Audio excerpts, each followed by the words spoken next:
tragic indignation, hurt, despondence. At this very moment, these emotions were what Fei Quan felt. Utter devastation. Nothing remained of the bustling Fig Corporation. The Skywings had actually flattened the top technological organization in the entire universe in one stroke. Cough. Fei Quan tasted sweetness in his throat and spat out a thick mouthful of blood. He then collapsed onto the ground, his face pale and lacking in strength.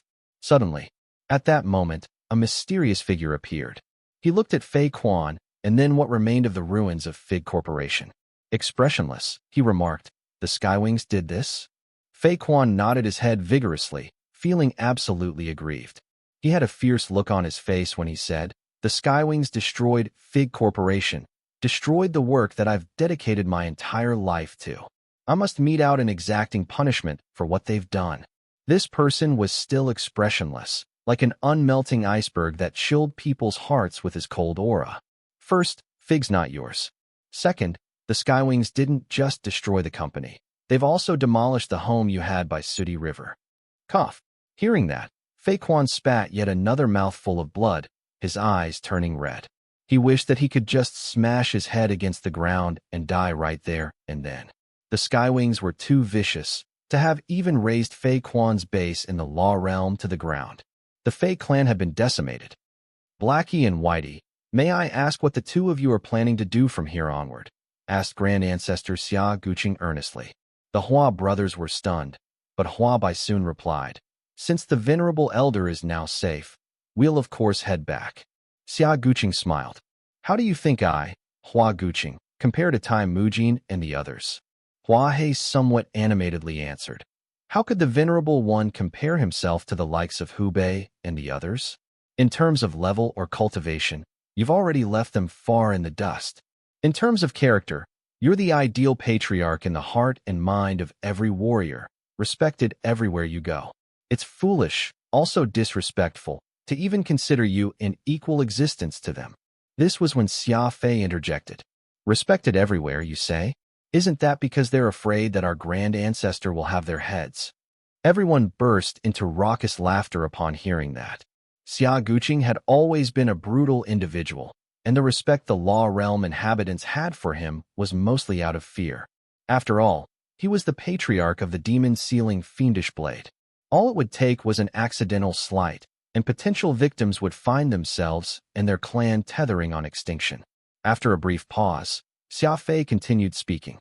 "Indeed, our grand ancestor strikes viciously, but that's a treatment only reserved for his enemies. Everyone in the law realm knows well just how the Skywings treat their own. While we are by no means the strongest clan around, we're definitely the most carefree and the most united. This is all due to the efforts that our grand ancestor has made for us." Xia Guqing chuckled and patted Xia Fei on the shoulder. "Don't praise me so flippantly, you brat. I'm not the sort who likes to beat around the bush. Just one word, and you brothers won't have to stay with the rebel faction anymore. Come join me here. I'll treat the two of you exactly how I treat Xia Fei and the others." The color on the faces of the Hua brothers changed. While the words had been spoken casually, they actually bore great responsibility. What Xia Guqing meant was that he would treat Hua Hei and Hua Bai as part of the clan. Hua Hei was somewhat hesitant. Now that the grand ancestor Xia Guqing had reached the founder tier, even sincerely extending an invitation to him and his brother, their future would definitely be much brighter by going with the Skywings compared to staying with the rebels. Besides, the Huas had deep ties with Skywings, and the relationship both parties shared was amiable to say the least. Hua Bai spoke. "My brother and I are traitors to the law realm, so staying under your venerable wing will of course be a great boon to us. But I'm afraid that it'll stir up rumors and trouble within the circle." Xia Guqing scoffed. "Trouble? Yours truly has never had a lack of trouble. Besides, we Skywings are about to depart as well. From here onward, we'll be walking our own path, away from the law realm. People who walk different paths can't make plans together." Hua Hei was surprised. "Do you mean to say that the Skywings truly intend to leave the law realm?" "That's right. The Skywings have merely been living in the law realm, not selling our souls to them. We'll naturally leave since that's our intention, especially now that we know of the dirty things those people have been doing behind our backs. I, for one, no longer have any desire to stay in the law realm. Xia Guqing carefree gave this reply, as if leaving the law realm was a piece of cake, not requiring much consideration at all. Turning around, Xia Guqing asked Xia Fei, "The clan should be done with the departure, right?" Xia Fei nodded. "Almost. All we're waiting for is for Xia Ke's team to finish wiping out Fig Corporation. Once that's done, he'll meet up with the rest of us, and we'll head off to the location that the Venerable One indicated." Wipe out Fig Corporation? Xia Guqing was surprised to learn of this development. "Did you plan that?" "Well, since Fei Quan and the Fig Corporation he was in charge of dared to have designs on you, it only makes sense for us to eliminate any form of power he has, roots and all. We must completely ruin his foundation in the law realm, or else others will think that we Skywings are unworthy of our title," said Xia Fei ruthlessly with a raised eyebrow. Xia Guqing frowned as he spoke in a deep voice. "It's fine that you wanted to trample Fig Corporation to the ground, but you shouldn't have sent Xia Ke to accomplish this. That's because Fei Quan isn't the one pulling the strings from behind the scenes of Fig Corporation." Out in the Sea of Stars was an inconspicuous red planet. It was the rendezvous point Grand Ancestor Xia Guqing had designated for the clan. In truth, he had underestimated Xia Ke. The Skywings operation to flatten Fig Corporation had indeed been subjected to interference from some hidden forces, but Xia Ke and Xia Guanghai's wolf pack had managed to beat back this retaliation. Seeing the pieces of bodies littering the ground, Xia Guqing asked, "A law god expert, huh? You've all done well. I even thought that you'd be suppressed quite a lot by the enemies, maybe incurring injuries or losses as a result." Xia Guanghai laughed as he threw his arm around Xia Guqing's shoulder and said, "The moment each of us received news of you being in a precarious state, we all saw red. Our combat strength, thus, increased by many folds. We cleaned them all up the moment these people appeared." Xia Ke chimed in, "It's nothing that exaggerated. The battle was indeed hard fought, and quite a few of our comrades received wounds." Xia Guqing nodded. "Still, it's good that you're all safe. They're but one of the few moles that the founders planted in the law realm. Still, it's strange that, even after your destruction of Fig Corporation, not one of them showed up. That's truly rather strange." Xia Guqing laughed. "Well, that's all thanks to Xia Fei. This rascal stole Fig's prized possession, Pinnacle. So the founders figured that keeping around the giant tech company hardly had any value and decided not to hold on to it anymore." Everyone guffawed. Xia Fei's theft of the Pinnacle Research Station had been a classic, and everyone felt amused just by thinking about it. "Look, we've learned Xia Fei's 5-finger discount skill. These are our haul from Fig.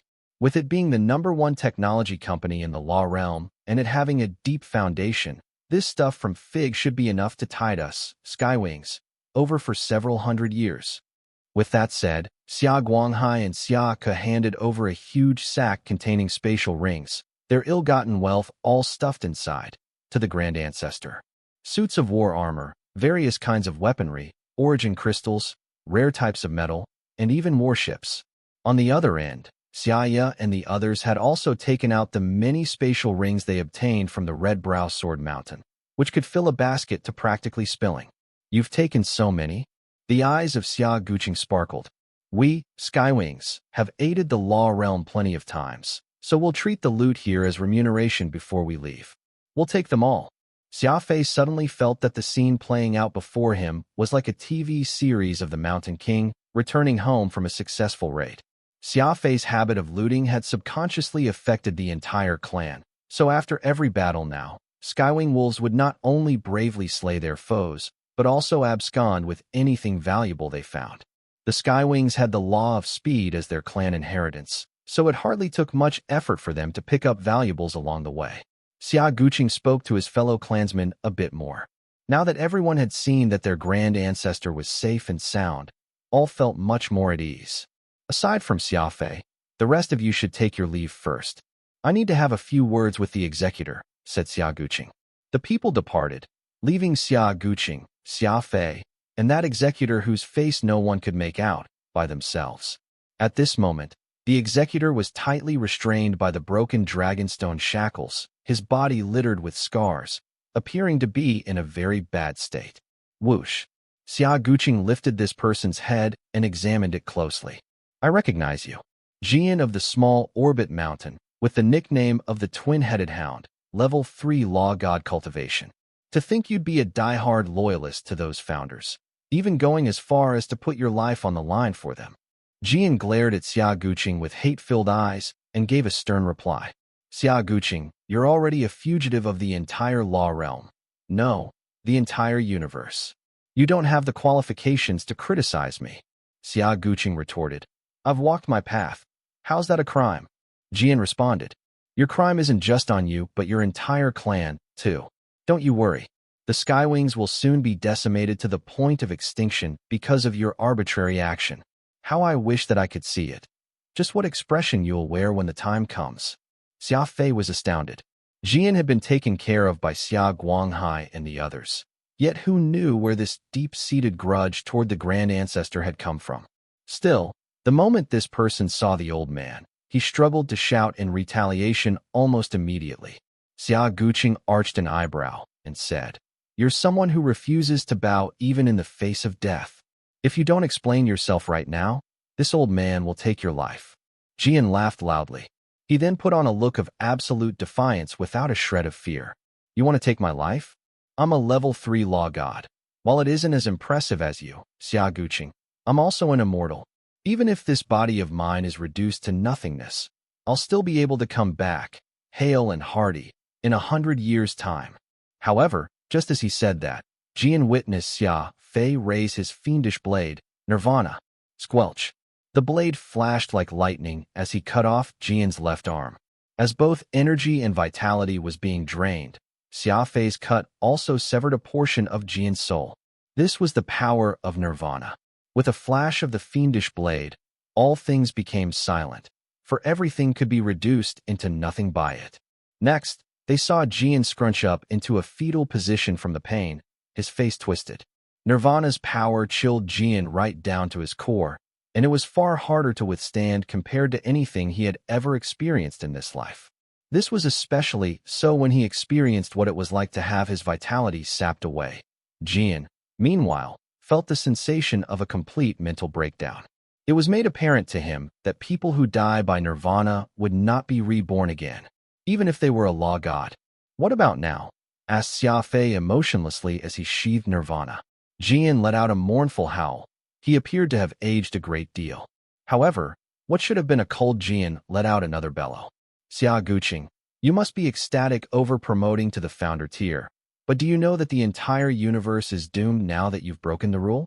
The cosmic gate is currently under attack by the inverse. Balance. Jian repeatedly emphasized this word, seemingly of the view that the Grand Ancestor's promotion was what had shattered the inherent equilibrium of the universe. What Xia Guqing had done was like a catalyst toward the universal pandemonium. He even linked his promotion toward the inverse's sudden assault of the cosmic gate. Xia Fei shook his head and said, Men will always seek for greater improvement, while water will always flow lower. There's no reason for anyone to stop and not make any progress. Since our clan's Grand Ancestor has been given the opportunity to reach the founder tier, why shouldn't he grab it? What does it have to do with the cosmic gate? Even if he didn't successfully advance, I'm afraid that the gate's days of peace are numbered. Plus, the inverse watching us is an open secret in this circle. Jian chuckled softly before screeching.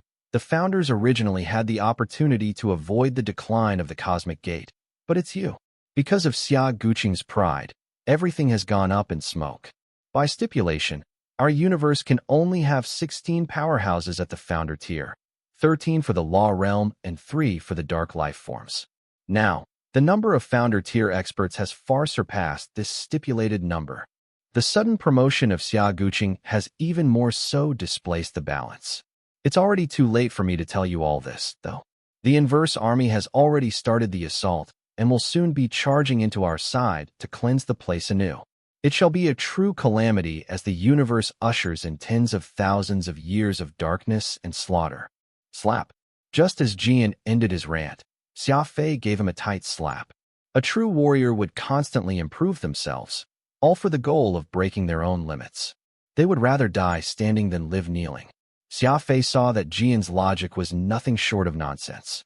For the sake of equilibrium, Everyone must not advance or improve themselves.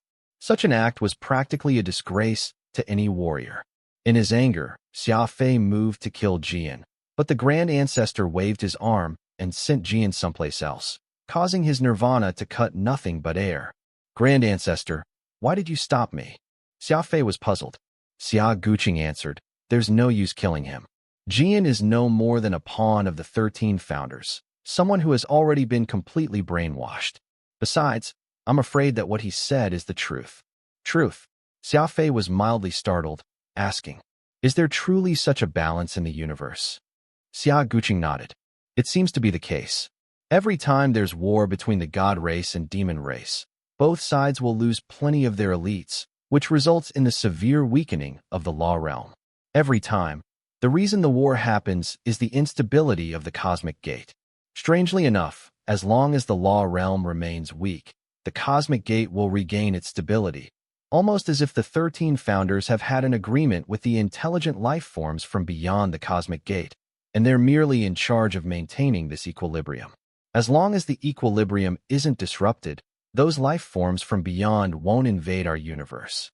Xia Fei found this logic to be unbelievable, and he lowered his head to mull this over. Let's not worry about this matter for now. Tens of thousands of our clansmen are still waiting for us. Let's settle everyone down in the safe place first before we plan other matters, Xia Guqing said. Xia Fei suggested, I do have a place able to accommodate everyone in our clan. Though it's a little far from the law realm, it is a very safe place. Xia Guqing shook his head with a smile.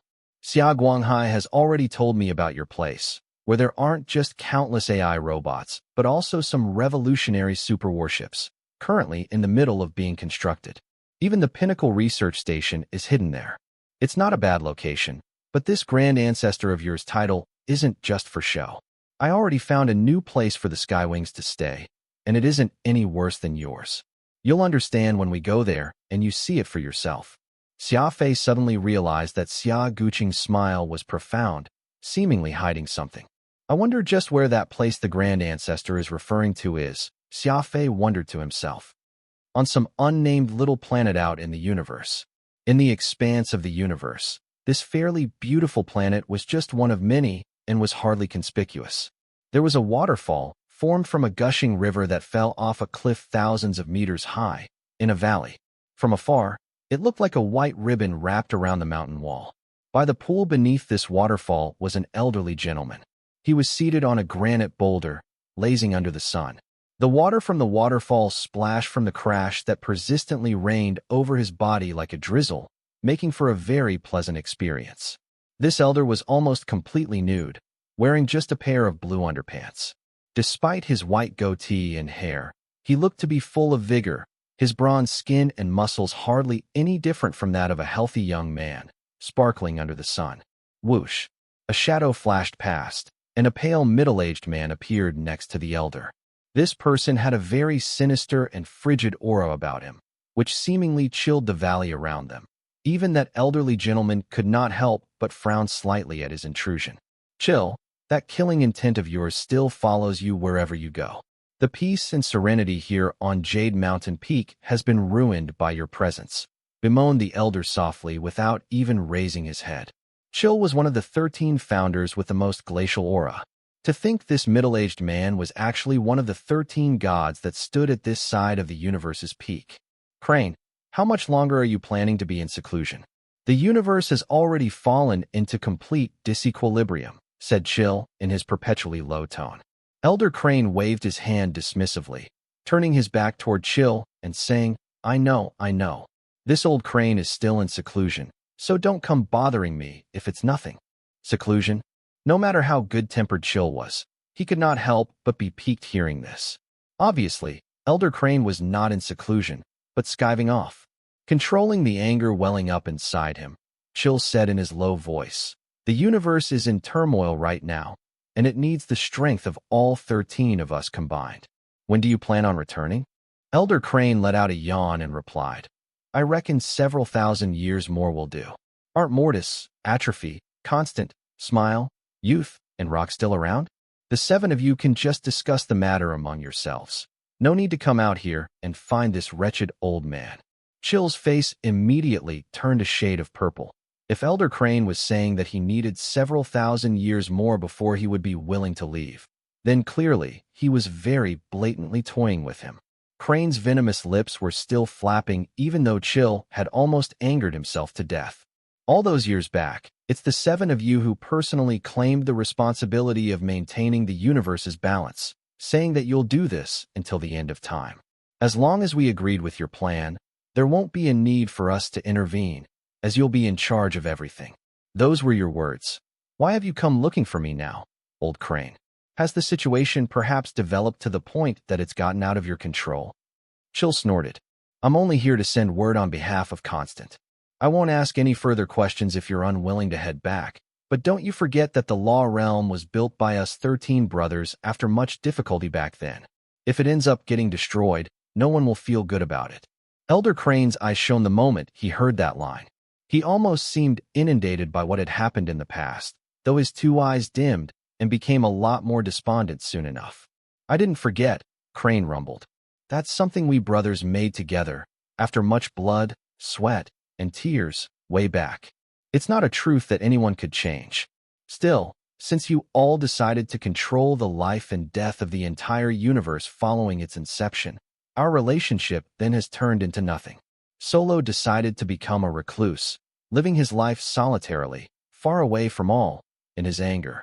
Even now, no one knows whether he's dead or alive. Your got disheartened and returned to his hometown. No one could find him, either. Meanwhile, Lingua turned to meditation. That lively and chatty person of yesteryear is now a stone Buddha. Talking with him is no different from playing the zither to a bull. Could you all have forgotten about this all? By the end of his speech, Elder Crane had actually gotten agitated. It did not seem to be the usual indignation and anger. Disputes. There would always be disputes where there were people gathered.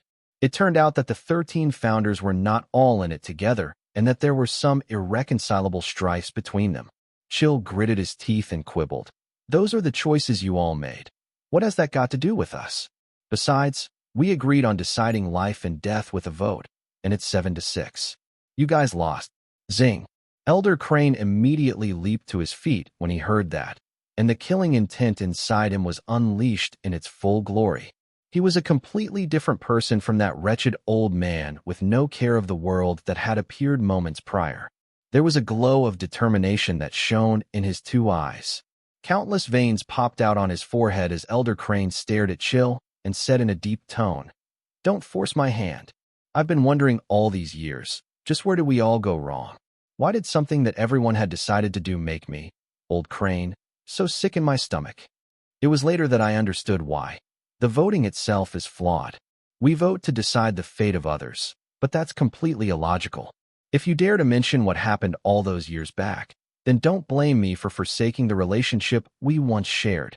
In any case, you're left to pick up the pieces of the problem you've caused. Don't even hope that I'll help you all.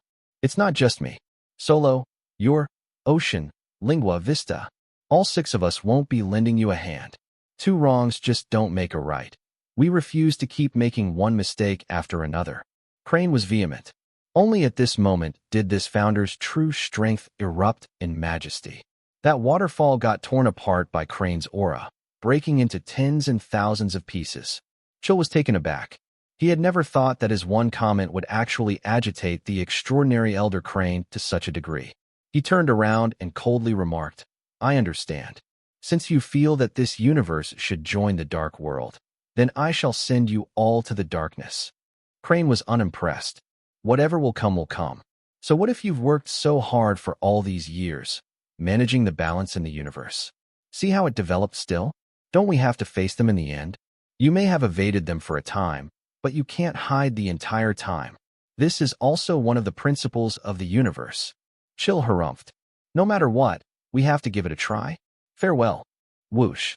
The figure disappeared with his final parting words, and that valley returned to its serene state. Elder Crane gazed up into the sky for a long time before getting up, heaving a sigh. "Come out. Chill has already departed," said Crane loudly.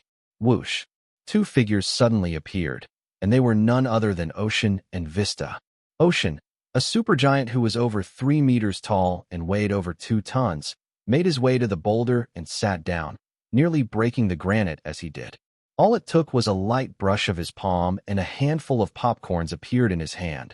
Ocean then began stuffing some into his mouth and munching on them. Meanwhile, Vista was just a projection. No one had any idea where his true body lay. Lifting his head up, Vista looked in the direction that Chill had departed to and said with some concern, "Though Chill is wreathed in killing intent, he isn't really the type who walks down the path of a heartless killer. What matters is how the most powerful individual, Constant, decides. Given how he is as a person, I reckon the bloodshed and massacre that will visit this universe will be unavoidable." The giant fatty Ocean did not say a word, seemingly concerned with just eating the food he had in his hand, while he acted as if he had heard nothing. Crane nodded lightly as he gravely noted, "Crucially, there are just the three of us. Solo, the one who can go 100 rounds against Constant, isn't around anymore. Even if we want to stop the coming calamity, we still won't be a match for him." Vista and his illusory figure shook his head slowly and said, "That's not the case. I heard that the one who broke past the limit this time is a very powerful individual, and his clan isn't anything to be scoffed at as well." Verdant mountains surrounded a crystal-clear lake. It must be said that this new place of residence, which Grand Ancestor Xia Guqing had found for the Skywing clan, was rather pleasant. More importantly, it was a very safe location. The exiled grounds was behind them, but it was not part of its territory. It was a completely independent star system. Standing on a mountain peak, Xia Guqing observed the surroundings and said in a low voice, "Very good. From today onward, the clan will live here. As for the rest of you, follow me into the exiled grounds." Xiaku was stunned, and he asked in puzzlement, "Grand Ancestor, do you mean that the warriors and our common clansmen will live apart from each other? This won't be conducive for the protection of the clan's integrity. After all, we've essentially left the law realm, and we have plenty of enemies out there who are watching our every move." Xia Guqing replied, "It's precisely because people may come looking to trouble the Sky Wings that we must live apart. Relax. This planet is so isolated and far-flung. Coupled with this place's chaotic ray fluctuations, it will be hard for others to discover it." Xia Fei said, "The exiled grounds is still a chaotic place with no master, a little like a warlord's separatist regime. I'm afraid that we'll draw plenty of attention the moment we get there, with them thinking that we're out to carve a territory for us." Xia Guqing nodded. "That's correct. This old man wants to carve out a territory in the exiled grounds. Since this is a region of space that has never had a master, the Skywing clan shall be the one to assume this role." Suddenly, Xiaku's communication device rang, and he was completely shocked after accepting the message. "Grand Ancestor, the god and demon races have officially begun their war several minutes ago," yelped Xiaku. Though the Skywings had left the law realm, they still had their subordinates inside. As the person in charge of the clan's administration, he would of course be able to receive news of any occurrences in the law realm. Xia Guqing arched an eyebrow and sneered. "That's good. Looks like the 13 founders really do plan to keep the law realm in equilibrium. They initiated a war in order to maintain that equilibrium, balancing the strength on both sides." Xiaka quipped, "Then what should we do? Are you going to just watch from the sidelines and not intervene as war breaks out?" Xia Guqing answered, "If I'm not mistaken, the 13 founders are in a rush to have the two races fight, so the cosmic gate must be extremely unstable now.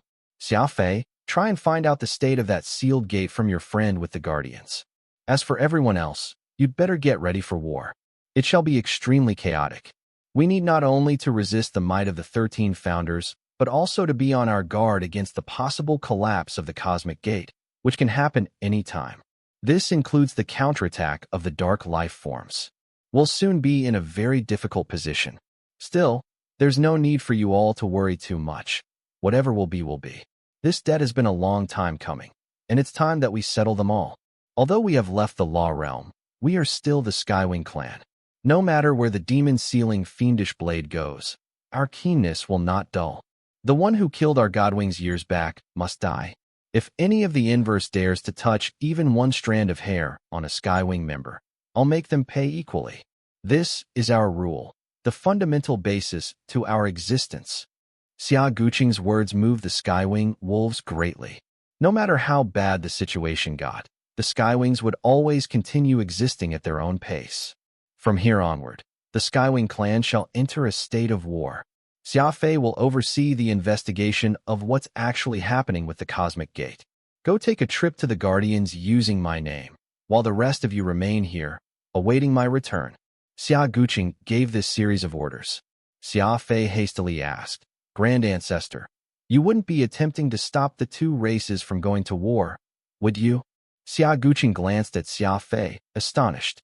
Have you seen through every single plan of this Grand Ancestor of yours? That's not good. Very bad, even.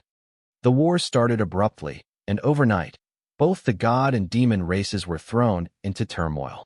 It started from a small-scale confrontation, which devolved into a large-scale mass conflict. It was said that the catalyst to the battle had actually been the Skywings' departure from the Law Realm. In the Law Realm, the Skywings were legendary. This clan had their unique law of speed heritage and was the creator of many myths in the history of warring. It was also the holder of a tragic record of countless eradications. The Skywing was well known as the sharpest out of the 8 god blades, the demon-sealing fiendish blade. With the Skywing clan's departure from the god race, everyone in the demon race saw hope in emerging victorious, attempting to spring a sudden offensive while the fiendish blade was gone, so as to eradicate the god race in one fell swoop. Alas, the members of Skywing knew very well that the demon race had begun its assault not because the god race lost the Skywings, but because they needed to return the strength of the Law Realm into an equilibrium at the shortest possible time. Temple of Many Gods, the residence of the 13 founders. To be exact, it was where 7 of the 13 gods resided, since the other 6 had all departed due to infighting. 1,000,000 qualified souls. 10,000 high-ranking souls. The inverse's opening offer is too high. How could we collect so many souls and hand them over in such a short time? The one speaking was Mortis, and as a member of the Face Eater clan, no one knew his true face, for it always changed. Sometimes, he would be an elder, and at other times, he would be a teenager. The Face Eater clan was the bloodthirstiest and most barbaric existence in the Law Realm, relying on the eating of other people's faces in order to change their appearance. They also ate other experts in order to improve their cultivation. If it was said that the other experts would have to shed plenty of sweat in their road to advancement, then the Face Eaters would be shedding plenty of bones on their path of promotion. They were incapable of cultivating and completely relied on taking in other experts' energy to promote. Constant nodded wordlessly. The personalities of the 13 founders were all different, and he not only had the highest cultivation out of everyone, but also was the most normal of them all. No matter how someone looked, Constant was no different from any ordinary person. He did not have a particularly strong personality, and even the law he cultivated was nothing extraordinary. However, anyone who had interacted with him could tell that the most sinister individual out of the 13 founders was not the bloodthirsty Mortis, chill with his pervasive killing aura, or the loner Solo, but rather Constant, this nondescript elder. In the eyes of the inverse, only law overlords and higher are considered qualified, which means that we must take 1,000,000 law overlords' lives and successfully harvest their souls. As for the required high-ranking souls, they meant the law sage experts. I'm afraid that the Law Realm will be a plucked goose after losing 10,000 law sages and 1,000,000 law overlords, and will be left with nothing. The only woman among the 13 founders, Youth, spoke through gritted teeth. Aside from Constant, the 7 founders each expressed their opinion. All they did was complain about the difficulty of hitting the target, which was hardly constructive. All right, listen to me now. After hearing everyone speak, Constant said with an emotionless face, no matter how difficult it is, we must persevere, for we were the ones who chose this path. If we fail, then we'll be the Law Realm's greatest sinners of the ages. The inverse are not about to let us off, and the others from the Law Realm will also cast us aside. Could you all truly want to succumb to that sort of irreversible fate? They all had an ugly expression on their faces. Back then, they were the ones who had made the unanimous decision not to provoke the inverse, submitting and going along with their demands. Instead, the inverse harnessed soul power. The 7 founders did not hesitate to murder the elites of the Law Realm, supplying the enemies with the needed souls. The inverse eventually felt that the law realm was getting too strong and could threaten their position, so these 7 founders went to war. They used the internal friction between the two races to cull strength of both sides until the inverse were satisfied. Unfortunately, forces like the Guardians and the Rebels were still born from the law realm, which were developments that did not go according to the script of the founders. There was also Xia Guqing and Xia Fei, warriors who always broke the rules. The inverse had a ledger, secretly calculating the strength of the entire universe. Things like Xia Fei managing to gather the 5' immemorial mystical armaments and Xia Guqing reaching the founder tier were all recorded accordingly. This became the casus belli for their assault on the cosmic gate this time around. Now, the inverse had demonstrated their large appetite, asking for such an unprecedentedly high price of 1,000,000 law overlords, as well as 10,000 law sage souls. This price was simply too darn high. If they were to go through with this, half the elites of the law realm would lose their lives. However, these 7 founders were still stubborn, willing to agree even to such an unreasonable demand. These leaders not acknowledging their cowardice caused the entire law realm to suffer each time. A greedy man would never be sated. The inverse would likely ask for even more impossible conditions to the 7 founders next time. The hateful inverse had treated the universe like their own breeding ground, and the 7 founders had long become tools for them to harvest souls. After all these years, countless experts, including the Godwing experts of the Skywings whom Xia Guqing had never forgotten about, were lost. They had all become sacrificial lambs, turned into souls that passed through the cosmic gate and into the hands of the inverse for their power-up. The blood of every lost life was all on the 7 founders' hands. Everything had been a scam. The entire law realm had been playing in the palm of the 7 founders' as well as the inverse's hands. This was the truth. After learning this truth, it became Grand Ancestor Xia Guqing's reason for his determination to leave the law realm. He even risked incurring the entire law realm's ire. After a long silence, Youth was the first to nod. All right, let's do it one more time and hope that the inverse won't invade the universe we're in after obtaining those souls. Though the other powerhouses were unwilling to hurt the law realm, they had no choice but to agree. After all, plenty of law realm people had already lost their lives by their hands. If people learned of this, their glorious image would disappear and they would become the target of everyone's scolding. This was what it meant by one wrong step leads to another. Without even realizing it, the 7 founders had already sold their souls to the inverse, becoming their accomplices. Constance's gaze swept across the people present. Seeing that no one had any other suggestions, he solemnly said, "With so many souls needed, just the war between the two races won't be enough. Chill, go contact the dark life forms and tell them to mobilize their troops when the timing is right. They must inflict heavy losses on the two races. Also, with how high the price the inverse is asking this time, they must bear a portion of this cost since they're part of this side of the universe, too." Startled, Chill helplessly answered, "I'm afraid that it will be very difficult to convince them into covering a portion of the deaths required by the inverse, given how the Emperor is far away and has been taking advantage of the repeated war. They'll still have to make up for it even if it's difficult, unless they truly intend to face the powerful inverse. If the law realm gets destroyed, the dark life forms will be too. I'm sure that Wendar will understand this logic," exhorted Constance sternly. "This matter is decided. The two races shall immediately go to war without further delay. In addition, it must be a war to the death until we're done collecting enough souls." War was always synonymous with tragedy, and with countless experts from both the god and demon races participating in it, this large-scale battle affecting the entire universe became even more brutal. In the first 15 minutes when the war started, both sides had already lost tens of thousands of warriors, and the losses were incalculable. The law powers these experts unleashed were enough to twist the entire region of space that they were in. Galaxies shattered, nebulas splintered.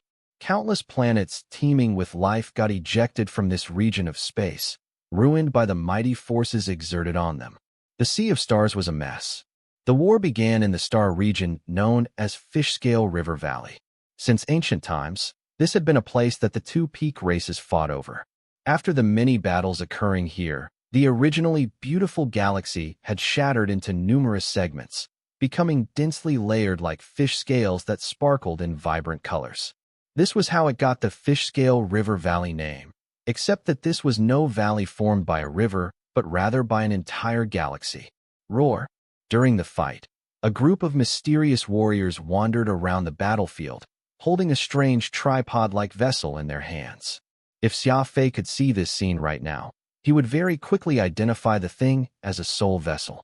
Though this soul vessel was not as superior as the one Hosu had left behind, it could still pique people's interest, for this rumored soul vessel was an amazing weapon that had come from beyond the cosmic gate. How could they, therefore, be in the clutches of these strangers? With swift speed, thousands of busy individuals in black guarded the battlefield's perimeter as a steady stream of transparent white gas was being sucked into the soul vessel. These individuals in black held the vessels as they wandered to every corner of the battlefield, not letting any of the white gas flow away. Far away from the battlefield were two experts. One of them was holding an even larger container. Apparently, it was also a soul vessel that specialized in gathering all the disparate souls scattered about. These two experts wore masks on top of their war armor. Actually, every member in this team of warriors that the founders had gotten to gather souls was wearing a mask, for all of them were executors. They were people who dedicated their lives to the founders, abiding by their shameless and dirty commands. "How is it?" whispered one of the warriors. He was wearing a golden mask. Another warrior with a silver mask shot a glance at the medium to large soul vessel in his hands and spoke in a low voice. "We're still at the phase where both sides are probing each other's strength, so all we're getting are low-rank souls, with hardly any that qualifies. I believe that the longer the war goes on, the more quality souls we'll be able to collect." The golden-masked warrior nodded slightly, even as he complained, "Just what's going on here? Didn't the people from the two palaces decide that they'd fight each other to the death? Why then are they still probing each other now? Just when will the two peak races engage in a real bloodbath? Only when the blood is flowing freely can we collect enough souls. After all, the number we need to gather this time around is astronomical." The silver-masked warrior nodded. "It's too difficult. There are countless elites from both sides, and if they really go all out with each other, the battlefield will have to be expanded, and with the manpower we currently have, I'm afraid that we won't be able to collect all the souls. Ultimately, souls, like fruit, have shelf lives, so unless there are some rare outliers that can directly turn into immortal souls and never die, the souls will have to be collected into a soul vessel. Otherwise, they'll just dissipate into nothing.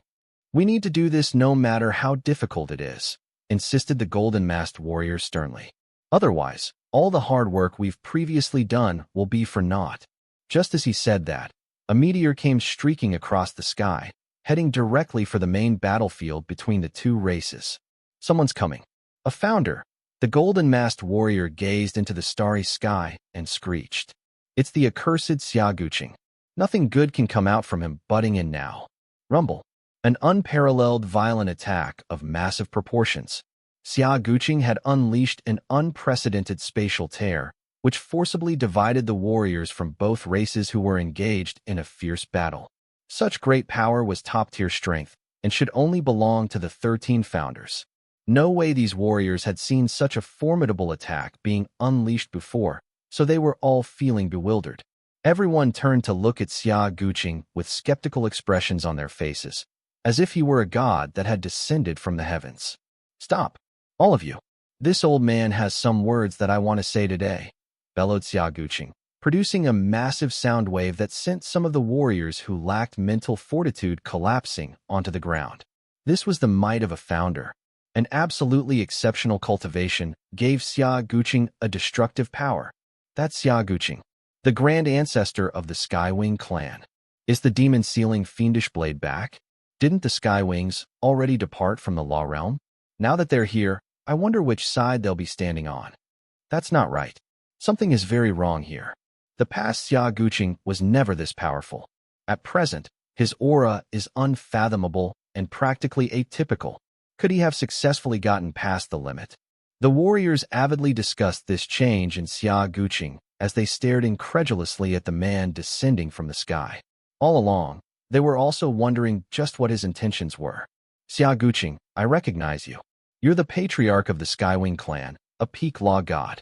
Your clan has already departed from the law realm, so you shouldn't be interfering with the war between the two races any longer. The one who had spoken was a patriarch of the demon race. The departure of the Skywings gave their side a great boost in morale. After all, in the many clashes between the two peak races, the performance of the demon-sealing fiendish sword was displayed for all to see, and their actions became deeply etched in everyone's mind. With his arrival, the various patriarchs of the demon race were led to believe that the Skywings had not truly left and that it had all been a ruse of the god race. As such, they could not help but feel panicky. If the demon-sealing fiendish blade had made its return, it would very well create much trouble for the demon race. Such a scenario was something none of them looked forward to. Xia Guqing chuckled as he swept an arrogant gaze across the battlefield and solemnly retorted, Peak Law God? That's all in the past. This old man has reached founder tier now. Founder. This word was like a thunderclap that immediately struck the warriors present numb. A founder. It was such an unrivaled moniker. Ever since the 13 founders established the law realm, no one else had been able to get past Peak Law God. Xia Guqing was the first. He was someone who had broken the rule. Of course, there were extraordinary experts who had once aspired to reach the founder tier in the past, but with the 13 founders covering up this segment of the law realm's history, it had long been forgotten. In any case, the attainment of a founder cultivation was a startling development, meaning that Xia Guqing was now in existence whose power matched that of the 13 founders. A warrior of such caliber went well beyond what everyone imagined and could be considered a true god. Meanwhile, the Skywings that Xia Guqing was part of could no longer be viewed as a super first-rate clan of the law realm. Following their patriarch's promotion, it could now be seen as a godly clan. Such a heaven-defying individual suddenly descending on the masses naturally caused the countless elites from both races to break out in a cold sweat, their eyeballs nearly falling out of their sockets with how wide they opened their eyes. No one could make sense of how the founder's celestial threshold, which no one had been able to cross, ended up being breached by Xia Guqing. Xia Guqing gave a cold snort. He could feel the numerous eyes and mental scrutiny coming from everyone. Many were keen to see if he had truly done the impossible that he professed. Humph. Xia Guqing huffed in extreme dissatisfaction before sternly issuing a warning. Guess you all won't cry till you see your own casket. Since you're all so keen on finding out the strength of a founder, let this old man fulfill your wish. Rumble. There was a suffocating atmosphere as Xia Guqing earnestly exuded the powerful aura that none of those present had ever felt before. His aura was like a tidal wave that swept across space, instantly submerging the millions of warriors present in it. Everyone collapsed all over the place, throwing everything into disarray. In the blink of an eye, with Xia Guqing serving as the focal point, an area of 100,000 miles had been emptied out. Planets and warriors alike were gone. Just Xia Guqing's aura alone was enough to send so many elite warriors flying. Bracing themselves, these warriors came to realize that they had already been pushed very far away just by Xia Guqing's release of his aura and even found themselves surrounded by enemies. You all should believe me now, right? This old man has indeed become a legendary founder. Xia Guqing raised one arm high in the air, like a god holding the heavens above as he shouted. There's no doubt about it. Xia Guqing has definitely gotten past the limit. Why? Why was it Xia Guqing? My grand ancestor has been a peak law god for even longer than Xia Guqing. So why has he been overtaken? This is far too unbelievable. Xia Guqing has already reached founder tier? Then this means that the demon-sealing fiendish blade has surpassed all clans. That's it. The Skywing clan is now unstoppable. Shock, fear, incredulity. Each one had lost their senses and was still accepting the bombshell news that he had brought. Letting out a mirthless laugh, Xia Guqing said, I came here today in order to request for everyone to give me face by temporarily halting the aggression and ending this war with each other. Xia Guqing had only addressed the various patriarchs and had not mentioned a thing about the Palace of Gods or the Palace of Demons. This was because he knew very well that the two palaces were under the control of the founders. This war had been started for the founder's best interest and not out of both races' personal desires. You're a traitor who left the law realm. What gives you the right to stop us from fighting? Before everyone could even make out the one who had questioned the Skywing Patriarch, they saw Xia Guqing wave his hand grandly and immediately blow up that person who had spoken up. What gives me the right? Xia Guqing glared as he unreasonably exhorted. Based on the fact that I am now someone with founder cultivation, the demon-sealing fiendish blade strength, and how ruthless we, Skywings, can get. His words were somewhat coercive, but no one dared to raise any objection. Xia Guqing had indeed spoken the truth, and hearing the words founder and demon-sealing fiendish blade was enough to chill everyone's hearts. After a pause, Xia Guqing continued speaking. Also, the last condition. If you're willing to show me some face and cease fighting, I'll be willing to share the technique of how I broke through the founder's celestial threshold with everyone here. Whoa! A sudden burst of exclamation came from everyone. Xia Guqing had actually stated that he would share the secret of breaking through the founder level. This was something even more valuable than actual treasure and gold. After all, there was not one warrior out there who did not wish to improve themselves further. Those patriarchs of the various major clans had been stagnating at peak law god for several tens of thousands years. They were all laden with despair at their lack of progress. Meanwhile, Xia Guqing was offering hope to these desperate people. Good thing these law gods did not faint after hearing his offer. It must be said that Grand Ancestor Xia Guqing was extremely crafty. He had only made his breakthrough after dying, then being reborn. The courage necessary to get promoted following one's death was not something anyone could do. The more powerful someone got, the more likely they would treasure their own life. How could they gamble their lives, just like what Xia Guqing had done? This was why it would hardly matter if Xia Guqing shared his technique. After all, they were not him, and there was not a second fiendish blade in the law realm. Grand Ancestor Xia Guqing had successfully stopped the Great War between the two races just by himself. And while this was happening, Xia Fei had been speeding off toward the base of the Guardians. Just that, Xia Fei did not expect that a fight would be occurring there as well. Furthermore, it was an even more brutal collision than between the two peak races. As the smoke from the beacon rose, the entire universe was engulfed in killing intent. Xia Fei had shared a fairly satisfactory cooperation with the Guardians back at Feng Xinyang's night banquet inn. The Guardians had appreciated Xia Fei's crazy strength, while he similarly also found the extraordinary dedication of the Guardians to be very admirable. On the outskirts of the Cosmic Gate was the base of the Guardian faction. This was originally an important location that outsiders were restricted from accessing, but as Xia Fei was part of the Skywings, and because he had also joined hands in fighting against the dark life forms with Law God Pandiani and the others back at the night banquet, including his relationship with old demon Lord Oro, the Guardians had made an exception and allowed Xia Fei to enter their mysterious base. This was especially true for Oro, who was a reborn superior law god and had rich combat experience, including all sorts of unbelievable tactics and stratagems. Everyone viewed him as a genius. The disruptive law of primal chaos had given Oro's cultivation a boost, and in the handful of days since they last met, he had already shot from Law Emperor to Law Sage. The entire Guardian faction was in shock. They thought of Oro as a genius among geniuses, so everyone across the board looked at him differently and did their best to help him. Though Oro had not yet reached Law God and was still quite far from returning to his peak condition, he had managed to gain an extraordinary status with how rapidly his cultivation improved. Now, he had become a protege the Guardians were the proudest of. He had even been drafted to become their ultimate guardian, the successor to peak law god Moses. Come. Let me introduce someone to you. This here is Oro, our top talent out of the entire Guardian faction.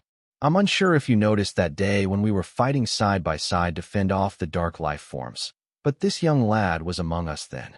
Law god Pandiani enthusiastically introduced Oro to Xia Fei, which left either man torn between laughter or tears. What did he mean by top talent out of the entire Guardian faction? Oro was originally a Lionheart Emperor and the holder of the Three Lions Imperial Jade Ring. It could not be helped. Oro was ultimately the mole that Xia Fei had planted in the Guardian faction, so the two pretended not to know each other and exchanged basic pleasantries, But when they got closer, Xia Fei whispered, "Find a chance.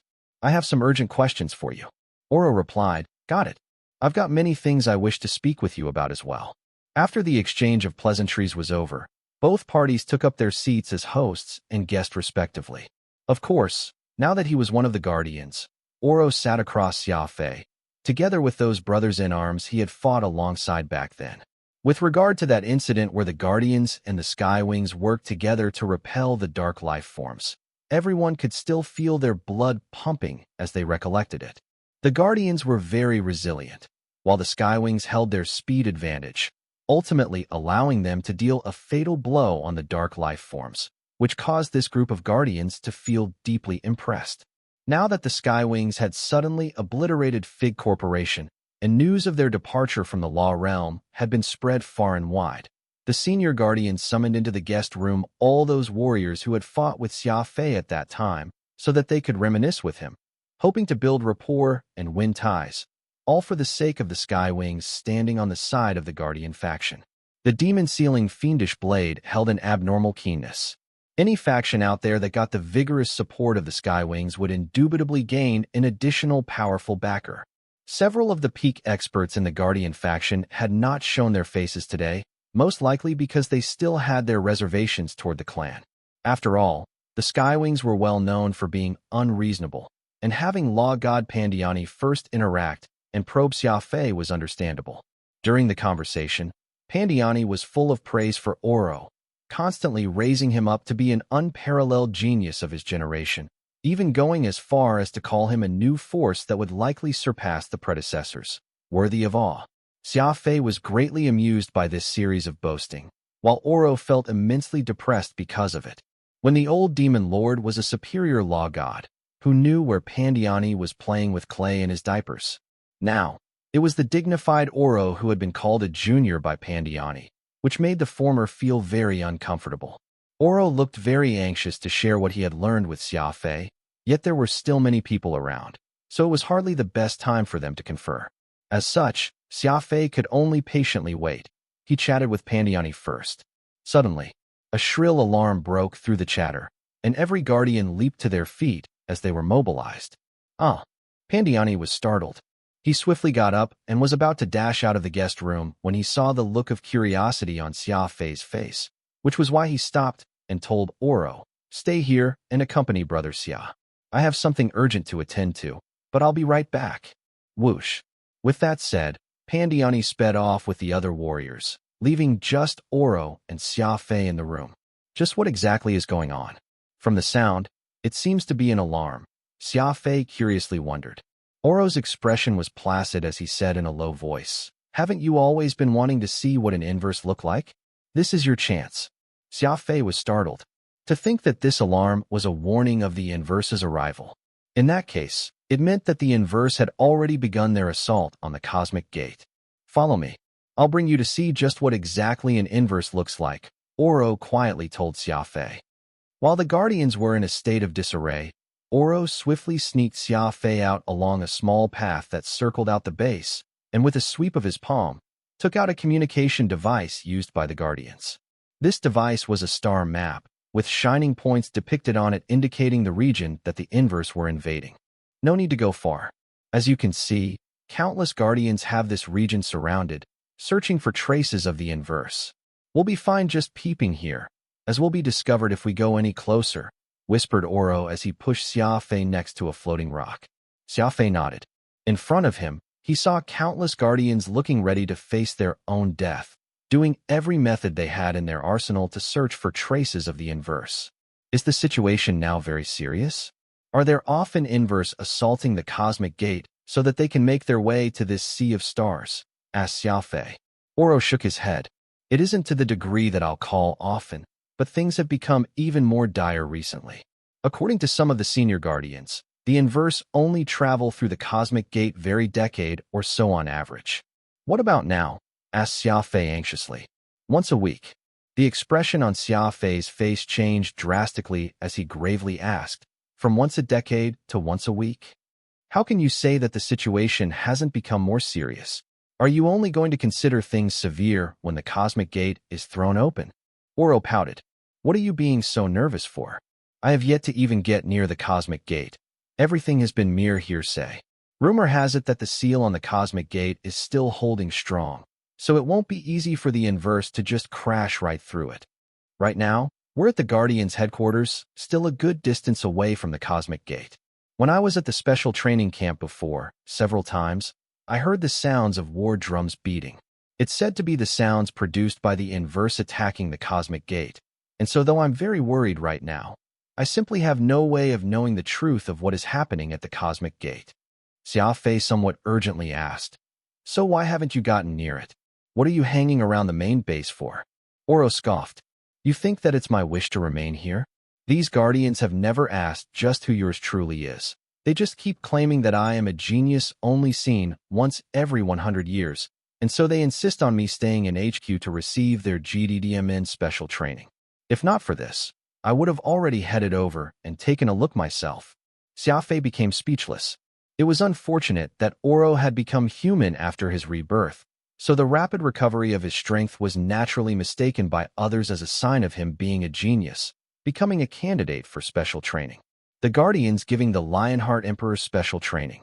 People would likely laugh their butts off if news of this were to get out. This was when Radix's voice echoed in Xia Fei's mind. Best if we look at the state the cosmic gate is currently in. The seal that Hosu created with his life isn't anything simple. If these inverse plan to break through this seal, they'll have to pay an appropriate price, and I feel that they might be spying on the situation here in this universe, all in preparation for a final assault.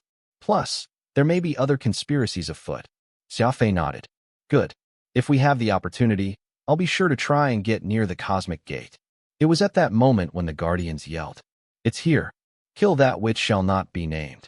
Don't let it run away." Whoosh.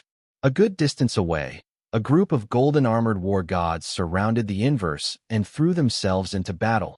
Xia Fei could not make out just what the Guardians were encircling. Ocular cognition.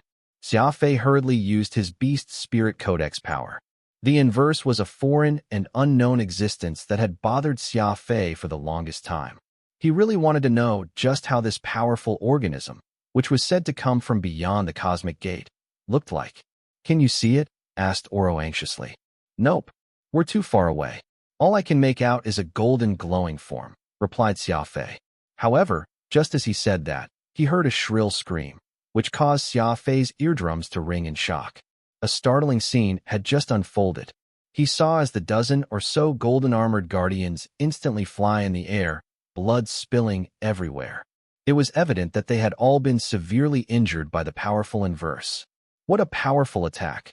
I wonder just how powerful the enemies are, to have actually charged and killed their way in this huge formation of guardians numbering over thousands. Xia Fei gasped. Oro's expression went pale as he said in a low voice, "From what I know, this is just one inverse." Just one. Xia Fei nearly yelped. A single inverse could actually give several thousand guardians a headache, and could even injure many of them.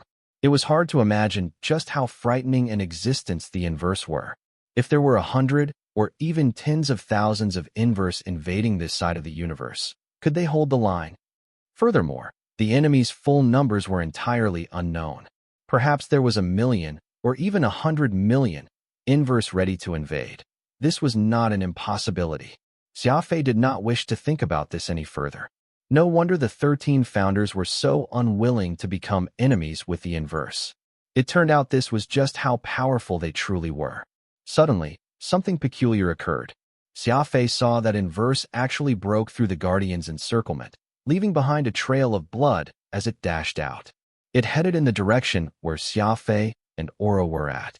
In order for Oro to let Xia Fei see what an inverse looked like, he had chosen a position with the least people yet afforded the best view. The crafty inverse had also identified this weakness in the defense, and so it also chose the spot where the two were at. Whoosh!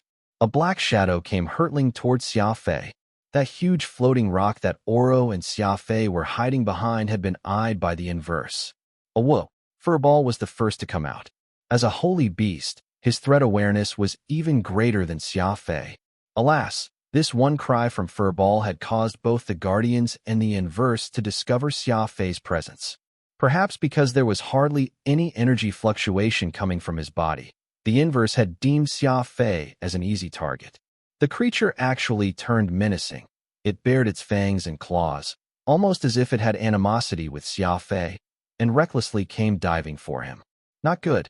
Quickly go and protect the Skywing. Law God Pandiani, who was clad in a golden suit of armor, shouted. The battlefield between the god and demon races. Grand Ancestor Xia Guqing had said such harsh words, wanting the two races to stop their war in exchange for telling them the secret of how they could advance to the founder tier.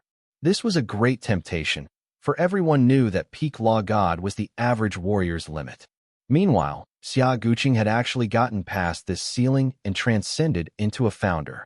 The law gods were all green with envy after witnessing Xia Guqing's shocking attack moments ago. Their desire to reach the founder tier had also reached a peak.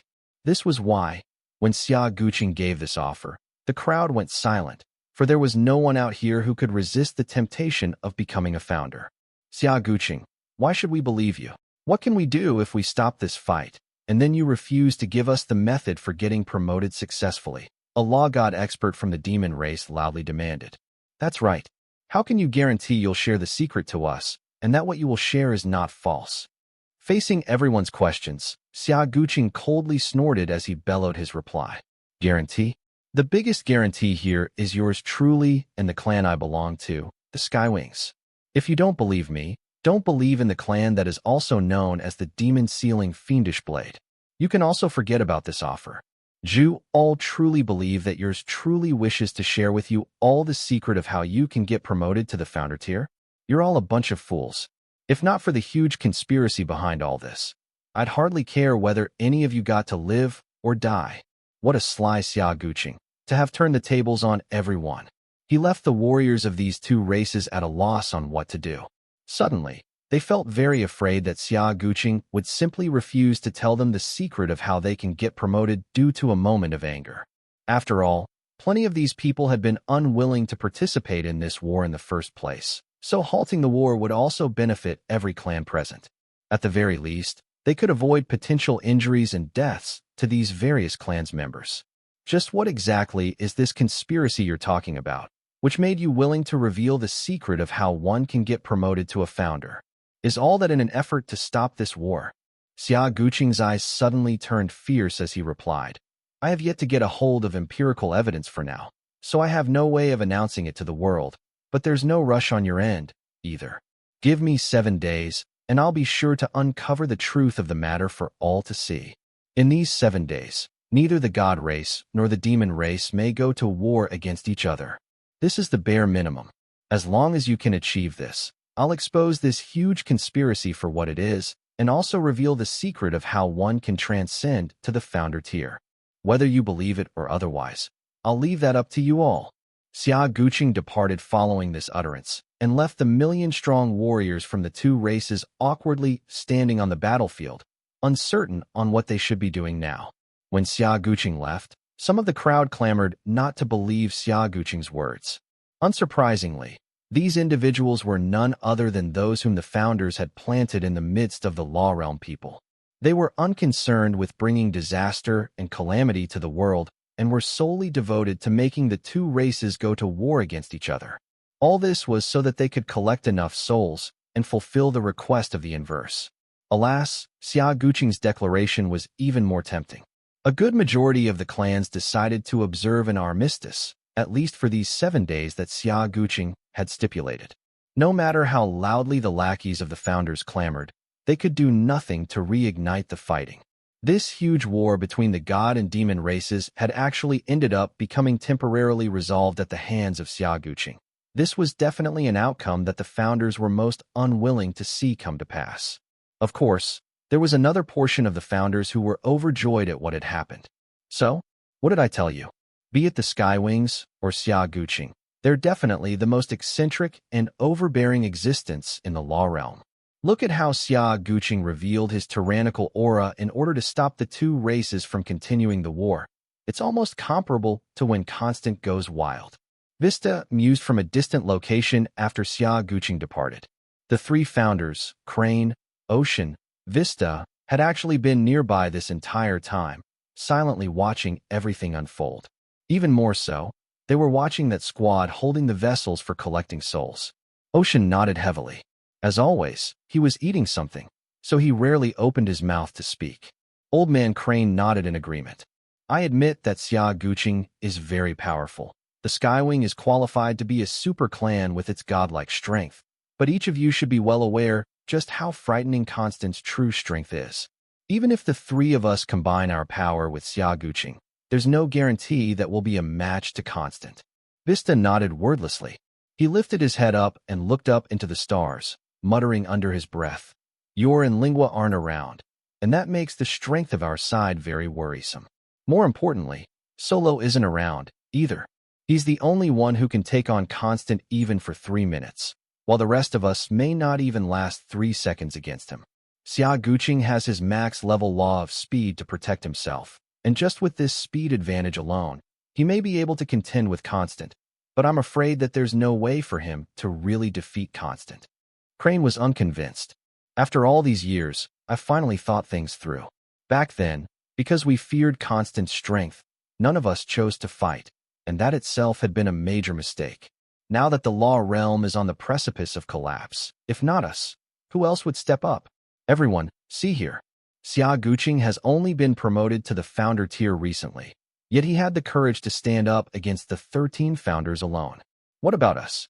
Where's our backbone? Old Crane's words were cutting, and both Vista and Ocean felt embarrassed hearing them. Even a junior like Xia Guqing was bold enough to take a stand and oppose the founders. Yet Crane and the others, as powerhouses who founded the Law Realm, were still hesitating if they should make a move. If a comparison was made, a clear judgment could be drawn. Gritting his teeth, Vista rumbled. Old Crane speaks reasonably. It's time that we settle this disagreement. As such, there's no time to lose. Perhaps the Skywing's uprising will be another chance for us. A chance to take down Constant once and for all. Old Crane chimed in. Indeed, destiny is in all things, and the Skywing's ascent is a call for revolution. As with all revolutions, blood will be split, and I shall personally seek out the demon-sealing fiendish blade to discuss matters. Ocean, go look for Lingua, and Vista will search for Yor. Do everything you can to convince the two to re-emerge from their self-imposed seclusion. The three founders were in high spirits, as if they had seen a spark of hope. Sighing, it was Ocean who said in a low voice, "It's a pity that Solo is already gone." Out of the 13 founders, only Solo could lecture Constant. Alas, this oddball Lone Ranger had disappeared without a trace. Hearing Ocean's words, a look of melancholia gripped both Vista and Crane. The Guardian faction, near the headquarters back. The Inverse were monstrous beings that reveled in slaughter. This particular Inverse froze up first when it noticed Xia Fei and, immediately after, lunged at him as if it had gone insane. It mounted a single-minded and reckless assault. It was as if the Inverse had gone berserk, making Xia Fei feel like a deep-seated animosity existed between him and this Inverse, as if it had snapped the moment their eyes met. Radix was even more nervous. Seemingly having expected something like this to happen, he wailed, "Don't meet the Inverse's gaze. It's able to injure your soul." Xia Fei was stunned. The eyes of an Inverse were not exactly what he understood as eyes. Rather, it was composed of a mass of green light. At where the eye sockets were, there were 2 spectral flames. The moment the Inverse saw Xia Fei, this mysterious green light shone even more glaringly. It was akin to the gleam Xia Fei's eyes would unleash whenever he used the Beast's Spirit Codex. It was hard to put the Inverse's current state into words, for it was not a state any known sapient life form existed as. It did not wear any war armor like a corpse, its stiff black muscles showing. It made a grab for Xia Fei with its talon-like black fingers. It was without a doubt an uncanny monstrosity. Beyond that, Xia Fei was speechless to describe the Inverse. It was as if what had come lunging at him was not a biological creature, but rather a mass of sinister intent, which had hailed from hell. Screech. Radix's warning had, unfortunately, come just a beat too late. Xia Fei met the Inverse's gaze, and an intense spark shot forth. A powerful force began invading his brain region via the Inverse's 2 eyes. This was not a clash between ocular cognition, but rather between souls. At that moment, Xia Fei could feel a fearsome and ominous soul closing in on him, and this soul was an even greater existence than Radix. Its fangs and claws attacked him in a frenzy, solely intent on tearing his soul apart. Xia Fei already knew that everyone had a soul inside their body. This battle was precisely between two souls. Xia Fei's soul against this inverse's. The situation was extremely dire, yet also very fantastical. Xia Fei could feel the cold, killing intent being exuded by the inverse's soul. This was not a true soul attack, but rather the inverse using its soul to try and suppress Xia Fei into cowing and yielding to it. Suppress? Yield? Perhaps the inverse's tactics were correct, but its mistake was the target that it had chosen to threaten. Xia Fei had never been one who willingly yielded. Faced against this overwhelming pressure, the resistance he put forth was only even greater. Trying to threaten him with a single inverse? What a joke. The craziness in Xia Fei's bones was who knew how many times more frightening than a soul inverse. Boom. The inverse's soul oppression had triggered Xia Fei's ferocity in its entirety. Inner demon. Killing intent. The unreasonable soul of a madman who never accepted defeat. A vague outline of a maniacal fiend seemed to be standing behind Xia Fei, and with a slap, it directly tore apart the soul oppression of the inverse. Rage. After Xia Fei's even more fearsome retaliation had broken apart the soul oppression, the eyes of the inverse became filled with rage and resentment. It seemed to have just locked eyes with its destined nemesis, for it became more crazed, pouncing onto Xia Fei with even greater fervor and reckless abandonment. Xia Fei could feel the inverse reaching a state of deep-seated hatred. It was not something this creature had not shown even when it was facing the Guardians. The inverse had only gotten this crazed when facing Xia Fei. Hang in there. Next shall be the actual soul attack, shouted Radix, almost as if he was hinting onto something with Xia Fei. The soul appeared after these words were uttered. At that moment, the inverse charged right at Xia Fei. Everyone saw it suddenly pulling its arm back as its muscles rapidly swelled. It looked like it was getting into a horse stance with its two arms contracted at its sides. The next second, a ferocious monster appeared behind the inverse, which reached several dozen meters of height. It had a pair of ghastly blue eyes and countless savage arms. This was the soul of this inverse. At the peak of this pitched battle, the inverse had materialized a terrifying soul and had become a messenger from hell that was here to take Xia Fei's life. The Guardians saw this scene from far away, and Law God Pandiani's expression went pale as he rasped, "Quick! Protect the Skywing even at the cost of our lives. The demon-sealing fiendish blade will tear the Guardians into shreds if Xia Fei dies here. Protect." Apparently, Pandiani was another person who underestimated Xia Fei.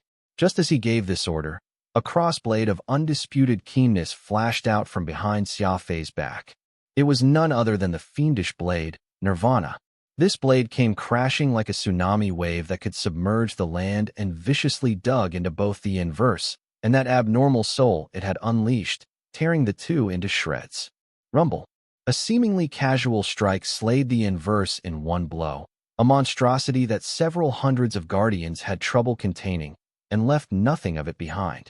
The Guardians were on the verge of mental breakdown. All this while, the inverse had been viewed by them as the heaviest and darkest burden, the type of foe that they had trouble dealing with. From just how several hundreds of them had difficulty encircling the inverse, anyone would be able to tell that the Guardians knew no effective method of how they could subdue the inverse. They had the cultivation but were quite helpless on how they should deal with the inverse. This inverse, which had reduced the entire Guardian base into a state of disarray, was easily slain by Xia Fei, leaving no part of it behind. Just what would this Guardians feel after witnessing such a scene? Kaboom! The fiendish blade Nirvana spun, and under the glare of the crossblade, the inverse turned into an apparition and then disintegrated into dust. Protect! Law God Pandiani was rendered speechless halfway through. He originally wanted to send men to protect Xia Fei and prevent him from being attacked by the inverse. After all, Xia Fei represented Skywing when he came here, so if anything happened to him while on their watch, the Guardians would surely suffer the ire of the clan. Alas, with how things were right now, Xia Fei had actually clearly protected the Guardians. If not for his assistance, These guardians would have most likely fought with the inverse for quite some time, but would have hardly had an easy time slaying it. Whoosh! The crowd of guardians surrounded Xia Fei, shock and awe evident in their eyes. No one reprimanded him for sneaking out into the fight, as the only thought that they had at the moment was learning just what technique Xia Fei had used to slay the powerful inverse with one strike. What weapon did you use? What combat technique was that? That's an inverse. Just like that, you actually easily killed it with one blow. Xia Fei did not give an answer when faced with all their inquiries. With a light swipe of his hand in the air, he grabbed hold of an odd-shaped, ovoid object. It was something that inverse had dropped upon its demise. To Xia Fei, looting the corpse of the defeated only naturally took priority, which was why he only greeted the others after he had gotten his hand on the item. Gentlemen, do you all mind settling down a bit? We can speak about what happened in a moment. He calmly addressed the clamoring crowd. Law God Pandiani was slightly startled and proceeded to get everyone to back off with a wave of his hand. He saw Xia Fei steel his face and sit down cross-legged, his two eyes shutting tightly, seemingly having gone into cultivation. Strange. Xia Fei doesn't appear to be doing too well. He looked so ferocious when he was slaying that inverse moments ago. How has he managed to calm down in the blink of an eye? Could the inverse's soul attack have caused a chain reaction in him, injuring Xia Fei in the process? Pandiani wondered to himself. This was when a golden glow shone from somewhere far away, and a guardian hurried over all anxiously to Pandiani's side, whispering a few words into his ears. What? The Grand Patriarch of the Sky Wings, Xia Guqing, has broken through to the founder tier, gasped Pandiani loudly. He felt his entire body shuddering from the news. The other guardians also revealed inexplicable looks on their faces as they quickly gathered. That's right. Xia Guqing forcibly stopped the god and demon races from warring with each other, using his cultivation, and laid down an outrageous condition, reported that messenger guardian animatedly. What's this condition Xia Guqing laid out? Asked Pandiani hurriedly. 7 days. In 7 days' time, as long as the god and demon races adhere to a ceasefire, Xia Guqing will reveal the secret of one can get promoted to the founder tier. Chatter. These guardians all erupted into a hubbub, as this news was far too stimulating. The promotion to the founder tier was a desire that the two peak races law gods had. Even the guardians wanted it as badly. In 7 days' time, the entire law realm would learn of the method to do so. This news was akin to a meteor crash landing into a peaceful lake, stirring up a huge wave that could submerge the entire universe. Staring at Xia Fei for a good while, Pandiani gravely stated, "The Skywings sure are incredible. I'm afraid that the demon-sealing fiendish blade will be soaring to the heavens from today onward. None shall be able to stop the rise of the fiendish blade." No matter how surprised these guardians felt regarding Xia Guqing's promotion to the founder tier, none of it was important to Xia Fei, for his brain was in a state of chaos right now. The moment Nirvana slayed the inverse, the energy in its body got absorbed by it, and while a portion was taken by the fiendish blade, the rest went to Xia Fei. This was the first time an inverse had been drained, and whether Nirvana or Xia Fei, neither found the experience to be comfortable. The sensation was very fantastical, as if something was expanding Xia Fei's muscles and bones. When Xia Fei was just a child, he often felt numbness in his bones every night when he slept.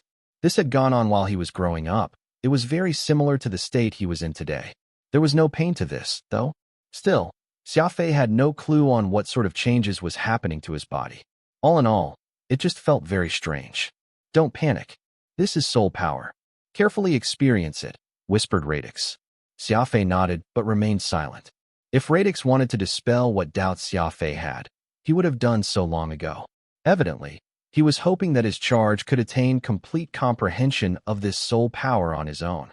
After some time, Xia Fei's expression relaxed, and his breathing returned to normalcy again. Radix nodded in satisfaction and said into Xia Fei's mind, "Very good. To think you'd gain comprehension this fast. Looks like the time for you to unlock your soul mark will be happening sooner than expected." Soul mark? Asked Xia Fei, feeling puzzled. It's just a term we use when activating soul power. It's somewhat similar to the 7th brain region. After the brain region gets activated, the body will be able to absorb cosmic energy, ultimately allowing a warrior to reach their limit, explained Radix. Xia Fei asked, so you mean to say that this soul mark is another source of power for a warrior? Everyone's physical strength ultimately has a limit. Activating the power of one's soul can help a warrior reach the apex. Radix nodded. That's right. Everything in the universe has two sides, just like a black hole and a white hole, conventional space and dark space. They are dependent on each other and also cancel each other out. Life is the same as the universe and has two sides, corporeal and spiritual. Take a normal being who hasn't managed to open their seventh brain region. They'll also have two characters. Perhaps they're just a minor character, but inside that person can very well be an unyielding soul. Xia Fei smiled. I understand now. On Earth, I have plenty of friends who lead very ordinary lives, but at specific moments, they can explode with much strength and perform extraordinary feats, all because their soul isn't the same as their body. Radix smiled. What great comprehension. Indeed, you're correct. Everybody doesn't just exist. Their physical body is one half, and their soul is the other half. The so-called soul mark is the key toward unlocking this other half power in life. The activation of soul power will let one see the world in a completely different light, along with the natural improvement of combat strength by leaps and bounds. Xia Fei half understood what the soul mark and soul power entailed, but all these were not important. Knowing that soul power could make him stronger was already enough for him. As he rose in level, advancement became harder and harder. Xia Fei felt that his body would soon be reaching the limit, and soul power was akin to opening a new window for him, the world beyond completely unrecognizable and brand new. This slaying of the inverse was an opportunity for Xia Fei, because what the inverse used was soul power. The fiendish blade Nirvana devoured everything, and by sending a portion of the inverse's soul power into Xia Fei's body, for the first time ever, he had a chance to understand what kind of soul was the strongest and how the inverse utilized soul power in battle. With a twinkle in his eyes, Radix felt very gratified by the level of comprehension Xia Fei demonstrated. Remember, a true warrior doesn't only possess an overpowered body, but also an unwavering soul. Radix rumbled. Look, Xia Fei has actually gotten promoted in such a short time. A golden armored guardian shouted this as he pointed at Xia Fei, who was seated not too far away. There would always be a visible flash of light when someone made a breakthrough in terms of law power. There was even phenomenon of dragons soaring through the skies whenever one got past a major threshold. As the level grew higher and higher, the intensity of the phenomenon would also increase. A powerful aura swept across the space. In this brief span of time, two blinding flashes of light swathed Xia Fei's body. This meant that Xia Fei had broken through 2 levels in the blink of an eye, from level 3 Law Sage to level 5 Law Sage. If he got promoted once more, then he would be a superior Law Sage. The Guardians were really speechless now. First, Xia Fei had slain the inverse with a singular strike, which caused them to be extremely curious over his weapon and combat techniques. There was also the news of the Skywing Patriarch getting past the celestial threshold, reaching the founder tier. This immediately caused the Guardians to view the Skywings as a godlike clan. However, before either of these shocking events tided over, Xia Fei had managed to raise his level twice right in front of these Guardians' eyes. This was an eye-opening experience for them, and each of these Guardians was left breathless. The Skywing is definitely a superhuman-like clan. It can't be helped. At this point, no one can stop them anymore. Looks like the Skywing clan will soon become heaven-defying in the law realm. Forget about their grand ancestor attaining a founder cultivation. Even the Skywing clan warriors will be leveling crazily. I suspect that it won't be long before the Skywing has the strength to go against the entire law realm with their sheer strength alone. No need for you to wait. Remember, when the demon-sealing fiendish blade left the law realm, they also laid waste to Fig Corporation. Evidently, these madmen have never once cared about the law realm. I even heard that they're directing their aggression toward the 13 founders. No way. Have the Skywings reached the degree where they're powerful enough to disregard the entire law realm, perhaps? As such, they're now directly challenging the founders. That's not improbable. With how powerful these madmen are, I won't be surprised with whoever they choose to challenge. There was a fleeting discussion between the Guardians, with everyone expressing a degree of admiration and attention toward the clan and Xia Fei. As a corollary, their desire to form an alliance with the Sky Wings became much stronger. Previously, people said that the Law Realm had 5 major forces: the god and demon races, the guardians, the rebels, and the exiled grounds. Now, it seemed like there was a 6th. With the 50,000-strong demon-sealing fiendish blades' rise in strength, it had become the 6th force in the Law Realm. After spending some time to consolidate his cultivation, Xia Fei got up and spoke to Pandiani and the others. "I'm sorry for making everyone wait. That's perfectly all right. If Brother Xia didn't make his move today, I'm afraid that we'd still be having a little trouble dealing with that inverse. Our gratitude needs to be expressed. We've prepared a banquet for you to show our thanks. Let's head back inside the base and drink a few rounds." Pandiani grabbed Xia Fei by his shoulder and very warmly guided him back. Xia Fei nodded. He held on to that strange ovoid item he had obtained from the inverse's body. He was keen to know just what exactly was inside it. At Radix's direction, Xia Fei cracked it open. Startled, what Xia Fei found inside left him feeling shocked. The ovoid item had a uniform shape, and nothing about its appearance made it peculiar. He could hold it with one hand, its weight not the astonishing sort.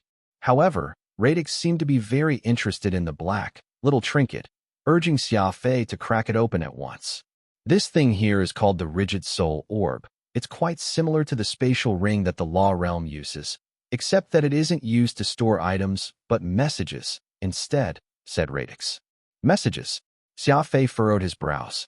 "Why not use a memory chip instead, if it's just for storing messages? A microchip the size of a fingernail can store an ocean of information, and it's far easier to carry that around compared to this Rigid Soul Orb, too." Radix chuckled.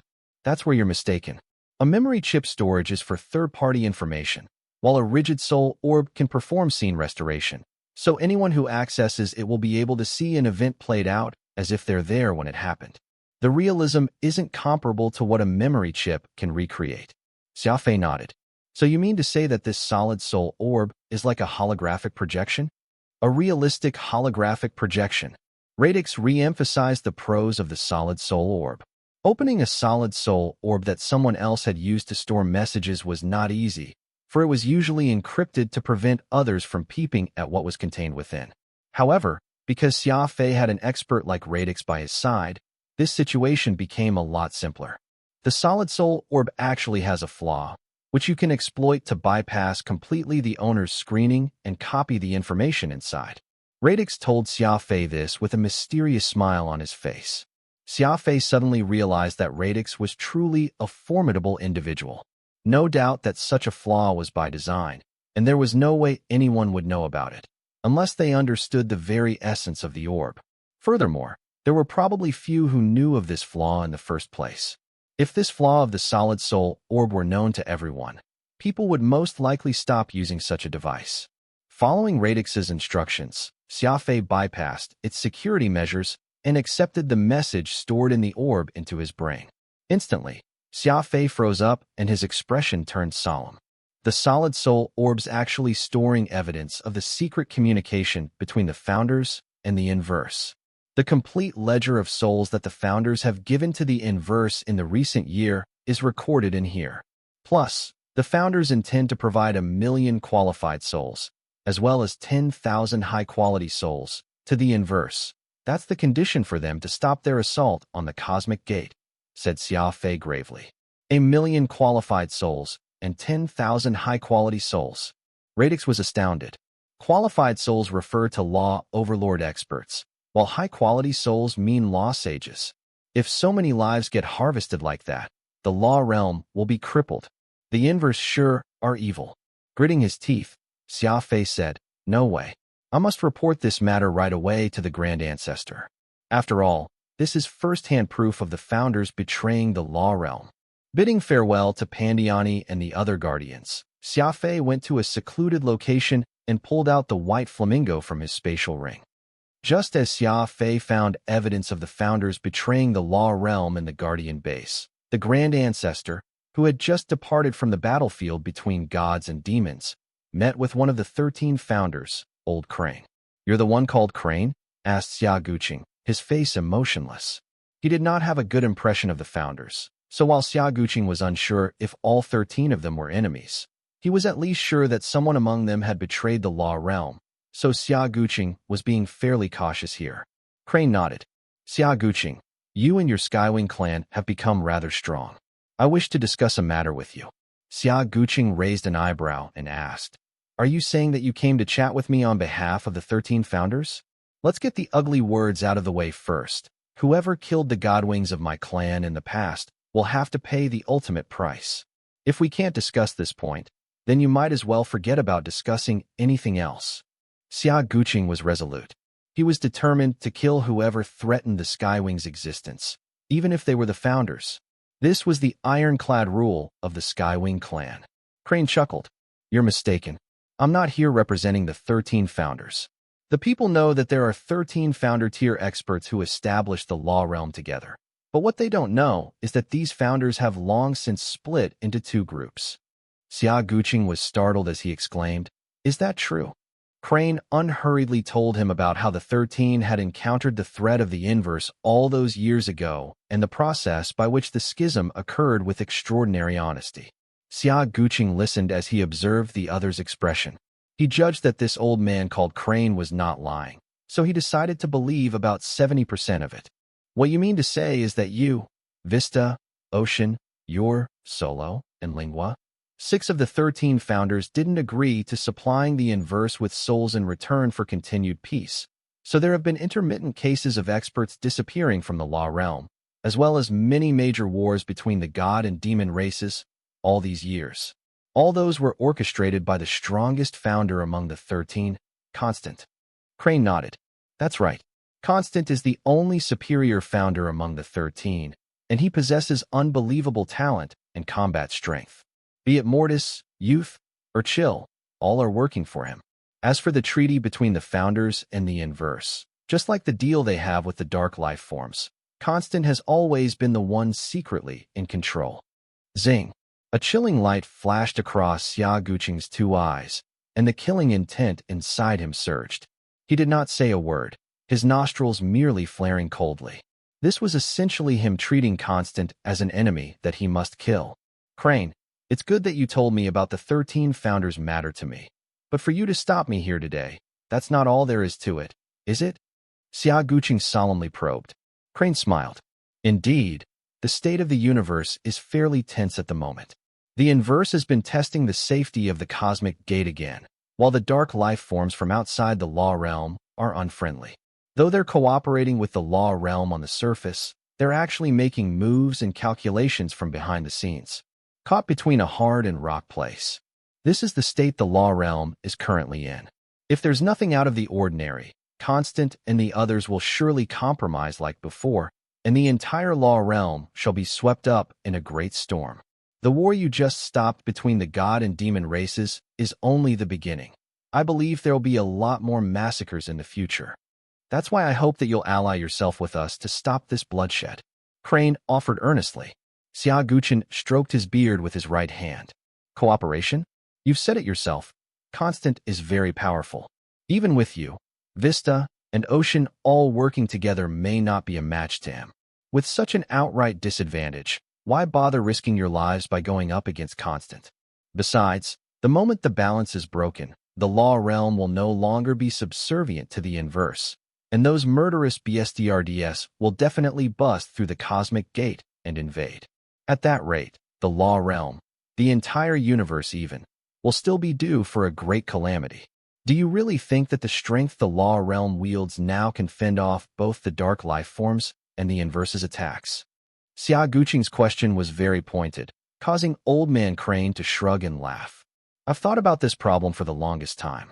What will come, so whatever Constant's doing will only keep the universe safe for a time, never forever.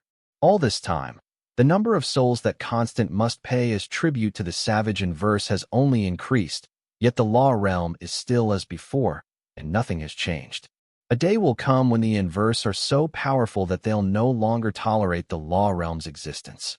When that time comes, they won't hesitate to slaughter their way in and annihilate this piece of the universe. To think we had 30 founder-tier experts back then. If we only fought against the inverse to the bitter end at that time, even if we couldn't come out victorious, we'd at least be able to deal them a heavy blow. But now look, the Law Realm only has 14 founders including you, and half of them are even subservient to the inverse. At this point, Crane's gaze became a lot sharper, and his voice became a lot hoarser too. This is the result of our indecisiveness during that critical juncture back then. Rather than accept a temporary survival, it would have been better if we subjected ourselves to a fight to the death with the inverse. At the very least, we would retain a measure of our pride as warriors, rather than live this life no better than a dog's. Xia Guqing was quite astonished. Evidently, Old Man Crane had come with a do-or-die spirit, and the oppression he felt all these years had finally imploded. He was determined to make up for his past mistakes with his very life. After a pause, Crane continued speaking. Vista, Ocean, you, and I, that will make for a total of 4 founders. There's also Yor and Lingua. They might join us in this fight. And if we can reveal evidence of Constant and the other's betrayal to everyone, both the god and demon races and every other faction out there in the entire Law Realm will stand on our side. Adding the 2 major factions, Guardians and Rebels, into our numbers, even if we are no match to the mighty and indomitable Constant, the chances of victory aren't 0. Crane was exuberant as he said this. Xia Guqing was silent for a good while before he said, You said that out of the 13 founders, the closest in strength to Constant is the one called Solo. Which side will he stand on? Crane paled before gravely stating, Solo's a weird one. Though he's against Constant's plan, he has since left in a huff, and it's been years since we last had any contact with him. What about the dark life forms? Whose side will they be supporting? Xia Guqing asked again. The expression on Crane's face turned even uglier, and he sighed.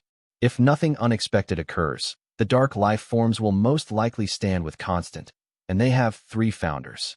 People had always thought that Xia Guqing was just a meathead, but in actual fact, he was the textbook example of what it meant to be a thinking meathead. No matter what Crane said or intentionally omitted, Xia Guqing took everything into consideration.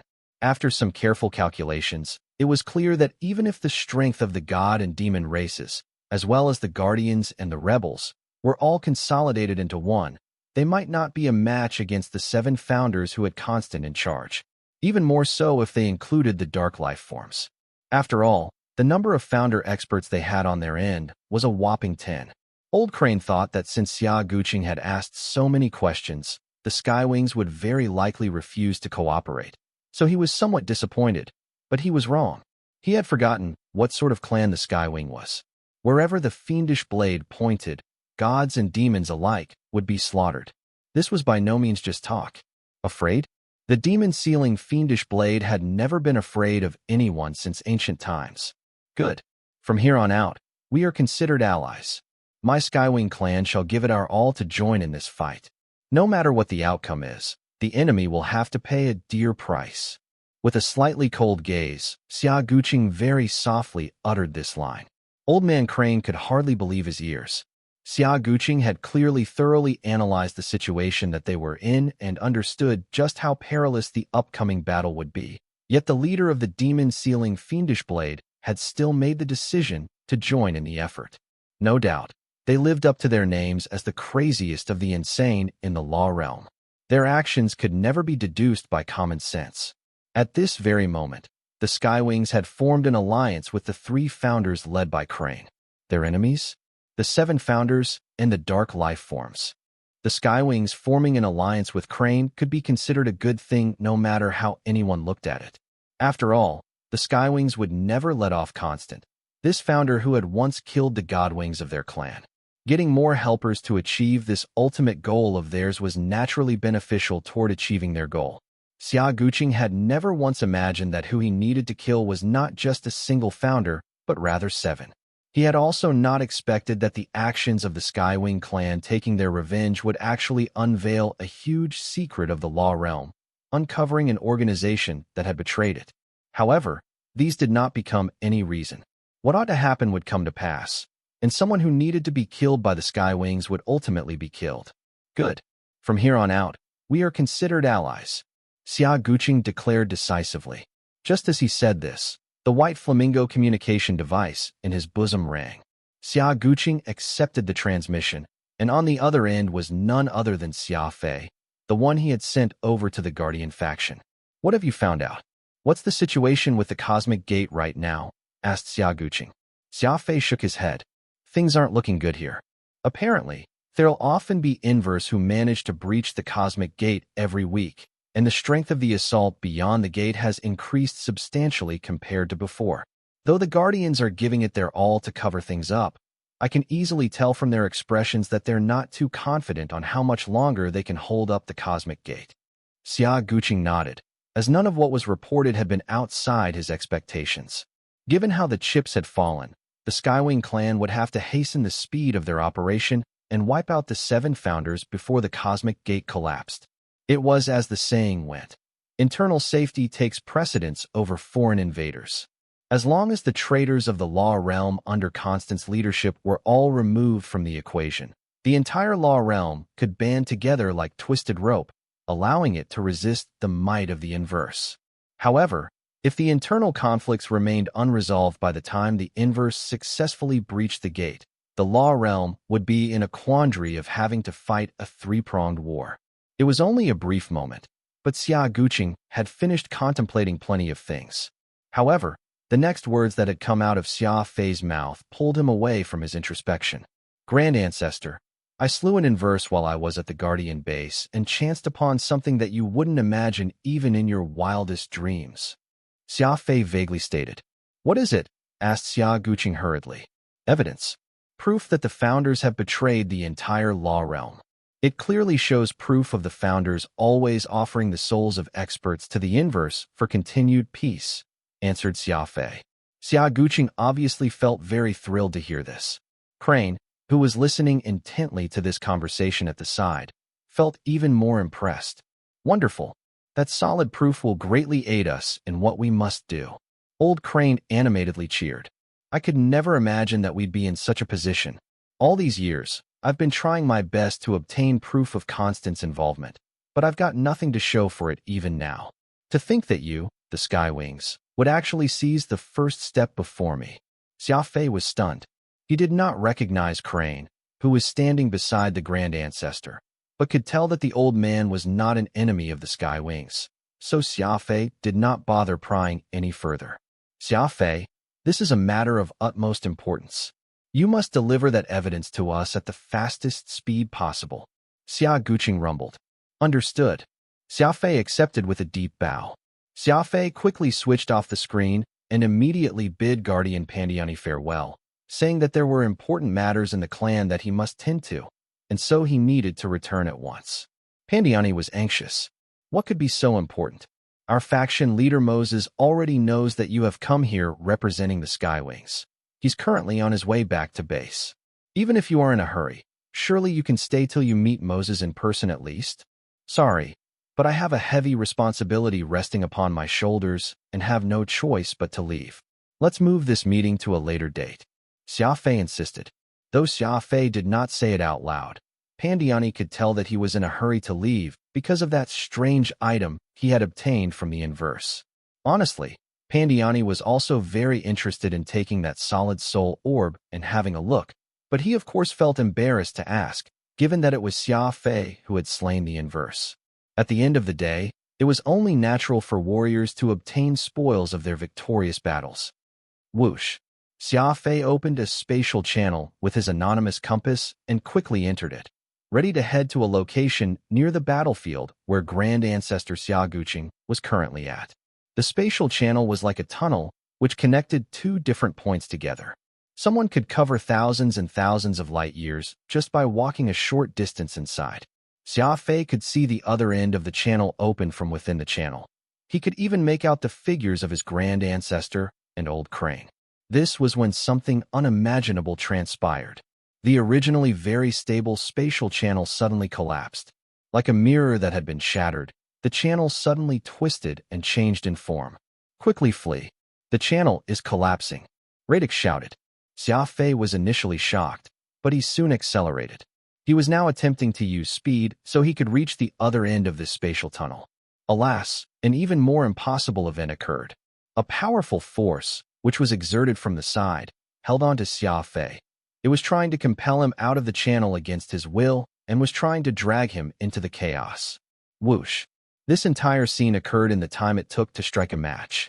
Xia Guqing, on the other end of this channel, had just spotted Xia Fei when the opening on his end got sealed up. No one had any idea what had just happened. What's going on here? Did the spatial compass fail?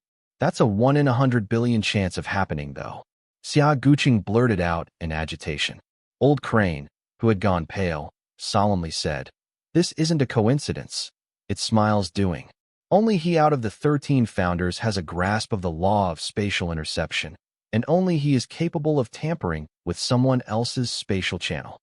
Xia Guqing was incensed, yelling, "Impossible. Even if Smile has a grasp of the law of spatial interception, he can't possibly be able to intercept Xia Fei's connection accurately." Crane quietly reminded him, "Don't forget that the spatial compass is based on the spatial traversal array. This array is something that the 13 of us came up with back in the day. Ever since Vista, Solo, and I left, it's been maintained by Constant and the others." Roar! Xia Guqing's rage was immense. He let out a furious cry, his very being on the verge of exploding. The spatial traversal array was one of the most important existences in the law realm. Due to the presence of the array, spatial gates allowed ease of travel, with spatial compasses letting them create convenient channels. Anyone could travel freely and communicate within the 30 billion light-years of the law realm due to this. This was convenient for the law realm, but was a looming threat to the founders. It was like a knife pressed against their bellies. Everyone was used to using the convenience of spatial traversal. Even the Guardians and Rebels were no exception to this. However, everyone had ignored one important fact, and that was the one in control of the array was a founder. Those devious BSDRDS had brought convenience to the entire law realm, but at the same time, they had made everyone play in the palm of their hands unknowingly. As long as desired, the founders could destroy this array any time. They could also grab hold of anyone who was currently using a channel whenever they wanted. With this knowledge, the countless missing cases of experts since ages past had suddenly become easy to explain. Even Xia Fei had fallen prey to it this time, and it happened right in front of Xia Guqing's very eyes. Roar! Xia Guqing's eyes turned bloodshot, as his rage was on the verge of driving him toward insanity. No way would Xia Guqing get over the tragedy of seeing the founders snatch his clan's god wing right before his eyes, even if he were to reincarnate and turn into a ghost. After all, Xia Fei was not merely a god wing, but was also the only other fiend wing besides Xia Guqing in the history of the clan. He was someone whom the Grand Ancestor had high hopes for. Could anyone even imagine what Xia Guqing was feeling right now? "Tell me, where is Constant?" Xia Guqing asked Crane, a frigid expression on his face. Crane was startled as he croaked, "Xia Guqing, you mustn't act rashly. We have yet to consolidate the strength of the law realm. You'll only be courting death by proceeding like this." Unfortunately, no matter how hard old Crane tried to dissuade Xia Guqing, the latter had already made up his mind and merely asked indifferently, "Last time. Where is Constant? What's going on? Why did you suddenly call us back?" Vista glared at Crane, while Ocean shrugged beside him, expressing his puzzlement as well. "Change of plans. Just as Xia Guqing and I reached an agreement to cooperate, he went insane and proceeded to confront Constant and the others," explained Crane. Vista was stunned. How did the situation develop to such a state? What exactly made Xia Guqing suddenly do something like that? Crane related the incident of how Xia Fei had been dragged out of a spatial channel by Smile. After hearing the matter in its totality, Vista gritted his teeth and hissed. The rumors about the Skywings doing everything they can to protect their own, even at the cost of going to war against the whole universe, aren't unfounded after all. Still, Xia Guqing charging straight to the Temple of Many Gods is no different from courting death. So what shall we do? He's one of the already few powerful allies we've got. If we lose his support, we can just give up on the hope of ever defeating Constant and the others, Vista rumbled. Crane bit his lower lip and asked, "How did it go with Lingua?" Ocean helplessly shook his big head and glumly reported, "The talkative Lingua that we know in the past has become a completely different person. No matter how I talk to him, He just wouldn't open his mouth and speak, making him no different from a wooden block. So all I did was join him and stare blankly till you called me back. Old Crane's face went pale. He then turned to ask Vista, "What about your? Is he willing to make a reappearance?" Vista despondently replied, "Well, you already know how opinionated your is, always the sort to make his decisions. I told him what's been happening recently, and he merely asked me one thing in response." "What did he ask you?" "He asked if Solo is making a comeback." Old Crane fell silent instantly, clearly unamused by this. Yor, who had lived the longest out of the 13 founders, was a careful thinker. There was nothing wrong with his line of thinking. The 7 founders were not exactly frightening, and with the strength Crane, Vista, and the others possessed, they were completely capable of taking on Youth, Chill, and the rest, but crucially, they still had Constant among them. If Solo was not with them, then no one could take on Constant. Even though Xia Guqing was a speedster and possessed a speed that was double light speed, he could only hinder Constant but not truly defeat the latter. This was why, from Yor's view, they had absolutely no way of emerging victorious if both sides fought. Crane tilted his head back and gazed up into the sky. He heaved a long sigh before solemnly saying with a heavy heart, "Forget it.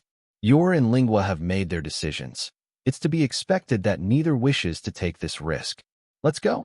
We can't let Xia Guqing take on the 7 founders alone, for if that comes to pass, we'll lose any chance of turning the tables on our enemies."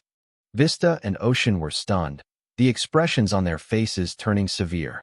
Floating out in space, Xia Fei was not injured after he was inexplicably pulled out from within the spatial channel thanks to the protection of his Sin Raksha war armor. However, he could not avoid the waves of pain from the act, as the force created when a spatial channel was shattered could not be underestimated. He was already very fortunate to have been able to get out with his entire body intact. His eyes were shut at the moment, and even Furball beside him seemed to be in great pain. The human and the ball were both concealing themselves very well. "Xia Fei, what are you doing?" Radix asked curiously. Xia Fei replied, "It was obvious just now that someone intentionally shattered my spatial channel, and I want to know who did it." Radix was startled and did not say another word. It turned out that Xia Fei and Furball were employing a tactic, purposely appearing weakened so as to lure the enemy out before they took advantage of their unprepared foe to get the kill. What made this surprising was not how Xia Fei thought it up, but the coordination between Furball and Xia Fei. It was a wonderful display of how an exotic beast would follow their master. There was no need for Xia Fei to make explicit arrangements. The clever and cunning Furball had immediately understood his master's intent and assisted him in the charade. The tacit understanding Furball shared with Xia Fei had already reached brand new heights. Sure enough, another spatial channel opened not too far away from Xia Fei, and 2 men stepped out from it. The slightly chubbier figure was Smile, his face looking strange. It looked like he was smiling even when angered, and he even had 2 shallow dimples on his cheeks. It was probably how he had gotten his name of Smile. The tall, dark and skinny figure was Atrophy. He hardly had any muscles to him. Gaunt and skeletal looking that he was, no different from a withered piece of deadwood. His sunken eye sockets made for a frightening sight. If anyone inadvertently bumped into Atrophy deep in the night, a good majority would have mistaken him as a living skeleton. Fortunately, Xia Fei was not the average person, but the lone wolf of the Skywing clan. No matter how strange Smile and Atrophy looked, that did not hinder Xia Fei from devising a plan on just how he could kill the 2. Looks like this twerp has been severely injured. I can hardly detect any energy fluctuation on him at all. His 7th brain region must have been ruined by the spatial storm. Smile commented as he drew near Xia Fei, only for a scrawny hand to hold him back. Atrophy said, "Let's observe things for a moment. Skywings are all very crafty." Smile was unconvinced. Only Xia Guqing is crafty among the Skywings. This twerp here is just a normal Skywing clansman. How crafty can he be? Besides, squashing an insignificant character like him is no different than squashing a bug for us. Better we get a hold of the letter as soon as possible and hand it over to Constant. Speaking of which, those inverse sure are unreliable. It's a good thing that Constant had the good foresight to do a mental trace on the solid soul orb. It looks like the powerful messenger from the inverse actually got itself killed, and such important information actually fell into the hands of the Skywings. Still pretending to be unconscious, Xia Fei could not believe what he was hearing. It was no wonder how he had been ambushed so quickly in the short time since he had gotten his hands on the solid soul orb. It turned out that the orb had been mentally tracked by Constant. Hosu had once told Xia Fei about the 13 founders, and he was not unfamiliar with Constant's name. It was why Xia Fei had immediately guessed that these two scary men were the founders Smile and Atrophy. Xia Fei had killed a law god before, and he had even had a chance when going all out against a superior law god. But this time, he was facing a founder. Furthermore, there were two founders. Xia Fei was completely unsure about what he could do. His spatial compass had already been destroyed, and even his white flamingo was emitting a green smoke and heating up. Here in this unknown area of space, Xia Fei had nowhere else to go. Whoosh. While speaking, Smile had already reached Xia Fei, and he gave Xia Fei a once-over before bursting out into laughter. This twerp actually isn't dead, although he's probably on the brink of death, seeing as there's really not even any energy fluctuations in his body at all. Smile was talking to Atrophy, who was standing behind him, so naturally his head was turned away from Xia Fei. Chance. Just as Smile completed his sentence, the fiendish blade Nirvana sprang into the air. Furball opened his eyes, and a beam of light shot out. Peacock Blue extended out its long leaves and was growing with wild abandon. The seemingly harmless Xia Fei suddenly exploded into activity. As a founder, Smile's reaction time was top-notch. Kaboom! A single dagger created with the law of space flew into the air, and the glint of flashing swords enveloped Xia Fei and Smile. It was an absolute mess. The tempo of this exchange was simply too fast. In just a blink of an eye, both parties had already traded several hundred attacks with each other. Whoosh! Smile rapidly backed away from the fight, his ever-present smile etched on his face, though it was a little more twisted than usual, and was even slightly blackened. You were injured? Atrophy gasped in shock. Smile's arm bore a bone-deep cut, inflicted by Nirvana. No blood was coming out, though it still looked utterly terrifying. Yeah, he managed to hurt me in the spur of the moment, but his injuries are a lot worse. Smile declared coldly. Both Smile and Atrophy looked over at Xia Fei, and uneasiness momentarily crept on their faces. At this very moment, Xia Fei was floating right across them, leering at Smile and Atrophy and radiating killing intent. There was hardly even a scratch on him, and he was still fine. How is that possible? I clearly attacked him with 1,000 windbreaker cuts. How is he still standing there? Smile blurted out in disbelief. Atrophy took a step forward and rumbled in a low voice. Skywings inherit their unique law of speed, so it's not impossible for him to have successfully evaded your 1,000 windbreaker cuts. This statement angered Smile quite a bit. However, would others not ridicule him endlessly if he was not even able to discern this was an expert at the founder tier? Xia Fei, are you all right? Radix asked from the sidelines. He had seen Xia Fei duck behind a floating asteroid, swiftly pulling out a bottle of medicine and consuming it to mend the injuries he had suffered. It turned out that in the wild exchange just now, Xia Fei had quietly retreated from the fight, and what was standing in his place was the life-saving divine tool, the heavenly stalwart spine. What a powerful founder. I could not kill Smile even with my speed. Xia Fei heaved a sigh as he glared fiercely at his enemies. While the illusion of Xia Fei, the heavenly stalwart spine, had formed was uninjured, the true Xia Fei had actually suffered quite a few severe blows from Smile's spatial blades. The war armor Senraksha was covered in gashes. There was of course no way that this law god-grade war armor could withstand a full-bore assault from a founder, and it looked to be on the verge of falling apart. Had it not been for Xia Fei's crafty approach, the war armor might not have been the only thing that was so severely damaged just now. Radix's expression was severe. The founder tier isn't just simply a jump in level, but also a qualitative leap. The reason why the inverse have such taxing restrictions on the number of founders in the law realm is that they are well aware that once an individual crosses into the founder tier, they become a threat to the inverse. The strength they can wield is far greater than any law god expert. Xia Fei gritted his teeth and said nothing. His encounter with these two formidable founders was an established fact. The only thing Xia Fei could do now was to give it his all. carving himself a bloody path through the slim gaps of a super expert. Any bit of hesitation or doubt would be an enemy to a warrior. Xia Fei's mind was working overtime, and the killing intent and inner demon inside him emanated in a thick aura. Whoosh! It was at that instant when atrophy suddenly attacked Xia Fei. Consecutive attacks from two founders. They were actually taking turns to fight against Xia Fei. In the time it took to strike a match, Xia Fei made a momentous decision. He decided not to hide anymore, but to instead go all out against these two founders while he had enough trump cards in his hands. The miraculous substitute, the heavenly stalwart spine, dealt a greater backlash the stronger the attack upon it was. However, there was no way the strength of the heavenly stalwart spine alone could withstand the brutal assault from a founder, and in no time at all, the tool would be destroyed at the hands of atrophy. Xia Fei and his superhuman thinking ability comprehended the circumstances he was in instantly. Like a wild beast that had discovered it was backed into a corner and had nowhere to go, the ferocity and will to live he now exploded with would make people's hearts shudder. Rumble. Powerful energy poured forth violently from within Xia Fei's body. From the moment he dashed out from cover, that mysterious energy ball in his seventh brain region had completely shattered. Xia Fei was performing to the strongest of his ability right from the start. Atrophy was stunned.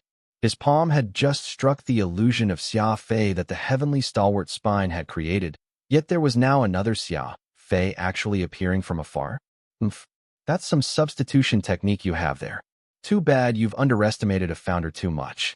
Whether it is your real body or a substitute, all I need is a single blow, and I'll be able to break your stage. Atrophy scoffed in disdain. He did not slow down in the least. The combat technique Atrophy utilized was very simple, and it was to stay the course while anticipating change. No matter what tricks Xia Fei pulled, or how many trump cards he pulled out, all Atrophy needed to do was rely on his powerful cultivation and smash everything thrown at him. Thinking such, Atrophy did not slow down, but instead exerted his full strength. Just as he was about to approach the decoy created by the heavenly stalwart spine, Atrophy's arm suddenly expanded and reached out. Like a beam of black light, Atrophy's one strike contained the maximum aura that only a founder could harness. It was like an explosion triggered right on the body of the heavenly stalwart spine. Kaboom! There was a huge explosion that shook everything around them. As the heavenly stalwart spine received an attack past its own limits, even the miraculous plant that acted as a substitute detonated with a backlash far greater than its own limit. The ensuing force when Atrophy's powerful strength and the heavenly stalwart spine's backlash clashed was practically indescribable. Oh, it's actually the legendary tool of the highest grade, the heavenly stalwart spine. Atrophy's expression was livid as he grunted and retracted his arm. Xia Fei saw Atrophy's right hand had sustained an injury from the heavenly stalwart spine, and a visible hole had appeared in his bare palm, fresh blood flowing freely. He was a founder expert at the end of the day, and what he received was no more than a superficial wound. Meanwhile, the miraculous heavenly stalwart spine had already withered from the powerful impact. In just this first round, Xia Fei had used up his life-saving trump card, the heavenly stalwart spine, which was destroyed. At this point, Xia Fei was already using his 4 million meters per second speed to arrive in front of Atrophy, with Peacock Blue on the left, Furball to the right, and Fiendish Blade Nirvana right in the middle. They were all headed right for the founder. Repeated concerted attacks were precisely the method of attack that Xia Fei was most fond of. Despite the injury on his right arm, Atrophy still moved as adroitly as before. Enduring the pain in his arm, he abruptly shrank his body back, his two arms wrapped around himself, becoming a strange ball. After balling himself up, Atrophy's agility became many times faster, and he shunted his entire body to Xia Fei's side so quickly that it was practically a dash. His speed was no less than 2 million meters per second. It was a completely irregular motion. The now balled-up Atrophy had now made his own body a weapon, and his speed had increased. With his two arms hugging himself tightly, he was now a strange ball. Atrophy's attack was quick, and Xia Fei could not keep up in time. As such, he acted on his first thought, and 8 leaf blades from Peacock Blue rapidly wove themselves into a net and tried to encircle Atrophy. Kaboom! there was yet another series of scary explosions. Looking again, Peacock Blue was already trembling, and not only did it fail to ensnare Atrophy, a large part of its leaves had also been ruined by Atrophy's full-force attack. It was now in a sorry state. This was an extremely tough battle. Xia Fei had just clashed with a founder, and had even used his top-grade tool, the Heavenly Stalwart Spine, and even Peacock Blue. Even the combined Peacock Blue had been severely damaged by Atrophy. Living up to their name as a super-existence that first established the Law Realm, a founder's combat strength was overwhelming. Xia Fei was extremely pressured by it, yet the relentless assault made it impossible for Xia Fei to catch his breath. Kaboom! Just as Peacock Blue was severely damaged by Atrophy, the other founder, Smile, immediately followed up with an attack at Xia Fei from far away, unleashing a series of dazzling sharp blades. Smile and Atrophy. One cultivated the law of space, while the other cultivated the law of matter. Furthermore, the latter was able to integrate the law of matter into his body, and was akin to a thunderball after being strengthened by the law's force. Not only was Atrophy's body extremely tough, his speed had also heightened to a fantastic level, reaching a speed of 2 million meters per second. It had to be known that even Xia Fei, someone who came from the Skywing clan that specialized in the law of speed, could only just barely reach a speed of 2 million meters per second. It is only when completely discharging the rainbow energy ball in his brain region and forcibly increasing his strength that Xia Fei could raise his speed to 4 million meters per second. It was extremely shocking for someone that did not specialize in the law of speed, like Atrophy, to be able to reach the extreme speed of 2 million meters per second. Furball was dedicated to protecting his master, and even he could tell the situation was dire. Letting out a fierce howl, he used as much energy as he could muster to shoot out cannon fire repeatedly in an effort to intercept Smile's ranged attack. But even if Furball could hold off Smile's ranged attacks, Xia Fei would still have a very tough time fending off Atrophy. Though he was faster than Atrophy in terms of speed, Atrophy's cultivation was astonishing. He had an even quicker neural response speed than Xia Fei. Furthermore, Atrophy's body was even sturdier and more impregnable than metal alloy, and most attacks could barely harm him. Whoosh! With the unbelievable speed boost from Xia Fei's crafty approach, the Lost Sage managed to evade Atrophy's direct attacks, and while the founder was turned around, he took out his divine bow, Celestial Stamp Bodhi. Swoosh, swoosh, swoosh. 3 arrows fired in unison, one behind another. Humph! Is such a bow technique even fit to use with the Celestial Stamp Bodhi? I'll have you know that that bow was something I gave to Tai Xiaojun years back. Know your limits. Atrophy bellowed, and his speed increased further. Xia Fei's attack seemed to cause no effect, aside from interrupting Atrophy's approach, extending the distance between Xia Fei and him some. The corners of Xia Fei's lips curled. His plan was not to shoot Atrophy. He was well aware that there was no way Celestial Stamp Bodhi could slay a founder. All he was after right now was space and distance. Clank, clank, clank. The sound of interlocking metal rang out, and a huge cannon appeared in Xia Fei's hands. It was none other than the combined cannon formed by both Azure Dragon Soul Meteor and White Tiger Soul Meteor. After the 2 energy cannons combined, it had both the accuracy of the White Tiger Soul Meteor and the ferocity of the Azure Dragon Soul Meteor, able to shoot at far ranges or bombard close by. It was one of Xia Fei's most powerful trump cards. Chunk! Raising the muzzle, Xia Fei aimed at Atrophy, who was still speeding toward him. The founder was feeling a little regretful inside that he had carelessly given his opponent so much space that Xia Fei now had the time to calmly merge the 2 huge energy cannons together. Had he continued to make a beeline for Xia Fei and keep the fight in close combat, there was definitely no way Xia Fei could have finished the complex combination. Don't think that speed is a specialization only you Skywings hold. My speed isn't any slower, either. Atrophy yelled as he continued to accelerate, thinking that Xia Fei was planning to use that combined cannon to blast him. No one had noticed that Furball had abruptly accelerated from the side. The energy ball he spat out from his mouth instantly sped up several times. He had devoted all of his energy to this attack, and was forcibly suppressing Smile. Tum-tum. Xia Fei finally fired. The large energy cannon shot out 2 terrifying beams of energy, but the target was not Atrophy, but Smile. who was solely focused on defending against Furball. It was a great misdirection play. Xia Fei had first caused Atrophy to increase their combat distance, combined the giant cannon, and then directed Furball to intensify his attack, forcing Smile into a corner. Just when everyone believed that Xia Fei would be using his cannon to blast away Atrophy, he unexpectedly targeted Smile as the recipient of his attack. It was all a ruse. Xia Fei's ruse. A true warrior would never let their enemy figure out the next action they were going to take. Unexpected, while the enemy was unprepared. Roar. There was a limit to the giant energy cannon. It could only fire 3 times before it fell apart. He saw the frighteningly powerful and immense cannon shudder before it turned into a mass of metal slag, drifting away in space. In order to eliminate the troublesome Smile, Xia Fei had paid an astronomical price. Whoosh. 2 fiery masses went flying right for Smile, still completely tied down by Furball.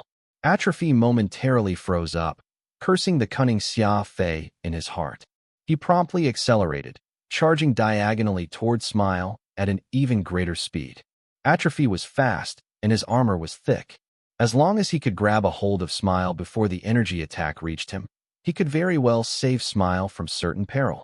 But it was at that moment that Atrophy and Smile suddenly noticed that Xia Fei had lifted up the divine bow celestial stamp Bodhi again. Swish swish. 2 arrows released. But they were actually flying toward the energy projectile that had just been shot forth. After much effort, and at the expense of losing both the Azure Dragon Soul Meteor and White Tiger Soul Meteor, Xia Fei had finally created 2 extremely powerful attacks. But now, Xia Fei was actually trying to destroy his own attack? Just what sort of logic was this? Had he gone insane? Neither Atrophy nor Smile could tell. In fact, there were probably not even a handful or people in this universe who could understand his tactic. The ever-unconventional Xia Fei was not one for orthodoxy when it came to combat. In that brief moment, the 2 founders hesitated. The 2 arrows shot from Celestial Stamp Bodhi had already arrived. Because it had been imbued with the law of speed, those 2 arrows had arrived first despite having been shot later. Kaboom! Kaboom! 2 thunderous explosions completely lit up the void of space. Law of speed, law of primal chaos, law of space. The power from the energy cannons and the divine bow celestial stamp Bodhi had all coalesced, creating an explosion of insane proportions that could bring ruin to everything caught in its fires. The 2 founders were enveloped in it. So this was your plan the entire time, triggering an energy storm that would bombard both Atrophy and Smile. Radix blurted out spontaneously. This explosion was truly fearsome, as everything before Xia Fei and Radix's eyes was set ablaze, a fiery swathe of red that covered half of the starry space in front of him. Xia Fei did not answer Radix, but quietly took a step back, waiting in a ready posture. That Atrophy person is very powerful, Xia Fei replied, his eyebrows still knit. Radix grit his teeth. That was because he could also feel a power that was even stronger than before rising rapidly. After the Inferno abated, the Atrophy standing across from Xia Fei was different from the one before. His 2 arms had transformed into the shape of fans, holding Smile protectively. Though Atrophy had suffered grievous injuries all over his body, with several parts burned until they were searing red, he did not seem to be harmed by the pain he had to be feeling. He was instead glaring straight at Xia Fei with harsh eyes. You're a crafty one. I must admit, I truly underestimated you just now. But don't worry, I will treat you as a real opponent this time, and kill you. Atrophy hissed as he released Smile. Smile patted his scarred war armor and lifted his head up. The reason he needed Atrophy to protect him just now was not because he was not strong enough, but because Xia Fei's attack had been too fast and far too abnormal. Atrophy and his ability to use law of matter to transform his body was far more suitable to deal with the attack. Shall we work together? Smile crooked his head and looked at Atrophy. All right, let's work in tandem and slay him. Atrophy growled. Radix could only feel his mind go numb. Xia Fei had only managed to last till now because of his trait of refusing to give up, as well as his precise judgment of the situation. The 2 founders were no longer underestimating Xia Fei, and they had made the decision to work together as well, dealing with Xia Fei using 100% of their strength. The chances of Xia Fei emerging victorious in such a situation were simply too low. This was practically a hopeless battle. Xia Fei was silent, and the only reply he returned to the two founders was his inner demon surging to the skies. Without any fuss, Xia Fei began to burn his own life force. Until forced into desperate circumstances, no one would pay the price of burning their own life force just to heighten their combat strength, because life force that was burned away could never be regained. It was the final card in a warrior's arsenal. It was a method that sought mutual destruction. A warrior would need all sorts of abilities. One was called judging the situation. Xia Fei had used only a very brief moment to consider and make his decision. Xia Fei was well aware that he did not have the ability to take on two founders at the same time, and since there was no way for him to win, then he would drag them down with him to die. This was the crazy decision that the madman Xia Fei came to. Smile and Atrophy each took a step back, as they were frightened by Xia Fei's will to never back down, willing to gamble his very life away in the process. What a mad lad. All right, I shall grant you your wish, Atrophy declared, loudly as he covered his body with the law of matter before charging straight in. No, I'll be the one granting you death. Xia Fei bellowed and surged forward to meet Atrophy. Dark Crescent Ruin Blade. A waning moon in black rose promptly. It contained the power of the law of primal chaos. This was a ranged attack that Xia Fei had come up with recently, but this time, Xia Fei did not toss the law of primal power out, but retained it in his hand. It continued to gather its strength. Like he had gone insane, Xia Fei poured all the energy he could master into it. At this very moment, the colorful rainbow energy ball in Xia Fei's brain region had already been tapped dry, and Xia Fei was using his indomitable life force to power it. Xia Fei, what are you trying to do? Radix protested, shattering the jade. Xia Fei spoke those simple words, yet his tone was resolute. Killing intent shone from his body. To shatter the jade rather than give it up intact. Many had uttered this saying, but only a madman like Xia Fei could really walk the walk. Rumble. The first round of Waning Moon appeared. Xia Fei's law of primal chaos combat technique was something he had spent a long time forming, and it had already reached its peak. Just a glance would cause anyone's heart to chill. Just like that, paying the price by expending his life force, Xia Fei was about to be endlessly intertwined with the two founders.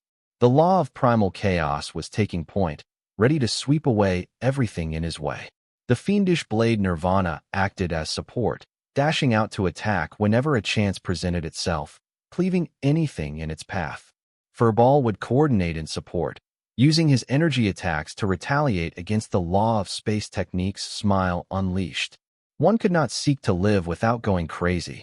Xia Fei actually managed to hold off the concerted attacks from the two founders after literally putting his life on the line.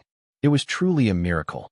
However, both Xia Fei and Radix knew very well that while burning his life force away increased the combat strength of Xia Fei several-fold, it was not a sustainable situation, and as Xia Fei's life force steadily diminished, the powerful attacks he possessed would gradually come to an end.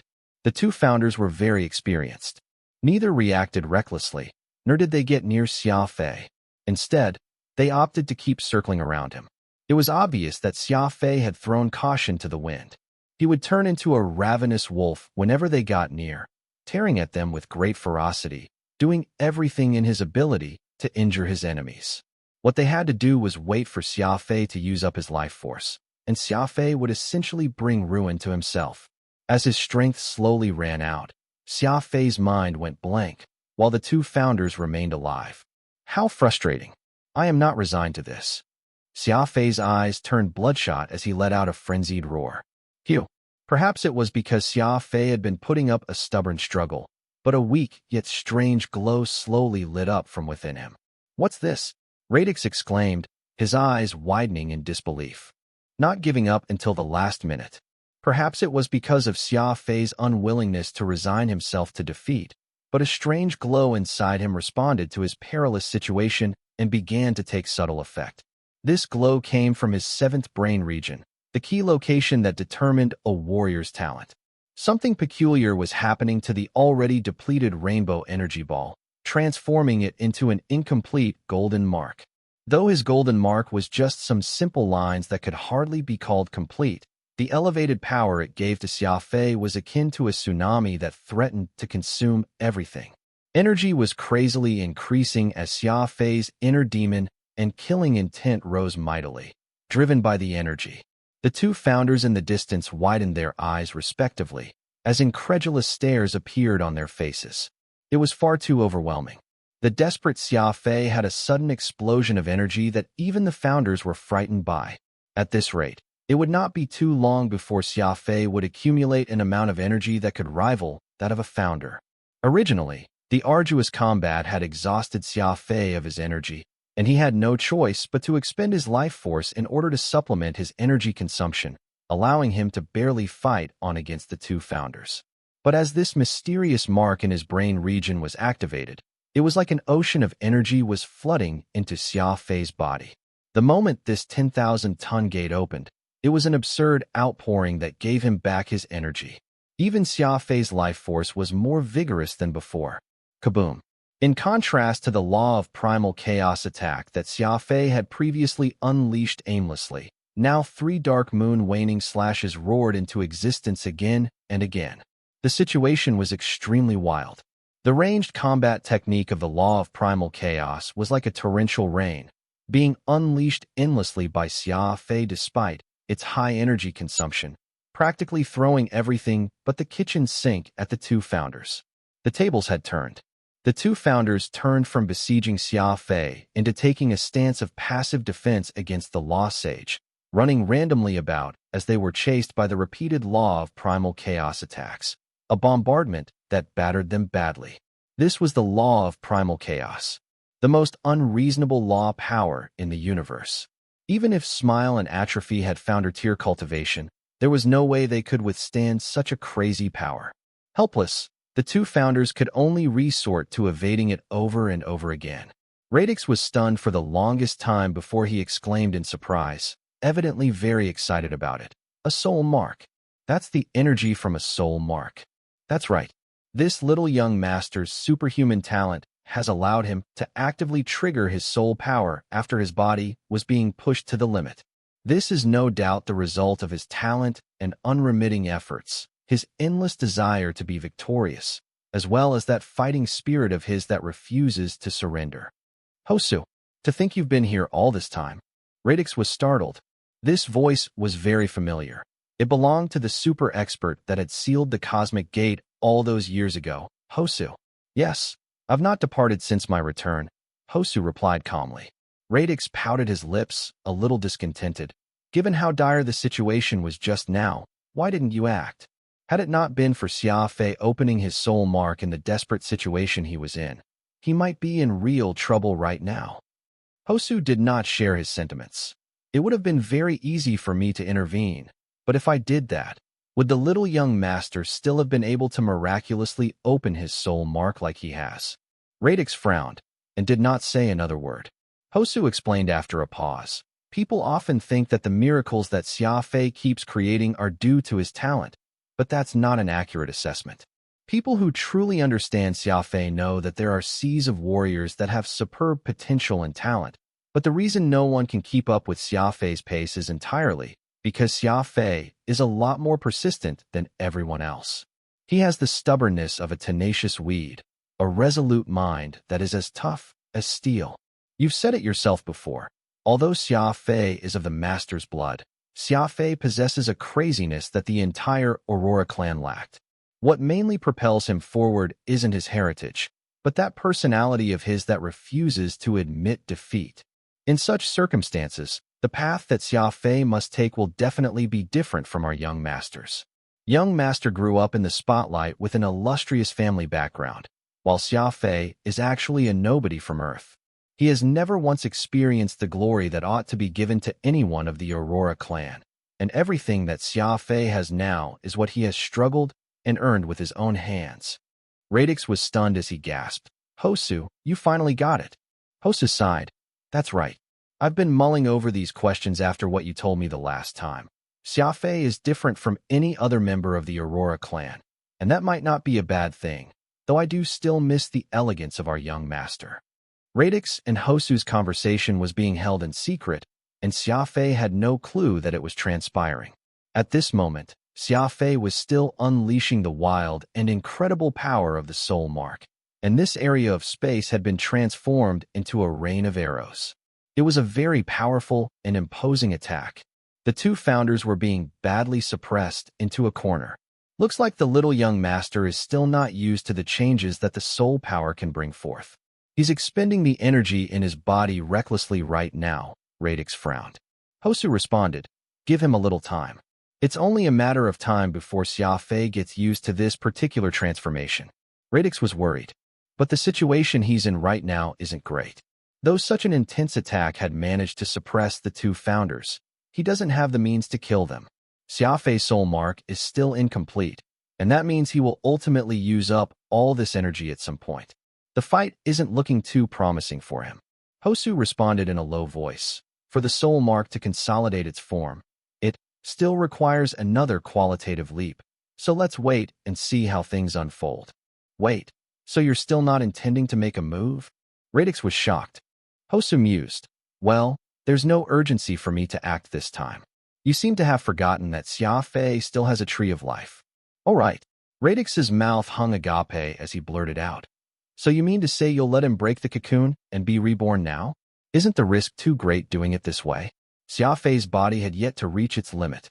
Hosu softly answered, since the little young master had managed to open his soul mark early, then he will surely be able to break the cocoon. What? Are you doubting Xia Fei? Well, Radix pondered as he gulped silently. Of course, an early activation of the soul mark and an early breaking of the cocoon to be reborn would definitely be greatly beneficial to Xia Fei, but the risk was too great. Xia Fei did not specialize in breaking the cocoon and rebirth, and did not the powerful Xia Guqing only manage to break through to the founder tier after being on the brink of death. When a warrior reached an insurmountable threshold, the only thing that could help with the breakthrough was to cross the threshold between life and death. This was an unchanging rule of the universe. It was just that Xia Fei, who had already experienced a rocket-like rise in progress, now had to greatly improve his chance of breaking the cocoon and being reborn. The wild and unbridled attack continued as before. Xia Fei had no idea what the strange golden circle in his brain was for, and was solely focused on utilizing the energy amidst the chaos. It was almost as if the energy was not being controlled, and if Xia Fei did not use it all up, it would only be a matter of time before it forced its way out of his body. This suppression effect from the unending use of the law of primal chaos shocked Xia Fei. The space around him had already turned completely dark and without light, having been repeatedly torn apart through the law of primal chaos. The two formidable founders were in a very sorry state after being on the receiving end of this crushing assault. A true warrior would have top-notch instincts, and his instincts were something that had never lost to anyone. While dishing out this savage attack, Xia Fei had also attempted to comprehend this new power. Over the course of several minutes, Xia Fei actually managed to find the trick to it. He was slowly learning how to control this unbelievably violent power. A portion of the source of this power came from inside him. The fiendish blade Nirvana had long been sapping the souls of the enemies it had killed, quietly collecting all that soul power and storing it in Xia Fei's body. Today, with the soul mark now in a half-open state, Xia Fei suddenly had the ability to use soul power, and so all those disparate souls had become the ammunition that he was using for his counterattack. As time went by, Xia Fei could feel that the soul energy inside his body was running out, but he realized that there was still an even stronger body of energy stored in Nirvana. It was just that this sort of energy was ordered and not in the least bit scattered. He had great difficulty trying to use it, as the energies were not exactly listening to Xia Fei's commands. Xia Fei began to panic a little. At this moment, he needed much more energy for him to maintain this wild attack. His eager desire to slay his enemies superseded everything. So Xia Fei began to recklessly test things, determined to tap into the disobedient energies that were inside the fiendish blade Nirvana. This sequence of imperceptible actions was a challenge to Xia Fei and calamitous to Radix. Good heavens, the little young master is too powerful. He wants to draw me out from within Nirvana. Radix paled as he wailed loudly. Radix was a powerful immortal soul, once being someone on par with Hosu. It was sheer coincidence that Radix became Xia Fei's soul weapon, and now resided inside the fiendish blade Nirvana. The soul power that Xia Fei had detected was none other than Radix, and Xia Fei was about to draw him out and use him right now. He had no idea that Radix would die completely if he no longer had any soul power. What? Hosu was stunned as he gasped in astonishment. Xia Fei has actually mastered control over soul power so soon, and has initiated the process of soul searching? What a superb improvement. Looks like the little young master is already very close to breaking his cocoon and rebirthing. He shall attain soul power level 1 in no time at all. Radix's voice was hoarse. Hosu, quick, come up with a solution. Xia Fei's pull is becoming stronger and stronger. My soul will dissipate into nothingness if he tears me away from Nirvana. Hosu replied, do you really think Xia Fei is capable of consuming you, an immortal soul, from a soul weapon? He had only just obtained his soul mark, after all. Enough talk. Radix was so anxious that the color on his face had drained, shouting, he's Xia Fei, possessing an obstinacy that never gives up until he reaches his goal. Right now, the loose souls inside Nirvana are becoming fewer and fewer, and by the time Xia Fei runs out of soul power to draw from, he will surely regard me as energy for him to use up. Hosu was startled as he fell into deep thought. Logically speaking, it was already a miracle that Xia Fei had been able to utilize soul power without his body being fully developed for it. Right now, Xia Fei was creating an even greater miracle. He actually found a way to gather soul power. Furthermore, he was relentlessly attempting to consume Radix, like he was just energy. That's right, Radix had soul power, and as an ex-expert, Radix has a frightening amount of it. As a servant of the Aurora clan, Radix already had come to terms with his mortality, but he was extremely unwilling to die at this stage. To make matters worse, Xia Fei was even crazier than Radix. He was even more unwilling to let the two founders off. With how things are, there's just one method left. Hosu stated solemnly. What method? Radix was a little panicked. Xia Fei was the reckless sort when in combat, and he required even more energy to maintain this crazy battle, which was why he was constantly absorbing whatever energy he could obtain from his fiendish blade Nirvana. He would surely harbor designs upon Radix the moment he emptied out the fragment souls inside. Superimpose your cultivation onto Xia Fei. Hosu rumbled. Radix was shocked as he cried out in disbelief. Are you serious? Will Xia Fei be able to control all my cultivation? Despite the fact that I'm just an immortal soul right now, my foundation is still there. What if the little young master's brain experiences ruin from soul backlash? Could you bear the responsibility if this were to happen? Radix was once a great expert. Even beyond the cosmic gate, he would be considered a significant character. And while it was true that Radix was a lot weaker now that he was in his soul form, he still had his foundation, and it would be quite a feat if he were to stack his own strength onto Xia Fei. Well, then do whatever you want. I won't be intervening, in any case. Hosu sniffed very irresponsibly. At this very moment, the intense battle between Xia Fei and the two founders had already reached a fevered pitch. Dissatisfied with the impending results of the battle, Xia Fei was in the process of closing the distance between both parties, bringing the fight into close combat. He was determined to take Smile and Atrophy's lives. Through gritted teeth, perhaps having been affected by Xia Fei's zeal to fight to the death, Radix hissed, "Fine. Then I'll let Xia Fei have an early taste of the dignity befitting a soul hunter." Whoosh! Xia Fei suddenly felt that energy that had been unwilling to submit to him inside Nirvana taking the initiative and relenting, joining in the fight in a peculiar yet brutal manner. Boom! With a casual wave of his fist, Xia Fei's punch could actually stir up a storm that shook the very galaxy. Xia Fei was deeply surprised as he muttered in awe under his breath. What power! Smile and Atrophy were absolutely flabbergasted. They had already been infinitely close to killing Xia Fei, yet they had ended up battered and bruised by this insane counterattack from him, and it even appeared as if it was far from over. They had no idea just how Xia Fei had managed to borrow some sort of celestial might, but he was attempting to use this power to slay them. Two founders. An unimaginable scene was unfolding out there in space. Xia Fei was beating up two founders after he gained soul power. It had to be stated that Xia Fei merely had a Law Sage's cultivation. He was just a level 5 law sage who could actually turn the tide of the battle after wielding Radix's soul power, able to beat up 2 founders black and blue. It just went to show just how terrifying the power of the soul mark was. Not only was there an increase in his strength, even Xia Fei's speed surged. 5 million, 6 million, 7 million, 8 million. In a short span of time, Xia Fei's speed was already nearing 10 million meters per second. Even a founder with their heightened neural response could not make up for such a great increase in speed. All they saw was Xia Fei's figure blurring and appearing to Smile and Atrophy's left, driving a hard fist right into Smile's face. The amount of power in that one punch was staggering. The founder Smile was sent flying the moment the punch landed. The man went sailing across space, spurting out a trail of blood behind him. Before Smile could react, the fiendish blade Nirvana came crashing through from above him like a bolt of lightning. Crash! A mass of white light covered the space. After it dissipated, Smile was seen grasping at what remained of his left arm, staring at Xia Fei with an expression of extreme shock. His right arm had directly been severed by Nirvana.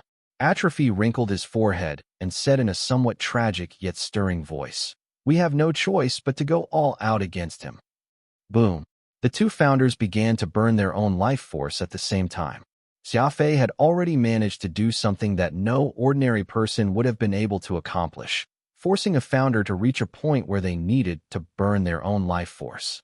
The intense battle continued, as lights shot forth in every direction. This fiery battle was fierce. As the fighting progressed, the very space around them began to twist and fold.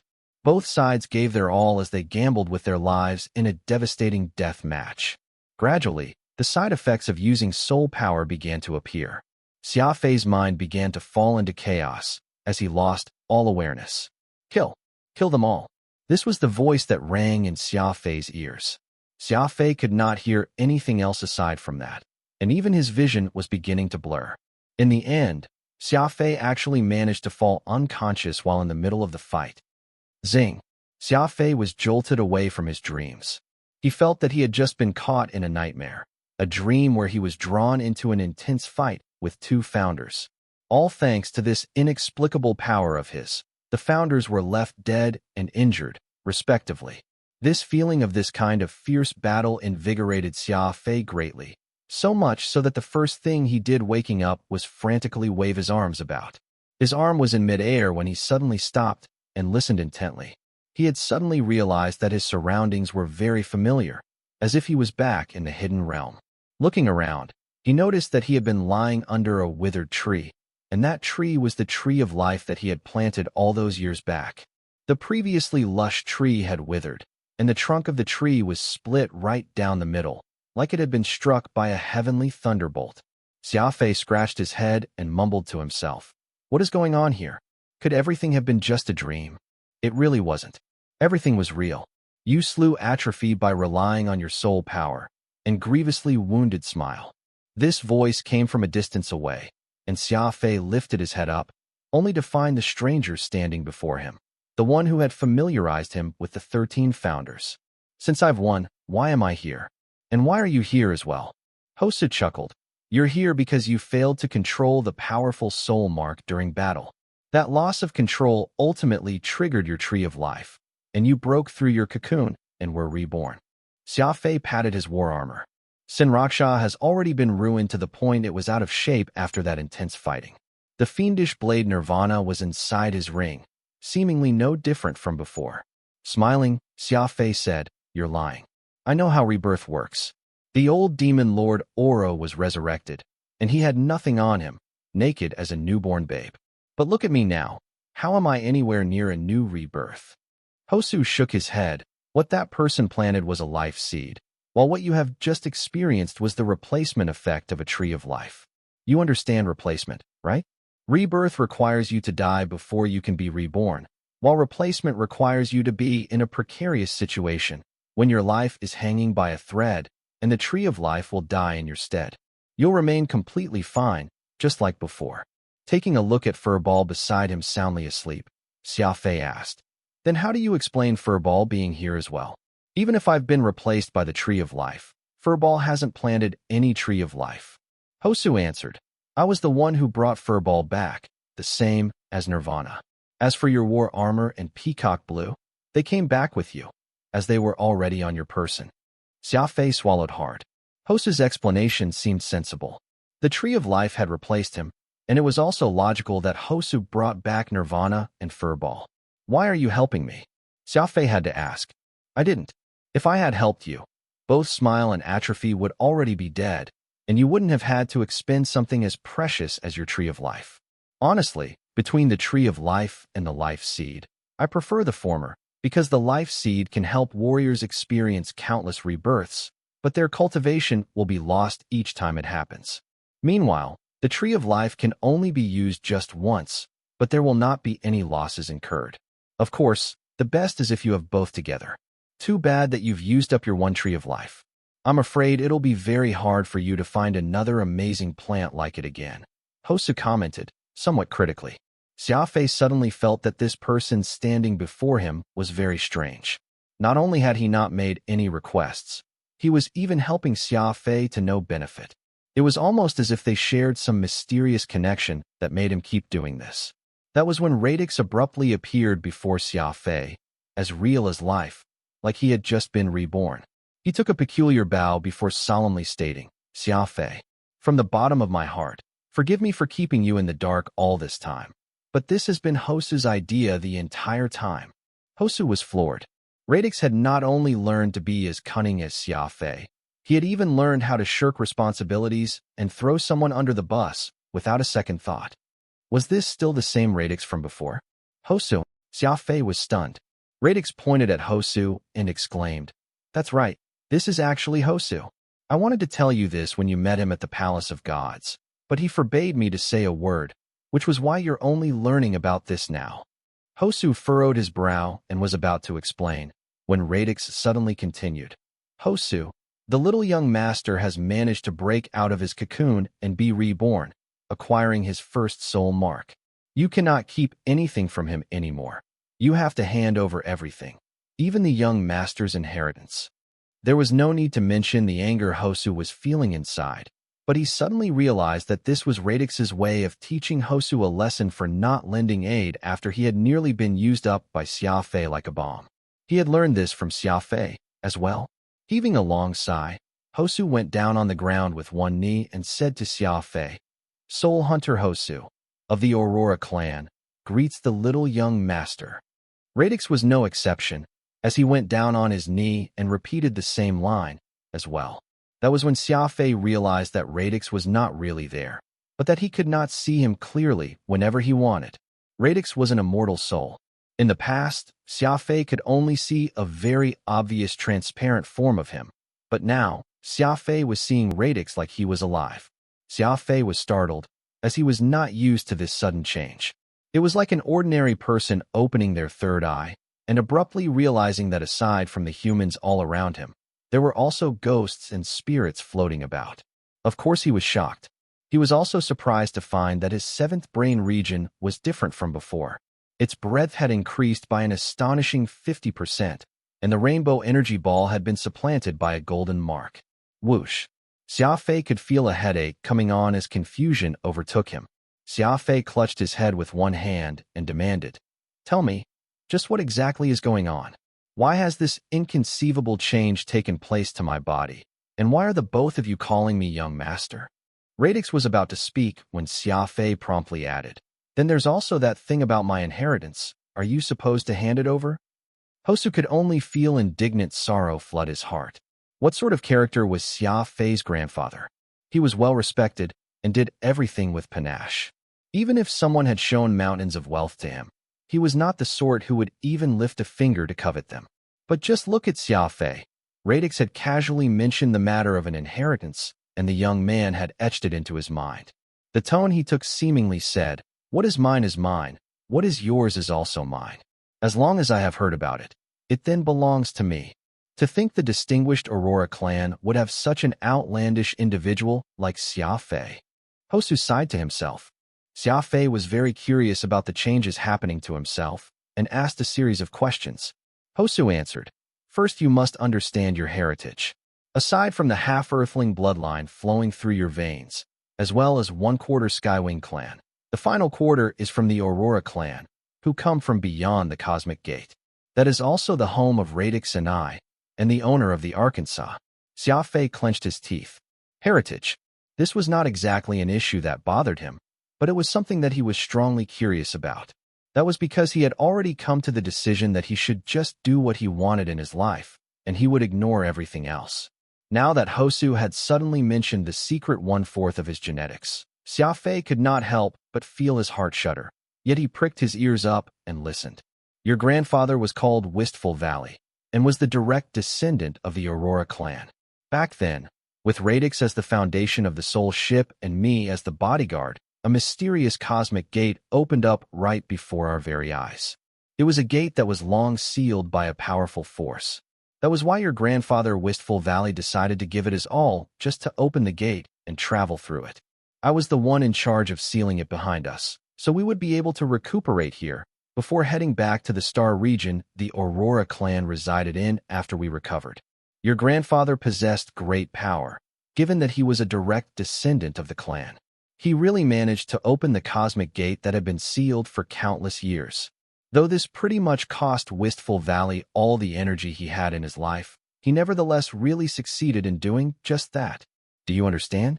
Your grandfather was a kind person and never once showed a bad temper to anyone else. It was at that moment that I realized that the reason he did not exchange blows with others wasn't because of his lack of cultivation, but the exact opposite. His cultivation was so great that he could bring ruin and devastation to the universe. Even with me and Radix put together, we'd not even be a match for 1% of his power. Hosu was buzzing with energy after he reached this point. His eyes shone brightly, almost as if he was witnessing the scene of Wistful Valley opening up the cosmic gate with all his might before his eyes once again. Unfortunately, the inverse still managed to find us before we entered the cosmic gate, and the ark was wrecked. Because your grandfather Wistful Valley had used up all his strength, he lost his ability to protect himself and thus ended up dying in space. Even more tragically, I had also used up all my strength when I attempted to seal the cosmic gate, but the effect was far from ideal. With how the inverse are able to sneak through the cracks of the sealed cosmic gate from time to time, my seal seems to have lost its effect after all these years, and the inverse could very well completely break the seal and invade at any time. Radix lowered his head slowly. The seal over the cosmic gate had been powerful, yet Xia Fei's grandfather had been able to open it, while Hosu was still unable to seal the cosmic gate up completely despite having sacrificed his life for it. This was the difference in strength. Perhaps Radix felt that he was not strong enough after failing to protect Xia Fei's grandfather properly, which was why he was blaming himself. Xia Fei frowned and asked curiously, I remember that the cosmic gate has been opened once before, right? It is why the law realm is in its current state, being suppressed by the inverse. Hosu shook his head. You can't really call that a true opening of the gate. They only managed to open a small crack, and a portion of them managed to slip in. But just with their strength alone, the founders were cowed and ended up coming to a compromise. The seal I made in exchange for my life all those years back is a lot weaker. If the inverse were to attempt to open it again and proceed to invade on a larger scale than before, even if the entire universe were to unite against them, we might not have the ability to resist them. Hosu then said several more things pertaining to the Aurora clan, as well as matters related to what was beyond the cosmic gate, which left Xia Fei feeling even more uneasy after hearing them. According to Radix and Hosu, the Aurora clan was very respected beyond the cosmic gate, not because they were powerful combatants, but because of their graciousness. In Xia Fei's eyes, graciousness was nothing that was of any use, something that he could not even eat. Anyone that provoked him or his people would have their entire family slain. Xia Fei's way of thinking was more in line with repaying grievances with enmity, and he had never once considered teaching the people through grace and humility. Apparently, the Aurora clan took a very dim view of the concept of wealth, yet Xia Fei had been plundering and looting his whole life, not letting go of anything once he set his eyes on it.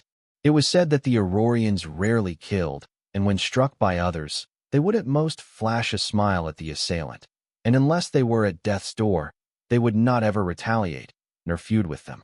Xia Fei was even more nonplussed after hearing that. If anyone dared send a glare his way, they would die. That was the style he followed. In any case, the Aurora clan that Hosu and Radix described left Xia Fei rather speechless. They were essentially just a bunch of good people, living a life without antagonism in some hidden location beyond the cosmic gate, spending their days cultivating. Looking at himself, then thinking about what the people of the Aurora clan that his grandfather had belonged to were like, Xia Fei sighed. Are you positive that I'm of your clan, a descendant of the Aurorians? Radix and Hosu nodded their heads vigorously, with Radix solemnly stating, There's no doubt about it. Though you are only genetically a quarter Aurorian, it is also that fourth that gives you an advantage over the inverse. That day you slew the inverse in one strike while hundreds of guardians were helpless before it wasn't just because of Nirvana, but also your genetics. Xia Fei did not wish to probe any further regarding the Aurora clan. To think he would actually have a heritage with that clan left him speechless. He was really at a loss for words. In his view, the Skywing clan was what suited him best, and happily spending his days with those crazy individuals would be far better than being personable. Even if there was a day in the future where he could really pass through the cosmic gate and take a trip to the place his grandfather had resided in the Aurora clan, he would very likely be viewed as a freak, completely out of place. After all, the personality differences between Xia Fei and the Aurorians were too great, almost to the point where they shared no common ground. Changing the topic, Xia Fei then asked, All right then, let's talk about the seventh brain region, as well as the soul mark. Why has everything changed after that golden mark appeared? Hosu chuckled. Little young master, the fact that you possess a soul mark at this stage is an extremely thrilling thing. Back then, when the cosmic gate could still be considered sealed, all the sapient life forms in this universe did not have their seventh brain region opened. This only came to about due to a series of genetic mutations that happened after the Ark arrived. Xia Fei was curious. Not a single life form here in this universe had a seventh brain region before this? Just how powerful was the Ark? Hosu nodded. It's true, because the Ark is a soul ship. It was a type of supersized assault soul weapon that is capable of independent thought. It was the ultimate representation of the power the Aurora clan wielded. If the Ark wasn't powerful enough, then it would not have needed an expert like Radix to give up his physical body and become the commanding soul of the ship. Upon mentioning this, Radix raised his head proudly, almost as if it had been his honor to have been chosen as the soul of the Ark, because he had been a lot stronger once before. Xia Fei looked at Radix for a while, a cold war igniting inside him. Xia Fei already knew that Radix had recovered his memory some time ago. It was just that Radix had kept him in the dark until now. The manufacturing of the Ark was a closely guarded secret of the Aurora clan. After the soul ship was destroyed, its energy scattered across the universe, and the various sapient life forms here began to gradually develop. The 13 founders were the first batch of intelligent life forms who benefited from the Ark's explosion. They possessed decent talent, and as their seventh brain region opened up, these people gradually grasped control over their own bodies and broke the limits of their own physical forms over long periods of time, becoming founder-tier experts. Upon reaching this point, it seemed like Radix and Hosu both had something on their minds, constantly glancing at the time, like they were waiting for something to happen. Xia Fei asked again, Are founders really that precious? Why is it that across the vastness of the universe, there are many law gods, but there are only a paltry handful of 14 founders? Even if we include those that have died, that's still merely 31 founders. Hosu answered, We'll have to talk about the source of their strength. The strength of sapient life forms originate from the limits of their bodies, but that's just a part of it. Aside from their bodies, sapient life forms also possess a soul, and there is great power inside their souls. After cultivating and training one's body to the limit, they would reach peak law god and be able to control the universe through their physical selves. However, soul power is also very strong, but it is hidden, a great power that attempts to control the universe through one's soul. The founder tier means a warrior has developed their body to its very limit and has broken through that very limitation, beginning to make their way to the stage of soul power. It is extremely difficult to cross from physical strength to soul power, given how the body exists and can be seen and touched, while the soul is a kind of spirituality wielded with concentration. Most have a hard time discovering the existence of a soul, not to mention the energy needed to utilize it. You have seen for yourself how the grand ancestor of your Skywing clan, Xia Guqing, had to risk his very life before he developed soul power and became a founder. As such, it could be seen just how difficult it is for anyone looking to cross over the double barrier between body and soul. Xia Fei nodded. I completely understand what you mean. No matter what I cultivated before, be it my special ability or laws, I'd have to expend all the strength in my body. But the founder's touching soul power is a type of method to progress across tiers, which was why this was a very difficult threshold for most warriors out there. However, I have only just achieved level 5 Law Sage, and I'm still a ways off peak Law God. How could I have this soul mark? Radix laughed. That is because your blood decided you'd be suitable for using soul power from the very start. More importantly, it's because you're not too old, but have already experienced numerous life and death moments. That indomitable spirit of yours helped propel you. Soul is the accumulation of someone's mental fortitude, and that is one aspect of you that is really strong. Sometimes, it can even terrify people. Xia Fei nodded again. He still had a lot of questions he wished to ask, but he suddenly felt his body begin to burn up, almost as if he had been tossed into boiling water. Here it comes. The chain reaction after activating your soul mark is finally about to happen. Hosu excitedly shouted. This is a chance. Before this, you need to make a very important choice. Do you wish to hunt souls or to eat souls? Do you wish to hunt souls or eat souls? You need to make a choice. Radix and Hosu stated gravely, already knowing what was happening right now. Xia Fei could only feel a powerful itch raging inside his body. It was like there were a million insects crawling all over his skin, an unbearable experience. Even his skin was turning red from the burning sensation. Xia Fei did his best to endure what he was feeling inside as he asked, Hunt souls? Eat souls? Just what in the world is happening to me? Radix was enraptured. A soul hunter is a very noble undertaking, something Hosu and I belong to.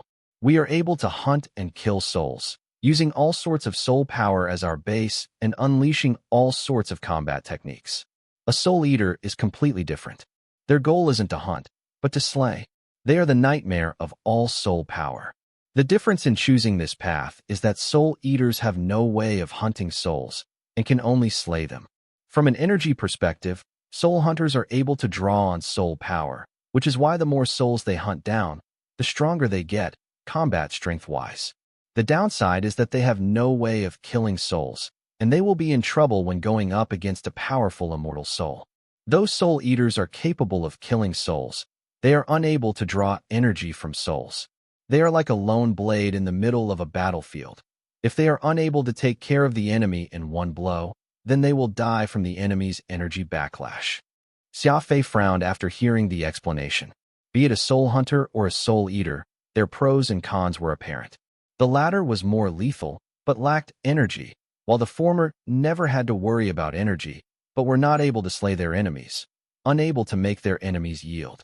Being unable to kill his enemies would depress Xia Fei greatly, and he would feel dissatisfied if he did not have enough energy to devote to battle. While pondering, 3 rays of light appeared inside his 7th brain region, colored red, white, and black. They circled the golden soul mark that had just formed in his brain region, slowly orbiting it. It was a fantastic sight. It's time to choose. White represents energy, and you'll become a soul hunter. You'll have endless energy, and as the number of souls you hunt increase, the energy you have will become stronger. Red represents slaughter. Choosing red will make you a soul eater, and as your level rises, you'll be able to kill higher quality souls. No matter which you choose, you'll become a well-respected professional warrior beyond the cosmic gate. Hosu exhorted him with a solemn expression. Radix was also shouting, That's right.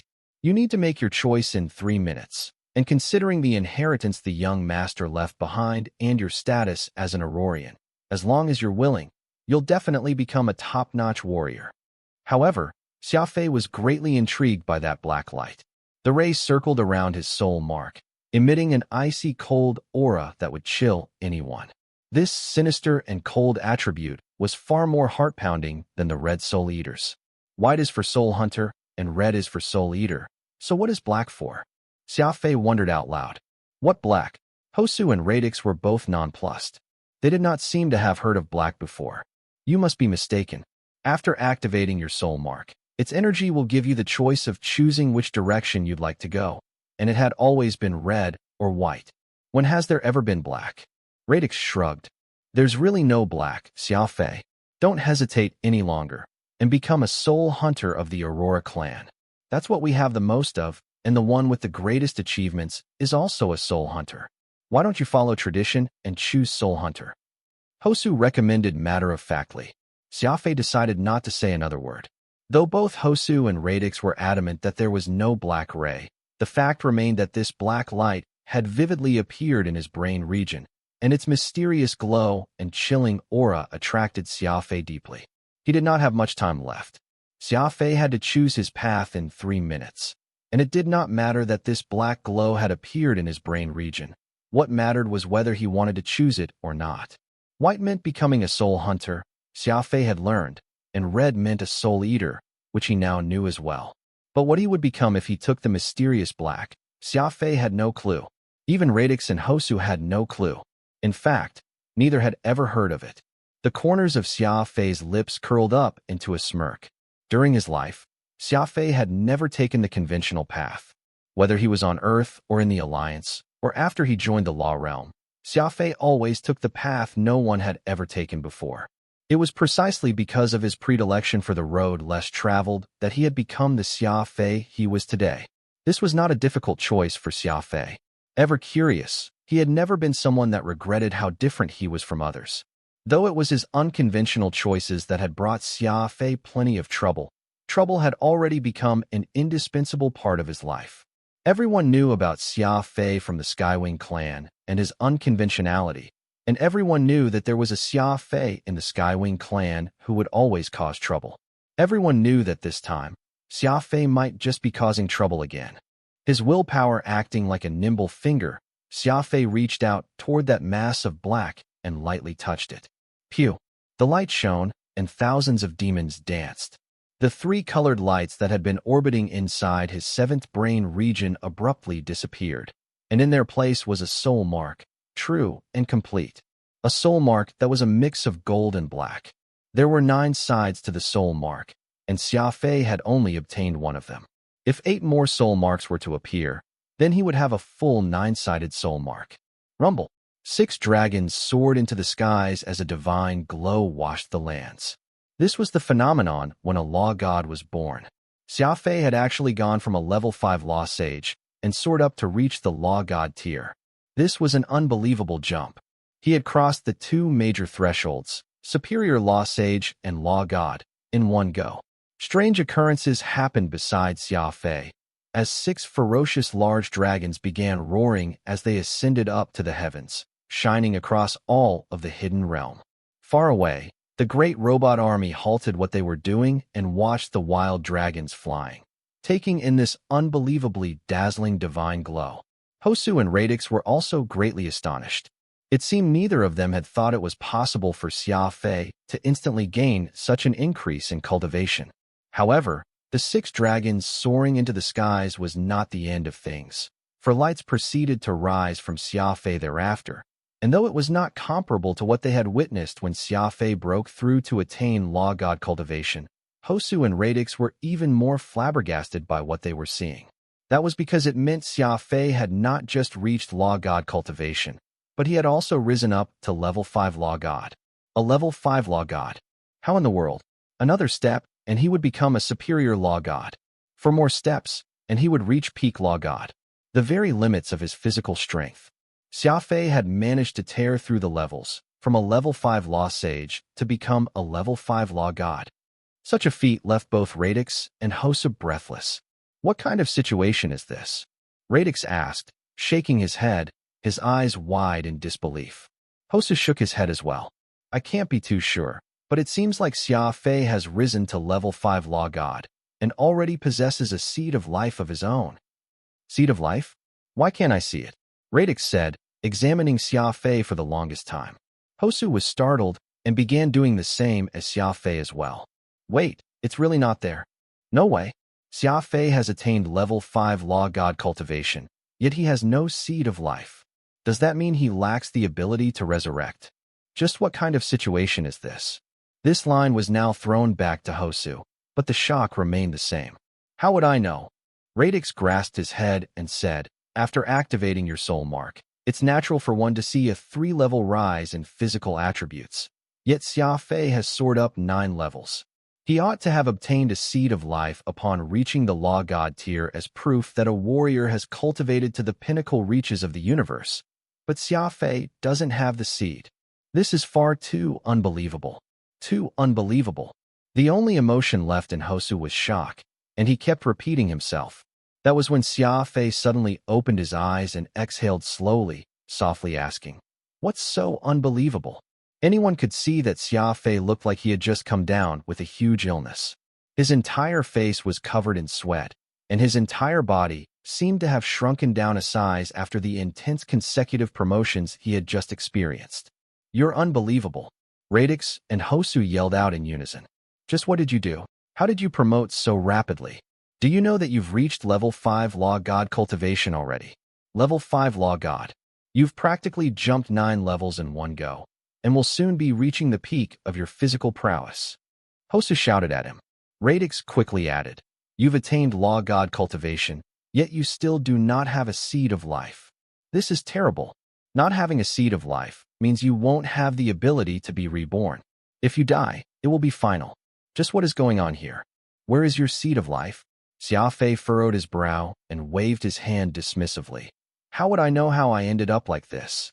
You two should be the ones with the answers. After all, you've experienced this before, so you should know what happened." "Heck, who has ever experienced this?" Hosu shouted. As a loyal servant of the Aurora clan, Hosu was honestly panicking on Xia Fei's behalf. Rebirth was the most important accomplishment for an expert. With an immortal soul, that meant their lifespan increased, which also positively affected the continuation of their cultivation. Only by accumulating constant cultivation over years could a warrior reach the zenith of their strength, because it was truly a long path. If someone had a short lifespan, then no matter how great a talent he or she was, a limited life might not reach the limits of their capabilities. More importantly, losing the ability to be reborn meant that Xia Fei only had one life. With how vast the universe was, who knew how many strong experts would be out there? Who could guarantee that they would not encounter some unparalleled godlike killer? Other experts could rely on their rebirths to make up for their lack of cultivation, returning to the martial world after thousands of years, and they could take their revenge when making their comeback. But Xia Fei did not have a seed of life. He would be nothing but ash after he died just once. He would be gone for good. Radix was ultimately more of an active thinker than Hosu, and a spark of a thought came to him after scratching his head for quite some time. He said, "Hosu, quickly hand over young master's inheritance. Now that Xia Fei has attained his first soul mark, he'll be able to cultivate the heirloom martial technique of the Aurorians. As long as Xia Fei can obtain just 1 point of the heirloom, he will be able to safely establish himself here in this universe, and no one will ever harm him. Even several founders ganging up on him would not be enough to take him down." Hosu froze for a moment and swiftly began to search through his spatial ring.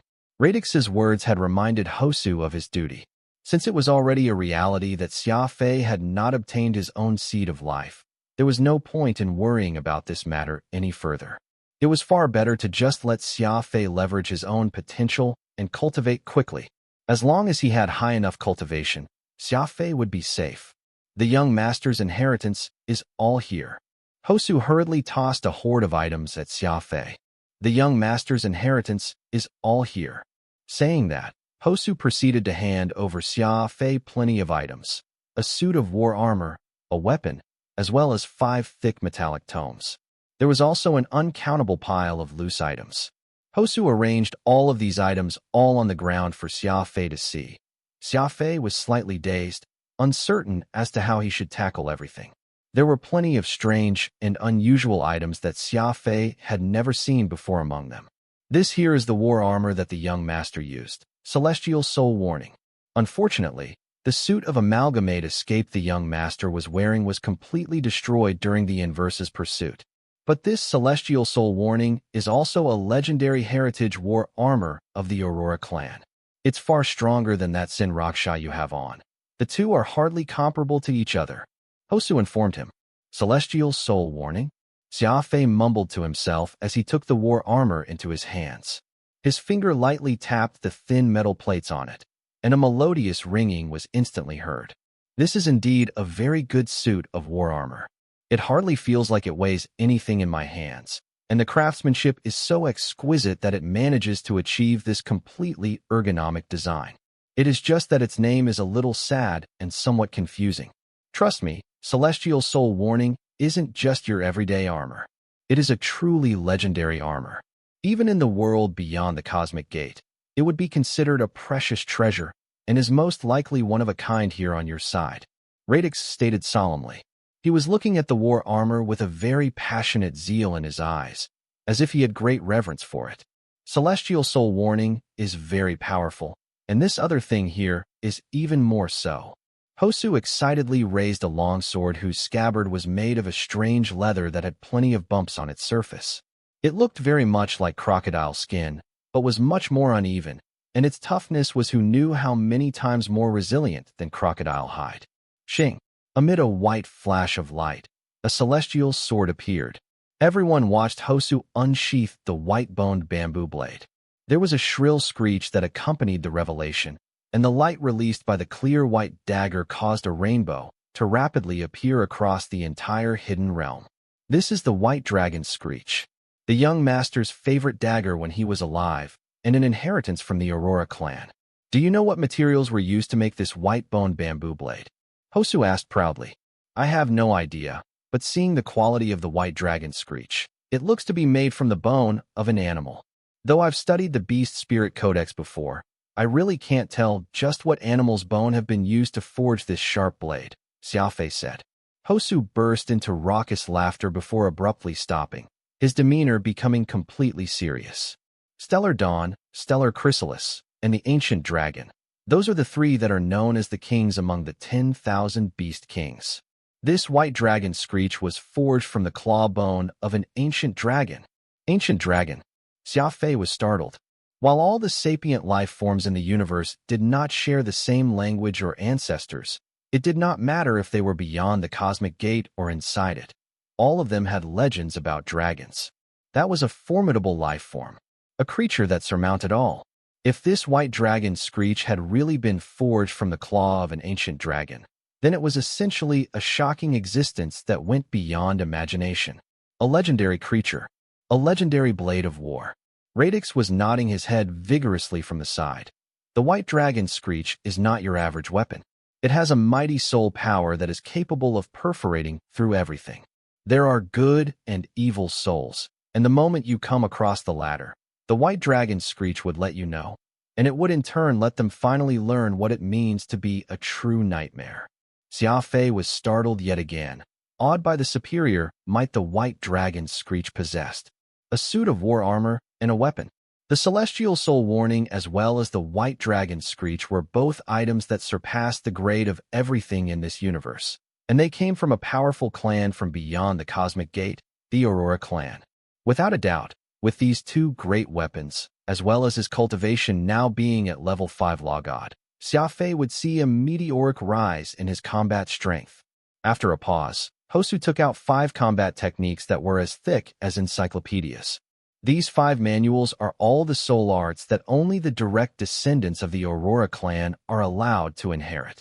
Look here, this is the Soul Hunter's Notes, designed for our clan's soul hunters to learn from. Then this one is the Tome of Soul Eating, a treasure necessary for any soul eater's advancement. As for the Minor Soul Cultivation and Major Soul Cultivation and 9 Revolution Soul Cultivation, they are study handbooks best for building a foundation in soul power and its subsequent advancement, respectively. With these 5 books, whether you choose to be a soul hunter or soul eater, you'll be able to use them until the end of your life. We left on a long odyssey, which was why the young master brought along an entire set of secret manuals. As for these drugs and other trinkets, they will also grant you unimaginable benefits when used. Unfortunately, a portion were lost during the Ark's explosion. Hosu and Radix were both thrilled. After all, these were the true inheritances from the Aurora clan, something Xia Fei's grandfather had left behind. Only a direct descendant of the Aurora clan could learn them, and even clan warriors like Radix and Hosu had never come into contact with them. Alright, let's not waste any more time. You should first start learning the basics of soul cultivation. As for these combat techniques, just which option did you end up going with, soul hunting or soul eating? It will be a disaster if you cultivate the wrong manual, Hosu asked somewhat anxiously. Xia Fei was a little taken aback as he replied quietly, I did not choose either. That's impossible. Radix was tearing at his hair as he yelled. Though he was just a soul, the actions he was making looked very real and vivid. To think you're not going to learn either technique? Just what sort of situation is this? I have never heard of a similar situation in my entire life. Hosu was also shaking his head and sighing from the sidelines as well. After a bunch of tests, Radix and Hosu had confirmed that there was no way for Xia Fei to learn either of the treasured manuals that belonged to the Aurorans. This was definitely a very frustrating matter. Xia Fei was 1/4 Auroran in terms of his blood lineage, and yet he was unable to cultivate the Auroran soul arts? Neither Radix nor Hosu could wrap their heads around it. Why is that? Hosu rubbed his chin meaningfully as he shook his head, wondering to himself. Xia Fei shrugged as he helplessly explained, I already told you both. There were 3 colors of lights in my brain region before, red, white, and black.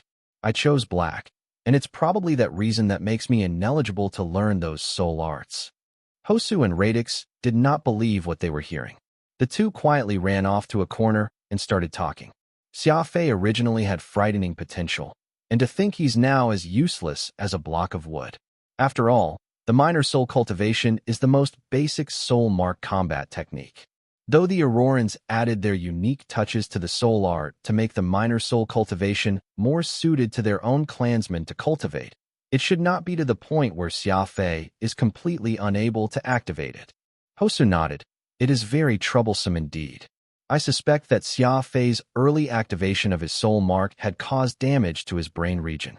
As for that black light, it must have been something he completely hallucinated. And the truth is that though Xia Fei has activated his first soul mark, he has actually lost all ability with it. Radix heaved a long sigh in his sorrow. That would be terrible. Xia Fei has become a useless piece of driftwood that can never cultivate soul arts. Even if he reaches the limits of his physical body and attains peak law god cultivation, he will most likely never be able to go further, up to the founder tier, for his entire life. The two were very dejected. Under normal circumstances, warriors would naturally draw out soul power after their physical body had finished its development, allowing them to transcend and become founders. But Xia Fei had actually activated his soul mark when he was only level 5 Law Sage. This was definitely an extraordinary development. Then there was the crazy promotions that Xia Fei had undergone after activating his soul mark, which had surprised Radix and Hosu greatly after witnessing it. There had been previous instances of talented warriors having their soul marks activated early, but never as early as what Xia Fei had. After a genius warrior activated their soul mark, their physical body would improve greatly from acquiring soul power, but never had anyone received as great a boost in levels as Xia Fei.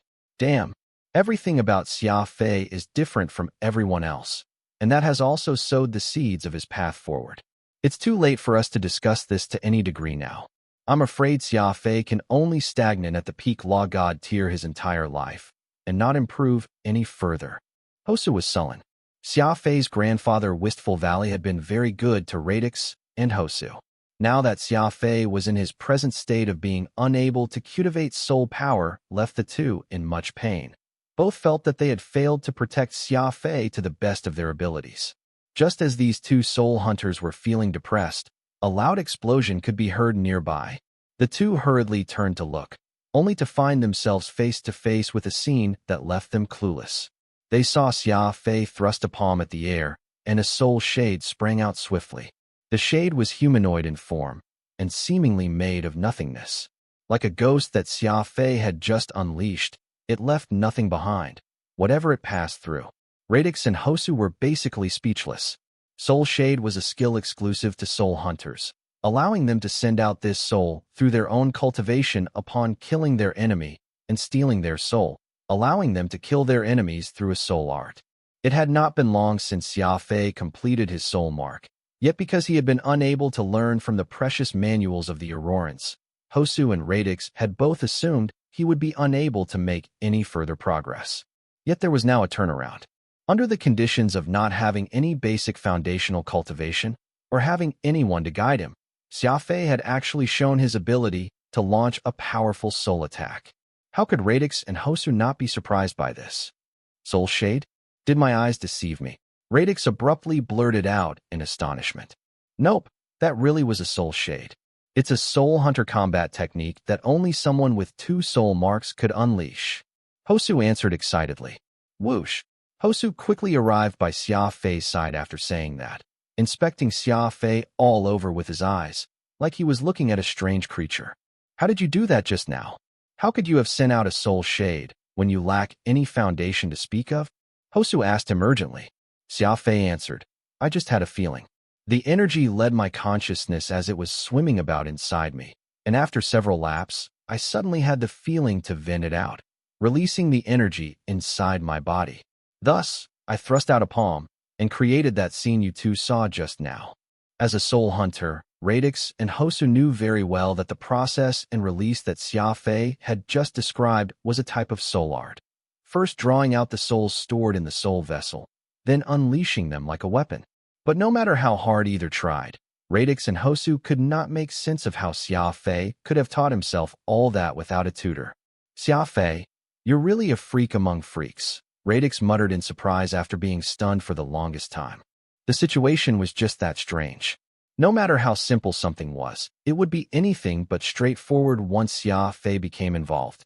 All these various weird phenomena had left Radix and Hosu astonished beyond belief. Before they could even wrap their heads around everything, another impossible-to-explain scene had occurred. Xia Fei had actually managed to learn and use soul combat art without anyone's guidance, and had unleashed a rather effective soul shade, too. I refuse to believe this. Not even if you beat me up. There's no such thing as being self-taught in this world. When the two of us were teaching you the soul cultivation art just now, you were no different from a block of wood, completely incapable of activating your soul mark. Yet you've somehow turned into a self-taught genius in a blink of an eye. This is no different from a fairy tale. It must have been an accident. An accident, I say, Radix bemoaned. Xia Fei shrugged and sighed. I can't help it if you two don't believe me. Even now, I have this very strange idea brewing inside me, something I should be able to unleash as a soul art as well, though I have no idea what the effect would be. Hosu started and said in bewilderment, Quick, quick, unleash it and let me and Radix have a look. Perhaps we might be able to glean something from it. Who knows? Xia Fei nodded and promptly began to gather his own soul attack. As to why he had unleashed that soul shade just now, Xia Fei was not exactly too clear about it himself. He had only been chasing after this mysterious sensation inside him and doing things accordingly. Hey, now that we're seeing it, these actions that Xia Fei's doing really do look like it.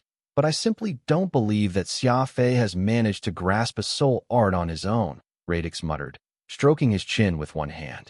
As that sentence was uttered, the two saw a spark of light enveloping Xia Fei's 2 hands, like his 2 hands were made of crystal, and the light was unleashed in the center of his palms. Crap, Radix yelped as he retreated rapidly, diving back into the fiendish blade nirvana. Meanwhile, Hosu was rooted to the ground, dumbfounded right where he had been standing, like he was witnessing Armageddon's arrival. Swoosh! The light quickly disappeared, leaving Xia Fei standing where he was, panting heavily. He looked to be very tired.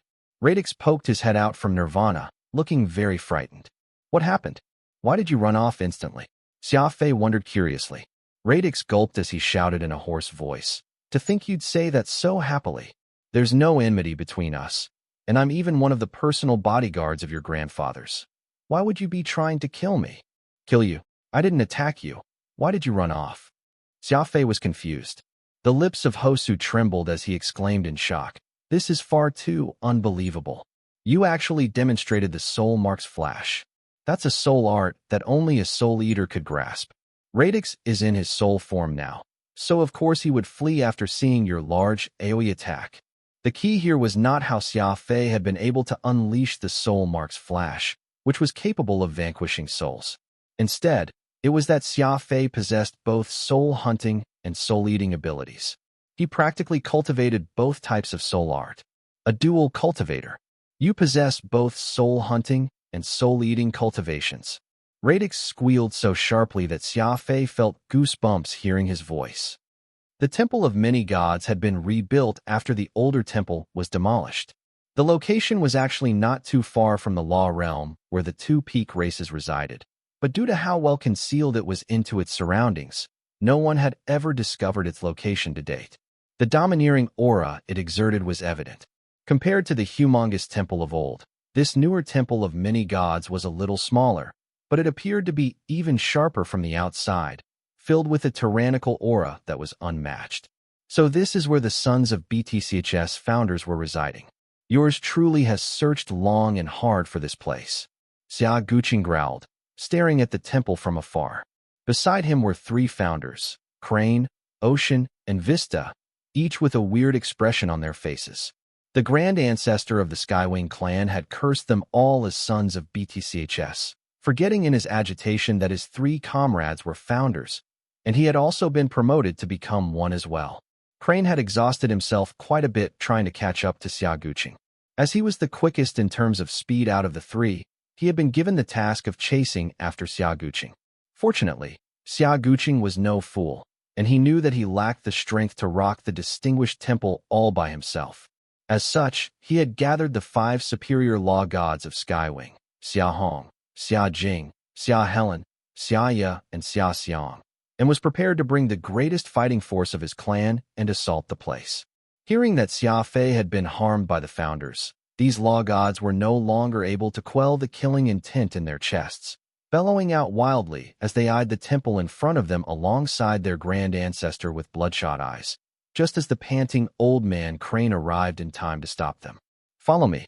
Xia Guqing waved his arm as the 5 superior law gods behind him stood up, each looking like they were ferocious tigers that had left their lairs, ready to barge into the Temple of Many Gods at Xia Guqing's command. Crane hurriedly blocked Xia Guqing while sweating profusely. "Are you insane? Are you planning on just charging into the place like that? That is the Temple of Many Gods. That is where 7 of the 13 founders reside. It's not too late for us to wait and come up with a more comprehensive plan before we take action." Xia Guqing was obviously not willing to hear him out. Huffing, "Wait? Tell me, how many years have you all been waiting? When will you be waiting until? This old man doesn't have the patience you 3 had. Anyone who kills my Skywings will pay it back with their blood. I won't wait for even a moment sooner." Whoosh! The Skywing wolves did not spare another word and went barreling right for the Temple of Many Gods. The 3 founders were helpless, and all they could do was follow Xia Fei, worry etched all over their faces. Everyone had thought that there would be 7 founders inside the Temple of Many Gods, but none of them knew that Xia Fei had already slain Atrophy and severely wounded Laughter. Without even realizing it, the risks of this plan to assault the Temple of Many Gods had lessened quite a bit. Hosu let out a long sigh and said, "Xia Fei is really a dual cultivator of both soul hunting and soul eating." Hosu and Radix had done a round of tests on Xia Fei and confirmed that Xia Fei did not gain the power from either of the 2 major systems, but that he had both of them. This came as a great shock and generated plenty of confusion for the 2 of them. Perhaps we are the ones who have been lacking in knowledge, which is why we did not know of anyone capable of cultivating the techniques from both systems. In any case, the situation Xia Fei had found himself in isn't a terrible one. At the very least, he has already grasped the basic method of using his soul mark and can execute some very strange attacks according to the energy he had embedded in his soul mark. Honestly, I think Xia Fei is very different on the offense, almost as if he's slightly more powerful than the average combat strength a level 1 soul hunter possesses, and the power he utilizes is even more peculiar, Hosu pointed out. Radix nodded slightly. "What you said makes sense.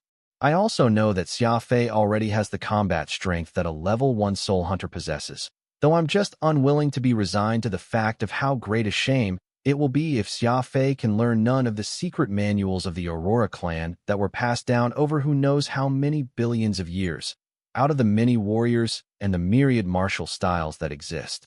Hosu was of course helpless to this fact as well, so he merely said, "Perhaps Xia Fei is just destined to be one of a kind. He's the only one we know that has activated a soul mark so early in his cultivation, and he's also the one that could not cultivate the legacy combat techniques of the clan. I just have this vague feeling." On that note, Hosu glanced over to Xia Fei, his gaze filled with worry. "What feeling?" Radix curiously asked. Hosu let out a sigh.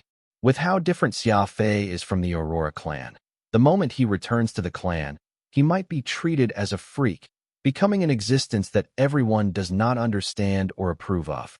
It might not be a good thing now that Xia Fei is unable to cultivate any of the Auroran combat techniques. Radix was stunned and slowly lowered his head. What Hosu was worried about was something he had already considered. After all, the Aurora clan valued demeanor, while Xia Fei cared more about practicality. As long as he was able to kill his opponent, Xia Fei had no qualms about resorting to any means necessary. Someone with conscientious thoughts and a head full of schemes, a sly and smooth personality, yet ruthless when forced to act. None of the traits that Xia Fei possessed would be tolerated in the Aurora clan because none of them could be considered elegant. Perhaps this had already been predestined. Xia Fei most likely could never assimilate into the Aurora clan, the clan that was considered the most elegant and personable family beyond the Cosmic Gate. Xia Fei knew very well that his grand ancestor Xia Guqing would definitely be anxious to locate him, and so after he spent some time testing his newly obtained soul mark, he headed toward Metal City and met up with Sophie. Since he was already in the Hidden Realm, he did not spend too much time chatting with his friends and learning about the progress they had made on the Titan super warship at the same time. When they met, the War Armor Celestial Soul warning that came from beyond the Cosmic Gate instantly unnerved Sophie, Warstar, and the others quite a bit. Every piece of top-grade equipment had an aura of its own, and while these weapons had no life of their own, they easily outshone everything, like an expert standing out against a common man, leaving everyone feeling breathless and pressured wherever they went. This was especially the case for the Warbot Warstar and for Phantom in his new body. Because the two of them were warriors, they were even more intensely affected by the feeling. Of course, the aura that Xia Fei was giving off now impressed others as well.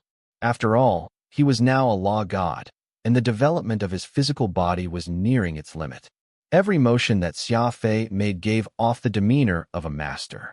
It was hard to find the words to describe just what was different about Xia Fei's present self and how he was before. It was as if Xia Fei was still himself on the outside, smiling like always, looking like he could hardly harm a fly. But Phantom and Warstar could feel that Xia Fei was completely different. His rocket-like improvement from successful attainment of Law God cultivation and his activation of his soul mark made Xia Fei's gaze even more profound. As for Hosu, Warstar and Phantom were even more taken aback by his presence. They did not know where Xia Fei had located such a powerful supporter, but seeing him treat Xia Fei with reverence utterly floored everyone who saw it. After exchanging pleasantries, Xia Fei dove right into the main topic, asking about Avril and the progress with the Titan. Right now, these were the two things that Xia Fei was preoccupied with in the alliance. Avril and Xiaoyu had become best friends, spending their days together. Though Xiaoyu was young, she had the experience of living in the law realm, and now she was like Avril's master, helping her cultivate. It was unfortunate that Avril was far too soft, and while she was very hard-working, she would likely never achieve greatness. Thankfully, she still had Xia Fei, and the only thing he wanted Avril to learn from the law of life was how to achieve immortality. As for matters when it came to combat, he firmly believed it was better to be left to men to play around with, and that he was satisfied if all she did was take good care of herself. Changing the topic, Xia Fei asked about the Titan. Dim Sky flashed him a mysterious smile and switched on a screen. BZZT. A humongous mushroom-shaped warship appeared before Xia Fei's eyes, startling him. It looked from the outside as if the ship had been completed. It's finished. You all actually finished the first Titan super warship. Xia Fei exclaimed. Dim Sky laughed. Isn't this all thanks to you as well? After all, those 3 scientists you brought over were tremendously capable. I have no idea just what sort of drug you brewed for them, but Wind Raja, Teddy and Yabli have been burning their lives working on it every day. Not to mention the ocean worth of technology you brought over from the Pinnacle Research Station, as well as the mech's immense construction capabilities. We've already finished constructing the first Titan, and the trio is currently on the ship debugging it as they make a final inspection of the ship. I reckon it will be able to officially take flight in another week or so. Xia Fei slapped his thigh as he excitedly gushed. Quick, connect me to Wind Raja and the others. I want to personally express my gratitude to them. However, just as he said that, Xia Fei quickly changed his mind. No, wait. The three of them have been such a great help. I ought to personally express my thanks to them in person. Everyone laughed. No matter how high a cultivation Xia Fei had, his attitude and personality remained as passionate as ever, becoming so excited upon hearing that the Titan that had occupied his mind day and night was about to take flight. It was at that moment Hosu suddenly tugged at Xia Fei, his expression completely grim. You might have to do that another time. Your clan's grand ancestor Xia Guqing is in trouble right now. Hosu rumbled after he noticed the white flamingo he was holding in his hand. Xia Fei suddenly realized that Hosu was actually holding onto a white flamingo. Slightly taken aback, Xia Fei asked quickly, just what trouble is the grand ancestor in? Why do you have a white flamingo? That's a top-grade communication device of the Skywing clan. Hosu answered, I met up with Xia Guqing long ago. I admired his personality greatly, which was why I helped him fabricate 12 white flamingos using the technology that came from the Ark, so that he could use them and communicate with his fellow clansmen, while I kept one for myself as well. I think it must be because you were put in harm's way by the founders, so Xia Guqing is now charging into the temple of many gods in a fit of rage, intending on fighting it out with Constant and the other founders with him. What should we do now? Xia Fei was stunned. So it turned out that the Grand Ancestor and Hosu had already met before. Radix was curious. What's the problem? Now that Xia Fei has already obtained his first soul mark, there's no need for you to hide your identity any longer. You can just make your way there right now and kill off those little founders. With your cultivation, that isn't impossible. Hosu went pale. Had this been 2 days ago, I of course could really just go ahead and do it, unafraid of the inverse finding out and attack with my full strength. But you must know that Xia Fei doesn't have the reborn ability right now. Meanwhile, I've yet to get a hold of the Overcast Wind Mace. Without the Overcast Wind Mace, there's no way for me to obtain soul power, and I can only recover my cultivation by slowly accumulating it over time. I'll have to expend quite a lot of my hard-to-come-by energy if I take out a superior founder of Constant's caliber. What I'm worried about has never been these founders, but the inverse. If I were to make my move against the Temple of Many Gods, wiping out Constant and the other founders, just what will happen when the inverse come invading through the cosmic gate? Radix was shocked as he exclaimed, so you've already reached the critical point. Xia Fei had no idea what this critical point was, but the rapid conversation between Hosu and Radix made it impossible for him to interject and ask. Yes, I've already gathered the strength for me to seal the cosmic gate once more. It's enough to achieve 100% energy balance. With our current strength, we still lack a way of breaking through the cosmic gate and making our way back to the clan. After all, back when it was you, me and the young master together, along with the power of the soul ship arc, we still failed to escape from the inverse hunting us down. Now that Xia Fei had only just activated his soul mark, and you've lost the arc, I'm afraid our chances of taking on the inverse are slim to none. That is why I must maintain myself at a 100% state of energy balance. So in the event of a worst-case scenario, I'll be able to seal off the cosmic gate and give Xia Fei enough breathing space to let him use what time I can buy him to further his soul arts so that we can make a renewed push once again. You know as well as I do that the moment we get past the cosmic gate, we'll be in a territory that is completely dominated by the inverse. I'm afraid there's no way for Xia Fei to step out in that dark galaxy with his present capabilities. Hosu was speaking truthfully.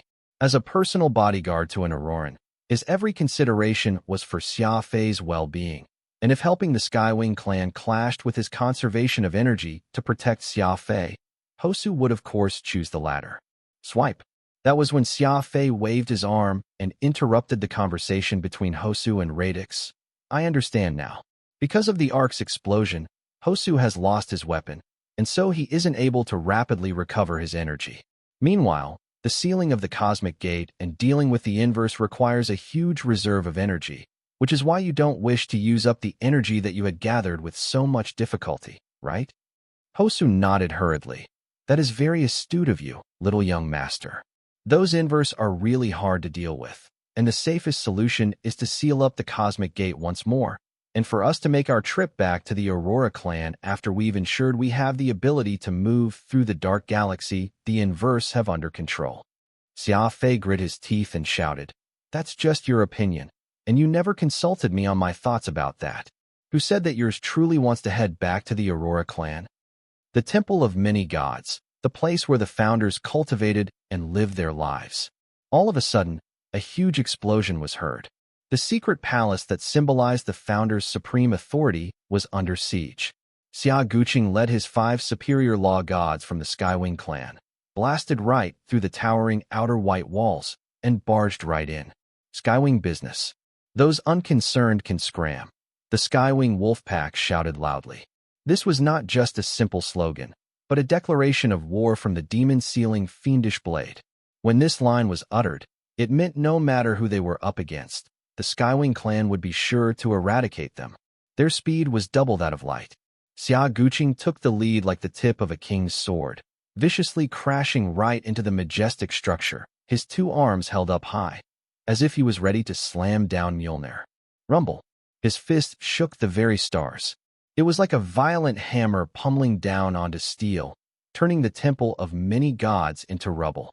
Fragments of stone went flying in every direction. A powerful shockwave rocked the huge temple as the epicenter, spreading out everywhere, and formed a beautiful aftershock, like the ripples created when a boulder was tossed into a calm lake, undulating incessantly. It was a lovely sight, but the expression on the faces of Old Crane and the other 2 founders present changed greatly with that attack. Vista bit his lips and said in a low voice, There's no way of putting the arrow back once it is unleashed. How ruthless and fierce Xia Guqing is. He ruined the temple with just 1 punch, and isn't giving himself or any of us any way to back out from here on out. Who said that the grand ancestor Xia Guqing did not understand strategy? He knew very well that although the Skywings were in an alliance with the 3 founders, that did not mean that they had the decisiveness inherent in the demon-sealing fiendish blade. Xia Fei had intentionally struck with all his strength and smashed apart the temple. This way, the founders that were taking their lead from Constant would hate Xia Guqing, Old Crane, and the others to their core, and that would leave no room for hesitation for Crane and the others. They had to rally with Xia Guqing and throw themselves at the other 7 founders too. The death. At this moment, the Skywings and the other 3 founders were all bound up together, and there was no retreat. As the Temple of Many Gods crumbled, the final flicker of hope in Crane's and the others' hearts was extinguished, and they instead felt a lot more at ease. Boom! A halo appeared, descending from the sky like a ring of extinction. 5 experts stood out in the ruins of the Temple of Many Gods, each and every one of them with a bewildered look in their eyes, perplexed at the situation. Given the strength of these individuals, they were well aware that Xia Guqing was coming to knock on their front door, looking to kill them, so they had not stepped out of the temple to welcome the confrontation. Instead, they had adopted the tactic of guarding the tree and waiting for the hare. They were waiting for Xia Guqing to attack inside the temple. But how could they have expected that Xia Guqing would actually act so tyrannically? He did not even enter the temple and just attacked with his fists, directly bringing the temple crashing down. As such, the 5 founders had a bit of dust and dirt on their faces and were standing up from the rubble with livid expressions. Crane, Ocean, Vista, are the 3 of you intending to disregard our old friendship and break away from us?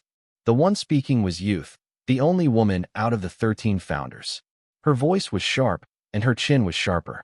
Her round eyes still had ridiculously long eyelashes.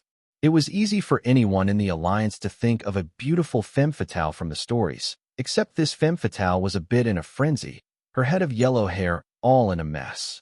Old Crane was grinding his teeth, but he showed the demeanor of a founder with a shout.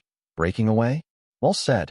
That's a term that I've kept inside me for all these years, and now you're the one saying it for me today. All those years back, I should have fought you to the death when you all forced the deaths of the disciples we raised with our own hands. But I endured it back then, and later, when you all began colluding with the dark life forms to serve the inverse, I ought to have decided to break away with you all then, too, but I endured once again. Your and Lingua's extended isolation, solo leaving for the stars. You're the ones who caused these things to happen, as well. I shall be collecting on these debts today. After saying this, the sound of disdainful laughter rang out as the femme fatale youth mockingly tittered. None of you dared to in the past, yet now you've found your balls after allying with the Skywings? Do you all think that you stand a chance just because Constant isn't here today? What a cosmic joke. Don't forget, Solo isn't with you, and neither are Yor and Lingua. Even if you have Xia Guqing on your side, that's merely 4 founders. Zing. The color on Crane's face turned livid. All those years back, he did not dare go against Constant, and this old shrew youth had gotten a hold of this fact and hit him where it hurt. Even though he was now on the path of going against Constant, his cowardice all those years back was irreparable. Youth had held on to this point and was cruelly shaming him for it. Even as Youth was gloating over that, the silent Xia Guqing and the 5 superior law gods under his command abruptly made their move. This was a sudden attack that no one had expected. Xia Guqing struck with such promptness and speed that he appeared among the 5 enemy founders in the blink of an eye. Xia Guqing was an expert that knew how to seize the moment on the battlefield. The moment he realized that the most powerful founder, Constant, was not among them, he instantly understood that today was his chance. As long as he could slay the 5 people in front of him, even if the powerful Constant were to return, he would still be able to leverage his numerical advantage to take on Constant on a more even ground. Xia Guqing had allowed Old Crane to continue in his back and forth with Youth, capitalizing on this moment when their guard was down to zip out with his Skywing wolf pack and strike. Persimmons needed to be picked with gentle hands, just as how honest men will always be bullied. Xia Fei was not the only one who understood the logic of this saying. His grand ancestor Xia Guqing comprehended it as well. His target appeared to be the 5 founders, when he was actually going for the heavily injured Laughter. Whoosh! With a speed that surpassed light, he was there in a flash. The 5 Skywing superior law gods formed a super wolf pack, and the grand ancestor Xia Guqing took up the reins of Xia Fei's job, becoming the lone wolf for this wolf pack formation. Xia Fei's existence had made it so that the lone wolf position was ever present with the wolf pack formation, and Xia Guqing realized that this tactic of the roaming ranger was highly effective, elevating the already exceptionally dangerous wolf pack formation to even greater heights. As such, he had decided to continue implementing this as part of their engagement tactics, becoming the killer trump card of the demon-sealing fiendish blade. Xia Fei was much lower level than Xia Guqing, and was already able to increase the strength of the wolf pack formation several-fold, not to mention now that the lone wolf was now Xia Guqing, with his speed twice that of light. Split up, group up, blitz. The wolf pack formation made up of law gods as well as the founder Xia Guqing struck like a thunderbolt. In the blink of an eye, the wolf pack formation had come together and trapped Smile in their midst, allowing Xia Guqing to charge into the middle subsequently and slay the injured founder. Rumble.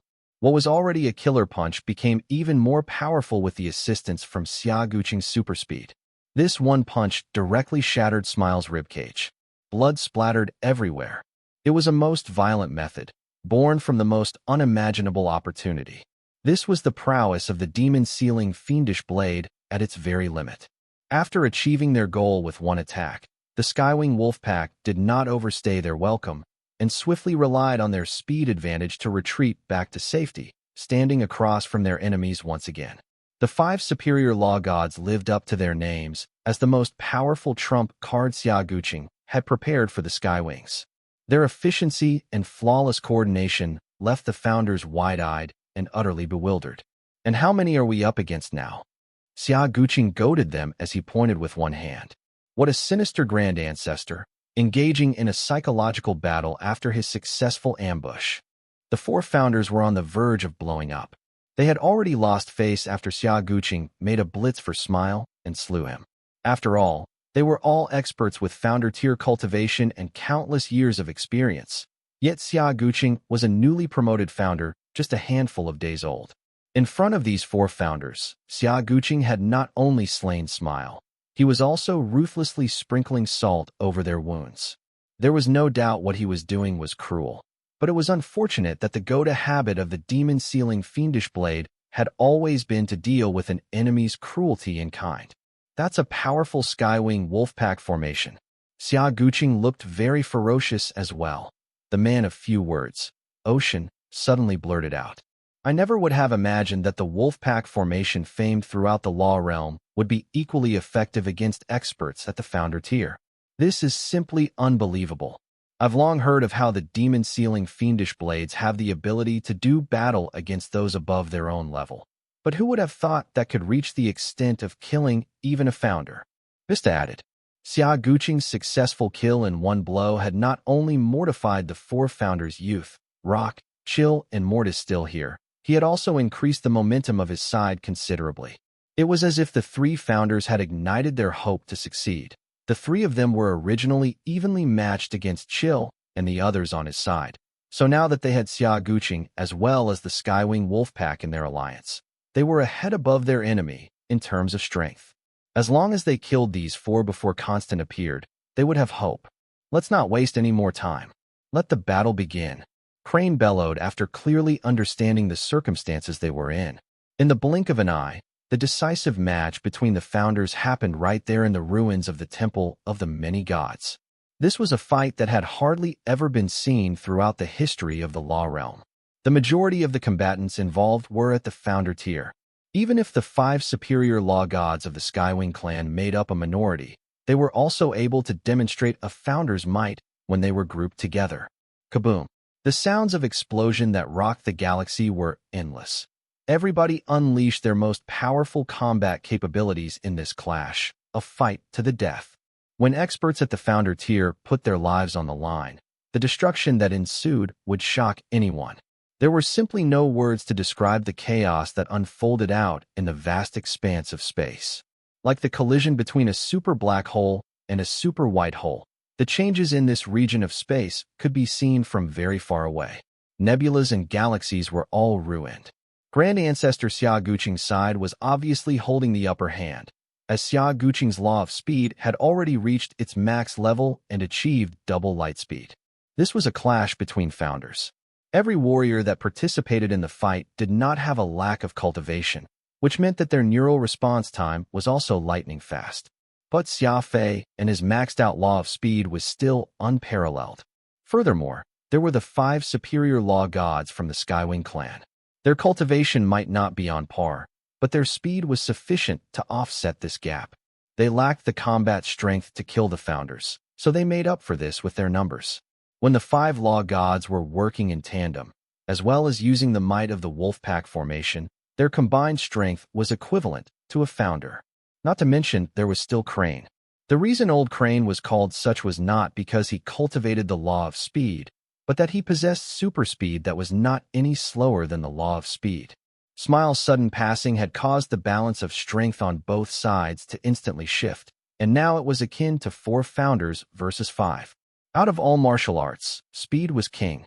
Xia Guqing's side had more speed experts, and they very quickly had their enemies catching their breath, as seeing the shadowy figures flit by one was no different from fighting ghosts. A moment of carelessness was all it would take for these speed lunatics of Xia Guqing's to stab them in the back. When experts fought for their lives, every second counted. A minute passed, and the Founder Mortis inadvertently stepped out of their formation, allowing the Skywing Wolfpack to capitalize on the chance. He was insta-killed. His immortal divine body was torn into pieces. 32 seconds later, the only female Founder youth was heavily injured by a Pyrrhic attack from Ocean. Her left leg bone was broken, reducing her speed greatly, while Ocean came away with a clean puncture in his shoulder. The victor of this fight was evident at this point. Xia Guqing's side had an overwhelming advantage by this point, and the end was in sight. All of a sudden, a hurricane whipped up as meteors rained down wildly. No one knew who made such a soul-stirring attack that forcibly drove the 2 Founder groups apart from each other. The Skywing Wolfpack raised their heads to look. The meteor shower was a fearsome sight, and no one knew if this was a naturally occurring phenomenon or if someone had intentionally unleashed such a fierce attack. It's Constant. Old Crane's expression changed drastically as he said gravely, "That scene just now was not a miracle of nature, but a display of power by Constant. The strongest warrior of the entire universe, Constant, is back." Xia Guqing was stunned. He had of course heard Constant's name. Everyone knew that he was the strongest out of the 13 founders. Out of the remaining 12, only Solo had the ability to withstand a few rounds against Constant, while everyone else was no match for him. That was evidence enough of the frightening strength this super expert wielded. Crane, Vista, Ocean looked as if their greatest nemesis had descended. Beads of sweat covered Ocean's forehead, and it was hard to tell if it was due to the injury he had sustained or out of fear of Constant. Fiery masses of fire continued to rain down, and out walked an inconspicuous figure, wearing a normal-looking set of war armor. His nondescript stature and looks, with his two hands clasped behind his back, made him appear as if he was hardly anyone notable. But it was this seemingly average individual who had the most illustrious name in the entire universe. Constant, the expert Constant, who could stand proudly atop the world. The leader of the 13 founders, the strongest individual controlling the entire law realm. Glancing at the injured youth, as well as the panting Rock and Chill, Constant wrinkled his forehead and softly said, "All of you, retreat first." He did not speak too loudly, yet his voice projected clearly. Even Xia Guqing and the others standing across from their enemies could hear his voice clearly. What a daring declaration. What firm self-confidence. Constant was actually intending to solo the 4 founders, as well as the 5 Skywing Law Gods. The Skywing Wolf Pack was very rash.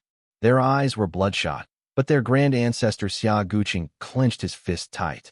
There was a saying, "Don't work on porcelain if you lack a diamond drill bit." Someone who could maintain a low profile while keeping control over the law realm was definitely not a boastful person.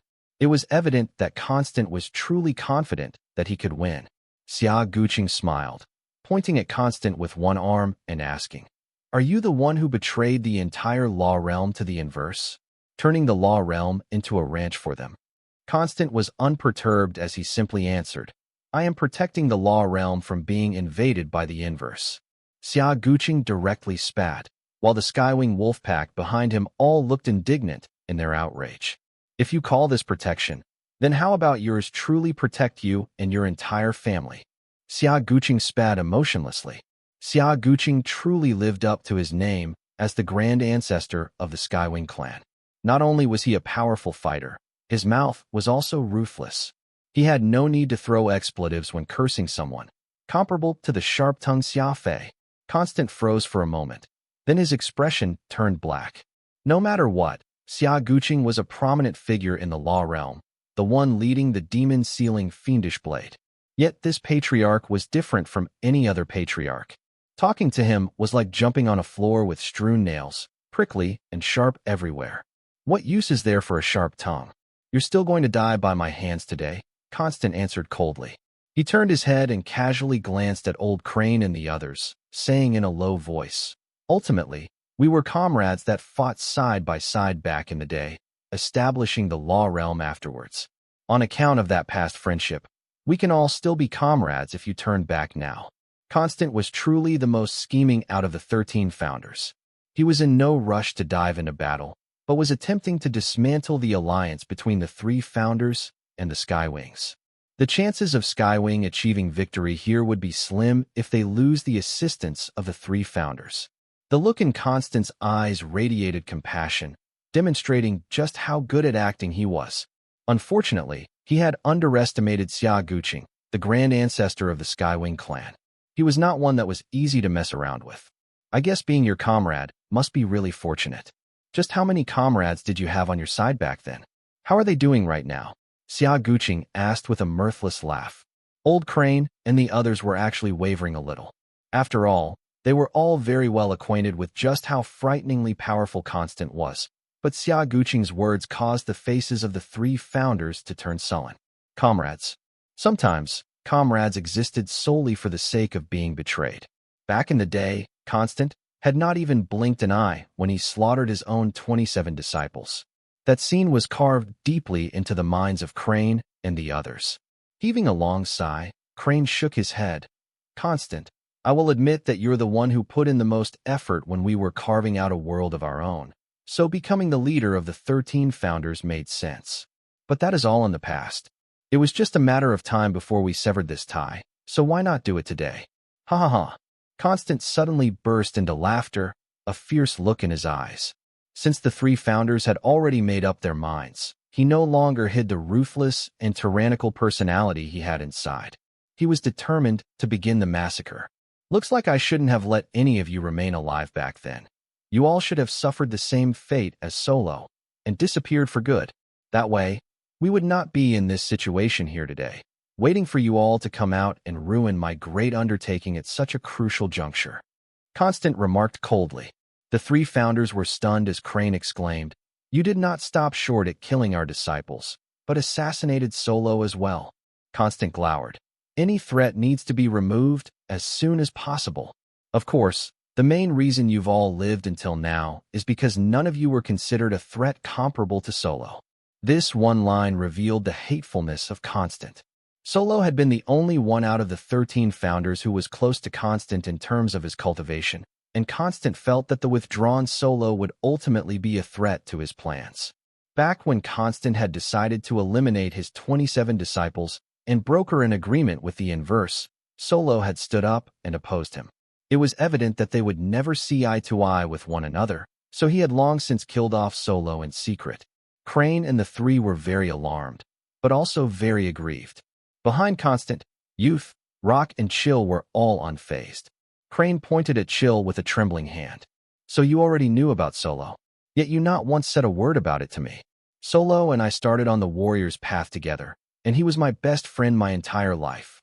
To think you'd all be so callous, so don't blame me if I use the same method on you all to seek redress on his behalf." With that said, the veins on old Crane's face bulged. He instantly looked a lot more wizened than before, his entire body shaking in his rage. Ocean and Vista did not share as close a relationship with Solo as old Crane, but they were also furious. After all, this was a comrade that they had fought side by side with all those years ago, and just because Solo had chosen a different path than Constant, he had ended up dead over it. There was no way any of them could accept such an outcome. Killing intent gradually turned turbulent, and like water bursting through a dam, there was no way they could quell their anger. Killing intent thickened, and anyone could tell that the tragic death of Solo had enraged the even-tempered old Crane. It had been so many years, and the conflict between the founders had finally bubbled to a head. Even if he was facing Constant and his unparalleled might, there was not a hint of fear in old Crane's heart. His aura told everyone that he was going all out. Their energy auras clashed against each other intensely amid the galaxy of stars. On one side was Constant, the greatest existence amongst the 13 founders. On the other was Xia Guqing and the 3 founders, as well as the 5 superior law gods from the Skywing clan. There was no wind in space, but the crazy aura from this clash of the strong was creating waves in the vast emptiness. It was hard to imagine that the universe would preemptively stir in anticipation of this fight between the sapient life forms. This was the strength of these powerhouses, who said that humans were an insignificant existence in the universe. Reality had proven humans had the potential to move galaxies, were able to turn back time. The reason why powerhouses were strong was because they were even more crazed than the average being. Their desire and obsession for strength could take a normal life and push it toward the pinnacle of conquering the universe. If someone was unable to reach the extent of resisting the universe, then the only reason was because they were not crazy enough. Rumble. The sounds of battle rang out instantaneously. Mortal eyes were useless, because the fighting between such experts was simply too fast, too brutal. "Constant, I shall take your life today," Crane roared as he recklessly pounced right at the other man. The endless misery and grief he was feeling caused Crane to lose his sense of reason, going for an attack that risked his own life. A Pyrrhic attack. When founder experts risked their lives, the combat strength they could show was comparable to a galactic storm. Then there was also the Skywing Wolf Pack, with Xia Guqing taking the lead. This group of the craziest maniacs of the law realm did not even need to feel aggrieved. To the fiendish blade, they were the sort that would put their lives on the line in every fight they participated in. No matter the time or the fight, as long as the demon-sealing fiendish blade had been unsheathed, their only goal would be to slay their enemies. Once the wolf pack was mobilized, they would either be bringing death to their enemies or die trying. Constant was not used to how aggressive Xia Guqing would be right from the start. After all, few experts would decide to resort to such a crazy method of exchanging a life for a life when they clashed.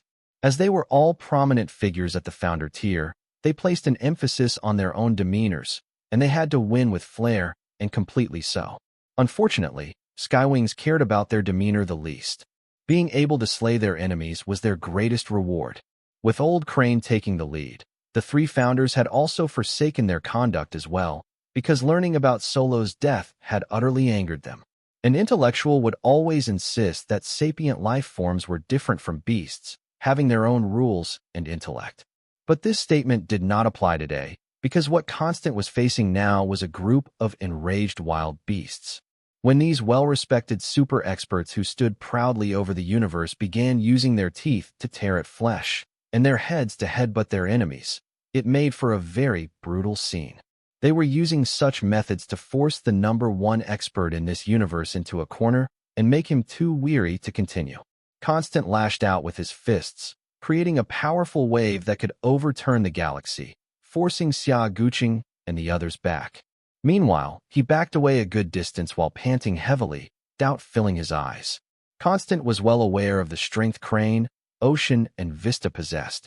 After all, they had been comrades for many years. The reason Constant had not considered murdering them was entirely because he had not seen any of the three as a threat before. A single hand was all he needed to vanquish them. But today, the alliance of the demon-sealing fiendish blade and these three founders he had looked down upon were actually able to force him back. This frustrated and dismayed him greatly. Smiling, Constant suddenly understood something crucial. Crane was still that old Crane. He has not changed. The key here was the existence of Xia Guqing and his Skywing wolf pack. The demon-sealing fiendish blade was like a drop of ink that had contaminated clear water. Though it was an insignificant amount, it was enough to completely change the color of the water. During the battle, Constant had felt very awkward, almost as if there were several annoying flies buzzing all around him, biting him whenever they got a chance, making it difficult for Constant to concentrate on the battle. These annoying flies were none other than the Skywing wolf pack, as well as that wild and uninhibited grand ancestor of theirs, Xia Guqing. Despite Skywings being viewed as lunatics, the intense assault from the Wolfpack formation was capable of tearing their enemies to shreds, while their hit-and-run tactics made it possible for them to torment their enemies to death. Guerrilla warfare was precisely the tactic of choice the Skywings employed. Using their speed to constantly harass enemies, they made it impossible for their foes to unleash their full strength. This was not a fatal tactic, but it was very devious. When warriors with insufficient concentration found themselves besieged by such harassment, they would very quickly get frustrated, and the moment they lost their cool, that would also be the moment when blood was in the water. Even a super expert like Constant could feel his anger boiling under the hit-and-run tactics of the Wolfpack formation. He had the power, but he could not unleash it. Only the being subjected to their persistence could understand just how unbearable the experience was. Gritting his teeth, Constant had a very ugly expression on his face. After all, he had been the one who made the harsh declaration to take on Xia Guqing and his party of 9 all by himself. It was only when he was engaged in actual combat that he realized that even though the demon-sealing fiendish blade was not at his level, they were still very hard to deal with.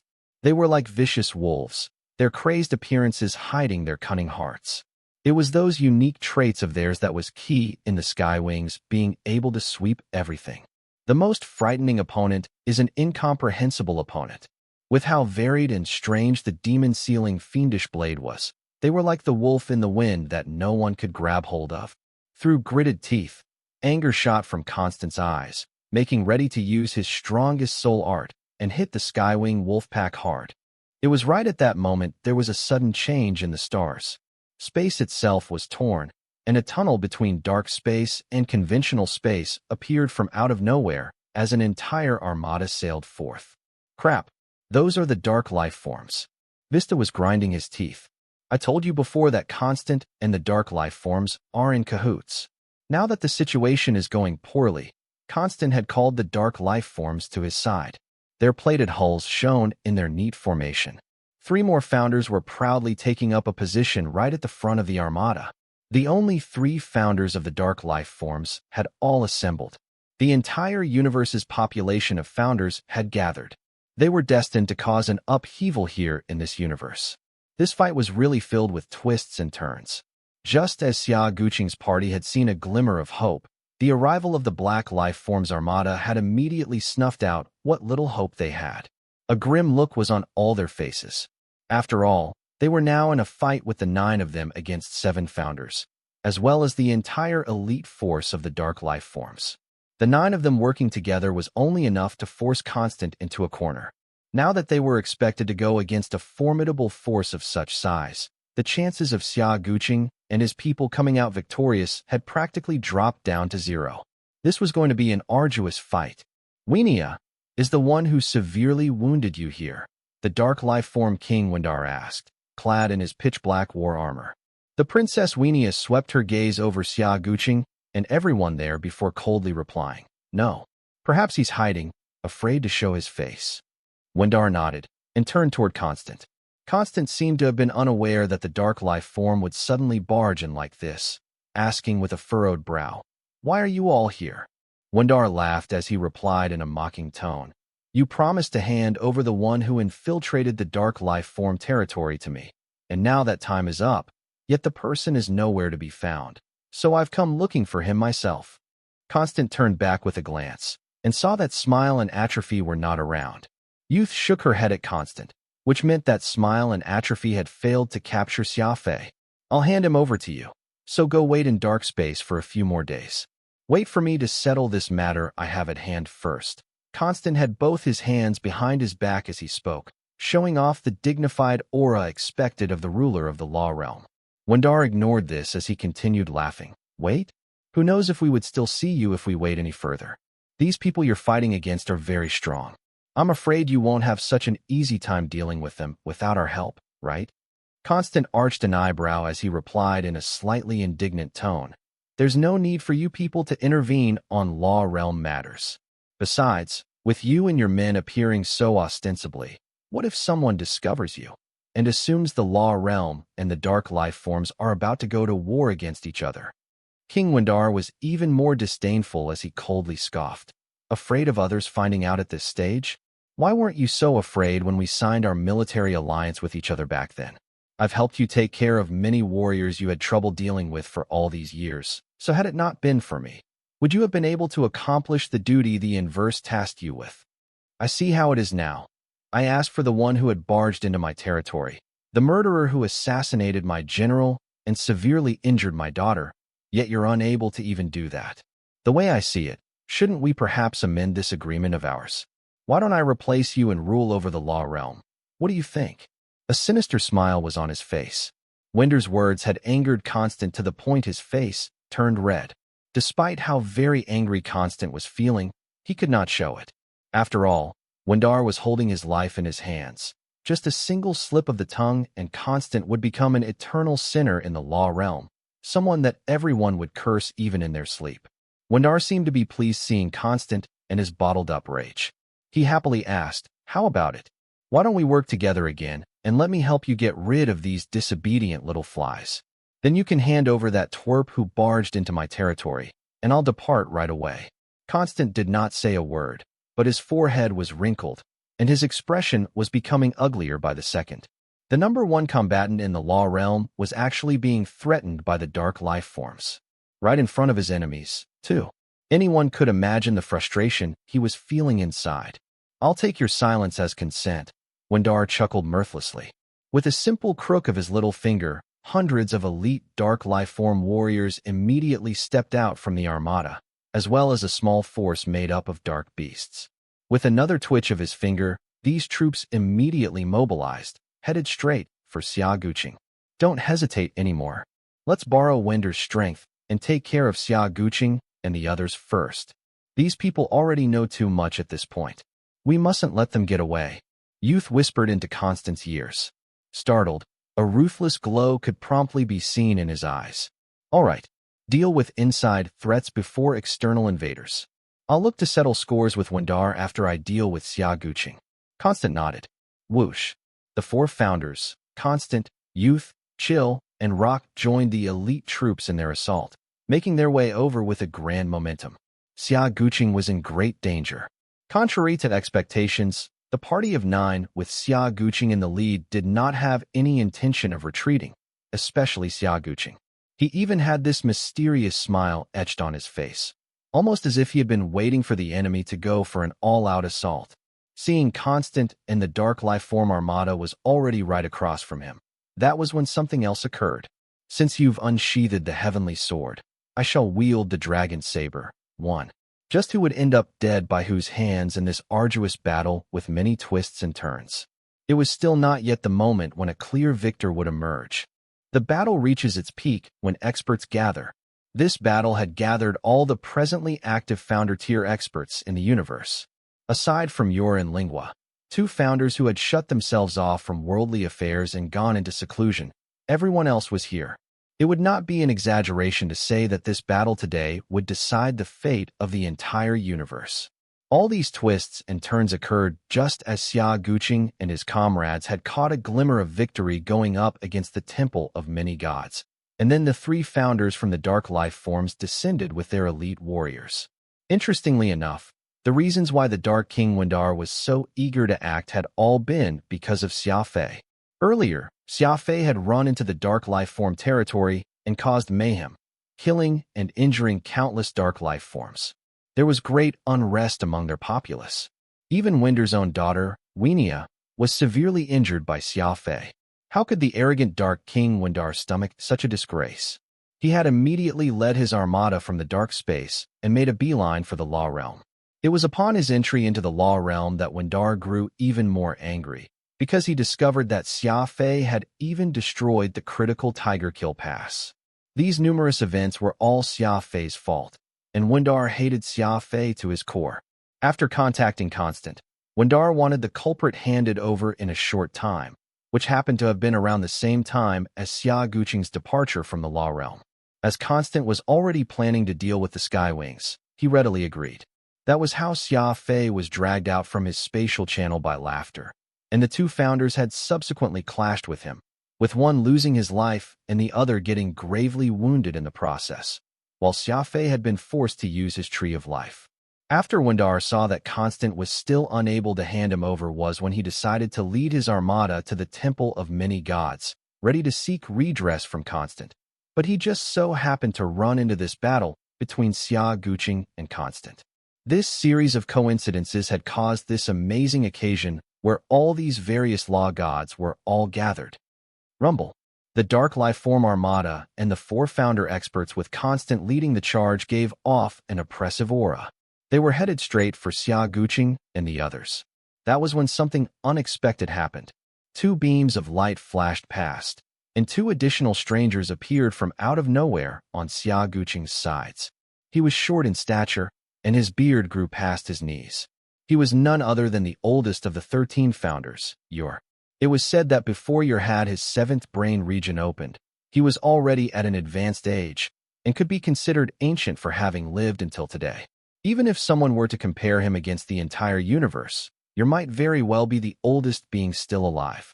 With triangular eyes, a wide mouth, and a square nose, the other was the most talkative founder, Lingua. Even if it was a simple matter, as long as Lingua was asked to speak on it, he was more than capable of talking for 3 days and 3 nights straight. This was how he had gotten his name, Lingua.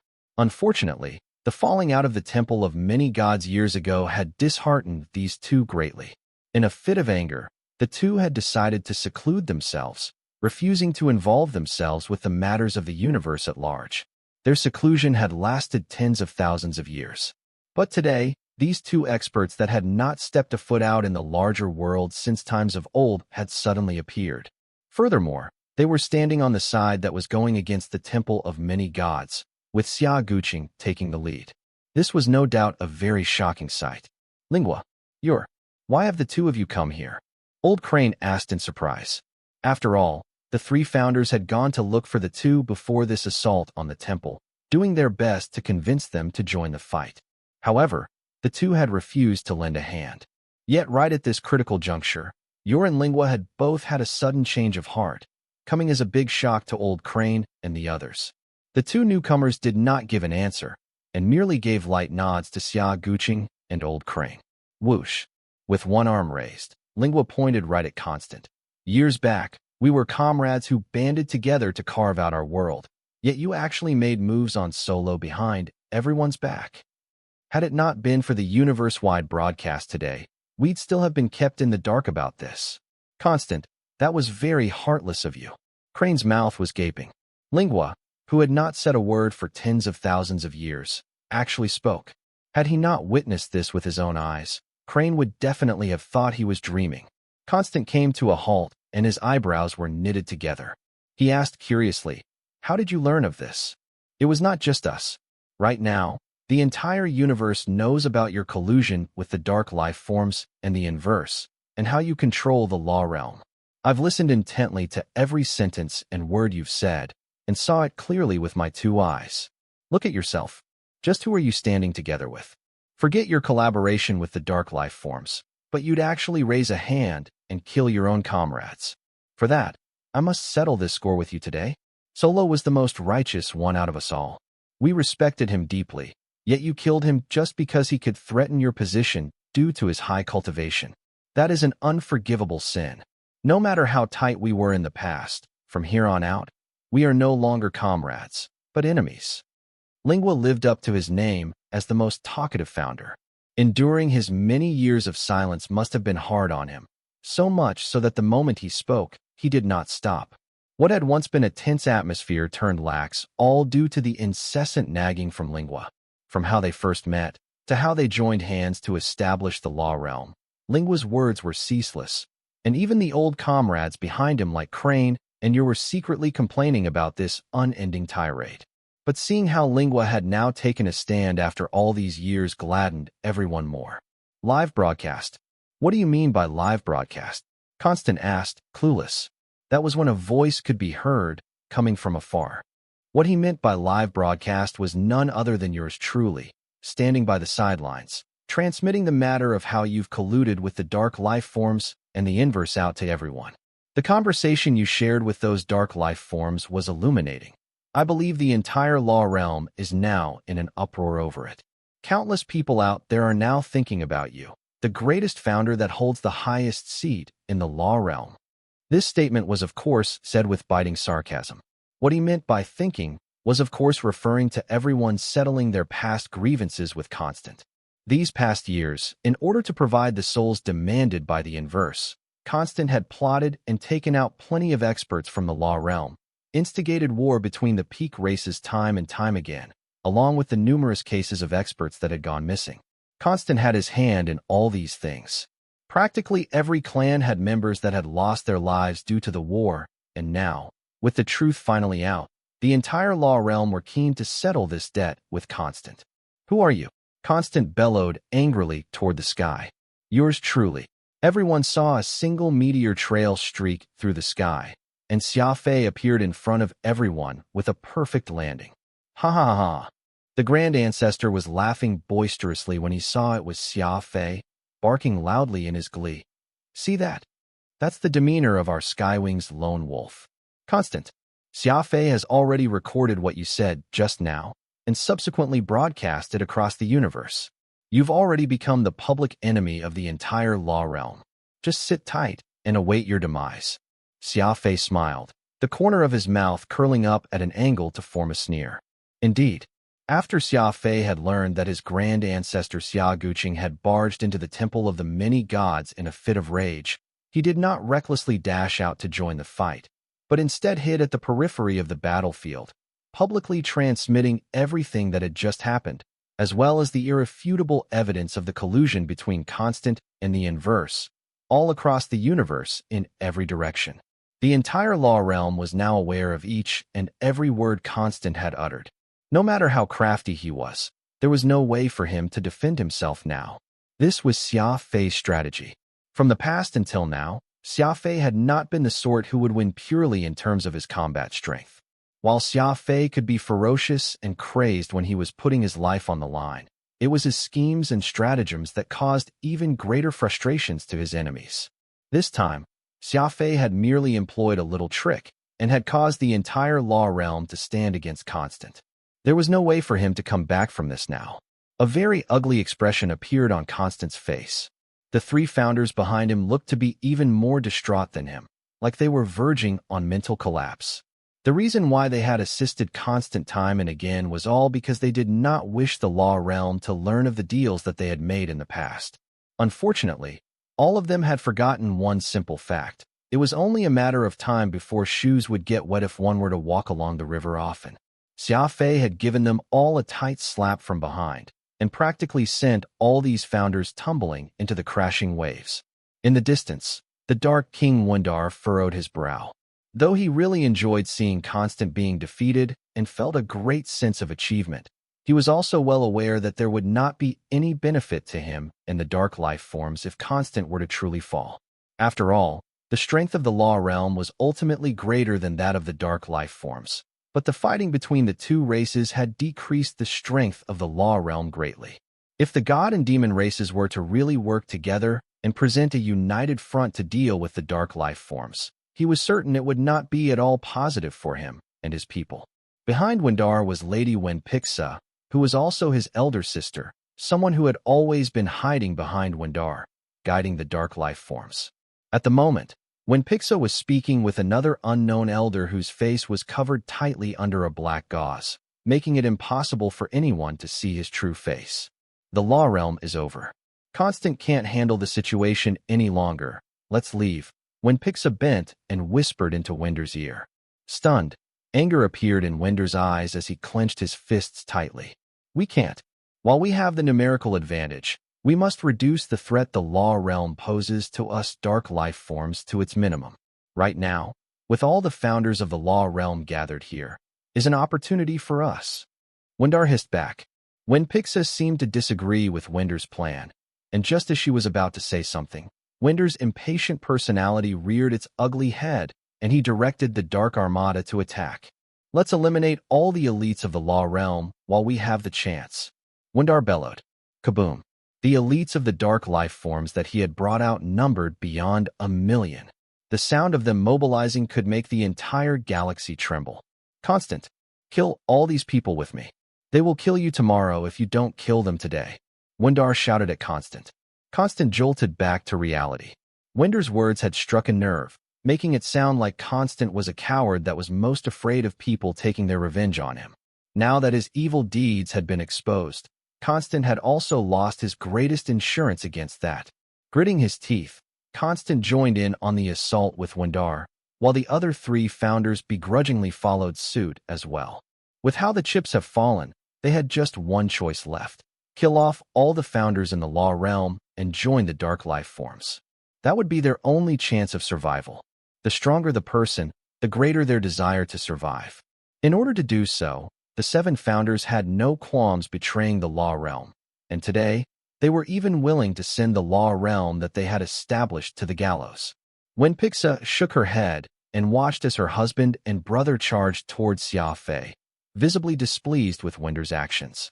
Turning around, she looked questioningly at the black-robed elder.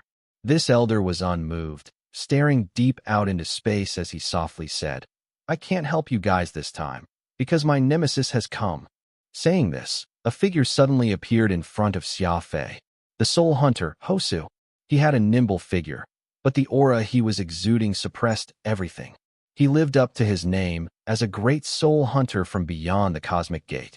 The moment Hosu appeared, the dark life form elite force, named the Million Lions, instantly froze up. None of them had seen such an overwhelmingly powerful aura before. They knew it came from a being that was several times more powerful than them. Xia Fei was surprised, and a grim expression appeared on his face. Though Hosu had arrived, it was very apparent that his concentration was completely devoted to that elderly stranger in front of him. The usually calm and collected Hosu was looking at him with bloodshot eyes right now. The great soul hunter whose combat strength far surpassed everyone present had arrived, making the very galaxy stir. Without a doubt, Hosu was very powerful, and there was no reason Xia Fei could lose with such a super powerhouse on his side. But Xia Fei was frowning, because he could sense a big emotional fluctuation in Hosu. The great soul hunter Hosu was loyal, brave, and composed. But today, he was uncharacteristically full of rage. His eyes were all bloodshot, and his eyebrows were angled sharply. Hosu's stern gaze was fixed on the elder in the black cloak, glaring at him in unabated hatred, directing every ounce of killing intent right at him. Even the color of the very sky had turned with his surging killing intent. Xia Fei pursed his lips and did not say a word. However, a foreboding feeling built inside him.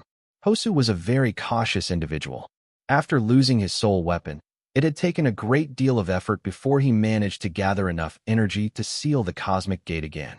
According to Xia Fei's plan, it was decided that they would try to refrain from Hosu expending too much energy, having him show up to shock the enemy so that they could capitalize on the moment of fright and deal a devastating blow to their forces. But reading this present situation, Hosu had really been enraged. This unreserved release of energy made it seem like it was his intent to go all out against this elder. Could he be harboring some deep-seated grudge against this unfamiliar elder? So much so that he would stop at nothing to see him dead. Boom! That elder suddenly erupted from his silence. He was actually giving off an aura comparable with what Hosu was emanating. Those dark life-form warriors who had originally been feeling suppressed by Hosu's aura were practically crouching under the immense pressure, but after the elder unleashed his aura and clashed against Hosu's aura, these warriors instantly felt more at ease as they felt the pressure on them recede. Hosu's expression turned grim. He stared at the elder as he said to Xia Fei, "Get a good look at this person. His name is Wenwist. He was once the personal servant of your grandfather, and was a fellow passenger on board the Ark with us." Xia Fei was stunned. He had always thought that there were only 2 living beings and 1 soul ship on the Ark, but now he had just learned that there was actually a 4th passenger. Wenwist was a vagrant we met on our travels. I tried to persuade your grandfather not to take in this alien, but your grandfather was far too benevolent. He could not bear seeing him wandering through the stars, and this Wenwist was a great actor, willingly accepting your grandfather as his master and becoming his servant. During our journey, I caught him stealing your grandfather's things several times. Every time I wanted to kill him, I would be stopped by your kind-hearted grandfather, arguing that he was still young and could be properly educated. Everything was fine when the situation was rosy, but the moment he encountered the inverse and was hunted down by them, the deep-rooted bad habits that Wenwist has manifested clearly for all to see. In order for your grandfather to protect everyone, he spent his life's cultivation on opening the cosmic gate, and I also sacrificed my physical body just to seal it up. Even Radix nearly dissipated into the winds due to the destruction of the Ark, but Wenwist, this servant stole your grandfather's things and fled on the escape pod all by himself. The Ark was a soul ship of great distinction, and the escape pod it came with was also fitted with the most advanced survival systems, able to use a superwarp function that allowed the people inside to instantly escape from danger. Back then, your grandfather passed out because he used up too much of his energy, but if we had the escape pod, perhaps he might not have died. Though your grandfather ultimately died due to the pursuit of the inverse, as well as the universe's miracle poison cosmic wolf slayer, Wenwist was also a culprit that contributed to his death. I must settle this score with him. Xia Fei's entire body shuddered. To think that this tragedy would have so many unknown twists. Wenwist's theft, escape from the Ark, fleeing all the way outside the law realm, and establishing his own species, the dark life forms. Later, though Xia Fei's grandfather Wistful Valley had managed to reshape his body, he was ultimately killed by the miracle poison cosmic wolf slayer. However, Hosu harbored a deep-seated grudge toward Wenwist for stealing his master's things and escaping on his own. In his eyes, Wistful Valley was bound to be in an extremely weakened state when reshaping his body, and it was precisely because of this weakening that had caused the toxins buried deep in his body to trigger. Hosu hated the ones who had poisoned Wistful Valley, the inverse, but his hatred toward Wenwist was far more extreme. That was because the ever-loyal Hosu hated someone who would betray their own the most. Kindness was all that Wistful Valley had shown toward Wenwist back then, even personally giving him his name of Whist, clearly treating him as one of his own. Yet in the end, all he received from Winwist was betrayal. When enemies meet, their eyes would redden to a greater degree. Hosu and Winwist, the pitched battle between the two super warriors could happen at any moment. What should have been a fight with an overwhelming advantage had turned chaotic due to the sudden appearance of Winwist. After all these years, Winwist had turned from a lowly servant and turned into a super warrior that was on par with Hosu. While these two were evenly matched against each other, that meant Xia Fei would have to take on the dark life forms and Constant without his aid. This was a bleak circumstances that he now found himself in. Give me a bit of time, I'll take the head of Winwist and give it as tribute to the young master's soul. Hosu swore with fierce determination. Xia Fei nodded. Though he very much wished to slay Winwist with his own hands, he was well aware that a warrior at that level was not someone he could deal with, and right now, it was the Skywing clan that needed him more. Kill him. In the most merciless fashion, Xia Fei sneered. This was the first command he had given Hosu after learning that he was the young master of the Aurora clan. Jolted for a moment, Hosu pointed at the faraway Winwist and sternly proclaimed, Winwist, you must die today. I stake my honor as Soul Hunter Hosu on this. Everyone on this entire battlefield was stunned after hearing that. The auras of both Hosu and Winwist were soul-stirring, which puzzled everyone. They had thought these two individuals were gods that had descended to the mortal realm. Now that Hosu was betting his honor as a soul hunter to kill Winwist, it made everyone wonder just what sort of existence a soul hunter was. Winwist was like a block of wood, coldly staring at Hosu and his rising fighting spirit. All of a sudden, Winwist opened his mouth. The old me would be no match for you, but that might not be the case now. It's still unknown how things will play out. I'll wager you'll be the one dying. Rumble. Battle abruptly began. Hosu and Winwist's fight shocked everyone present the very moment it broke out. It was like watching a tiger and dragon embroiled in conflict, where the very environment itself was shaped to their attacks. In the blink of an eye, both sides had unleashed auras that could destroy everything. Soul Arts lived up to their name as a super combat power that went beyond physical limitations.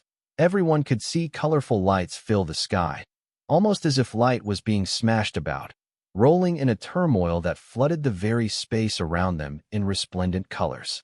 It was a captivating sight. So this is the power of Soul Arts. Xia Fei muttered to himself, startled. Radix stared at this eye-catching fight between Hosu and Winwist as he gravely murmured, That's right, Soul Arts are a pure and explosive burst of mental power. They can cover a huge area, and there's an even greater variety of methods. They far outstrip what the physical form is capable of. Now that you have your soul mark activated, and have the cultivation of both the soul hunting and soul eating systems, you'll definitely achieve in the future a greater potency than Hosu is currently demonstrating. However, I never imagined that Winwist could improve so vastly during these years. I'm afraid Hosu will be in for a really tough fight now. Xia Fei turned around and looked toward the distance where Constant and Dark King Wendar stood, saying, I believe Hosu has the capabilities to take care of his own problems. For now, let's face what's in front of us first. With the disappearance of Hosu's oppressive aura, the dark life forms alongside Constant and his fellow founders were once more looking at Xia Fei through gritted teeth, ready to come hurtling over at any second. It looked like they were not intending to abandon their plan to eliminate all the living powers in the law realm. Let's finish them off while we hold the numerical advantage. Wendar shouted. Whoosh. The dark life form army renewed their assault. Under the leadership of Wendar, this huge force went diving towards Xia Fei and the others. Constant ground his teeth and followed this charge of the dark life forms. Losing his position and his glorious identity had maddened him. He no longer cared about anything any longer. What friendship between comrades? Constant had long since banished such triflings to the nether. Seeing Constant siding with the dark life forms in the end, Old Crane bellowed out and cursed. Constant, you shameless and heartless cad. To think you'd abandon the law realm like this. You dare call yourself a founder when you are leveraging your numerical superiority. Constant let out a mirthless chuckle as he arrogantly retorted. Enough talk. Bullying the few with the many is precisely what I'm going to do today. If I can't live, I'll be sure to drag the rest of you down along with me. Everyone's eyebrows were knitted together. After all, with the dark life forms and constant now on the same side, that made the number of founders on their side 6. That included the Dark King Windar and the #1 war god of the Law Realm, Constant. They could not forget about the million-strong elites behind them either, as imposing as a rainbow that could penetrate the stars. Xia Fei's side had been at a disadvantage from the start. The many instances when they had been able to equalize their situation had been disrupted by the appearance of a powerful foe who would destabilize everything once more. Right now, the oppressive Black Army was almost upon them, and their numbers were tens of thousand times greater than Xia Fei's. The situation was seriously dire for Xia Fei's side. That was when Xia Fei suddenly smiled and shouted, "Bullying the few with the many, you say? Then let us help you all learn whether the dark life forms or the Law Realm's war gods are greater in number." Boom. The moment he said this, a bright burst of light filled everyone's vision. Countless spatial channels seemingly opened all at once. Innumerable Law Realm warriors came surging out. God race, demon race, guardians, rebels. There were even mercenary groups from the exiled grounds. Windar was stunned. Constant was stunned. Every single dark life form was stunned. They had forgotten a very obvious fact. The Temple of the Many Gods was within traversal range of the spatial compasses. Practically every warrior in the Law Realm had their own spatial compass, and so every clan could create a spatial channel of their own. Through this display of advanced spatial traversal, the warriors from the Law Realm were able to instantaneously arrive here at the ruins of the Temple of Many Gods. If the 5 major powers were willing to set aside their differences and come together, they would have a strength several times greater than the dark life forms. Zing! A single war cry rang through the vacuum. When Pixet demonstrated the soul of a warrior right at this moment, stunning the Dark King Windar. Even Constant had momentarily lost his senses at the turning. Yet it was the queen who was secretly controlling the dark life forms from behind the curtain who charged forward instantly. Streaking out brilliantly, when Pix's mysterious twin butterfly swords flashed, and with a quick flick of their tips, went aiming right for Crane's head. She lived up to being the brains behind the dark life forms, as she could tell in an instant that Crane was the one in charge among the 5 founders. If he was to be taken out of the picture, it would severely dampen the morale of the others. Swing. But it was at that moment Xia Fei's legendary blade, White Dragon Screech, took action as well. With a low wail, every single giant dark beast fainted.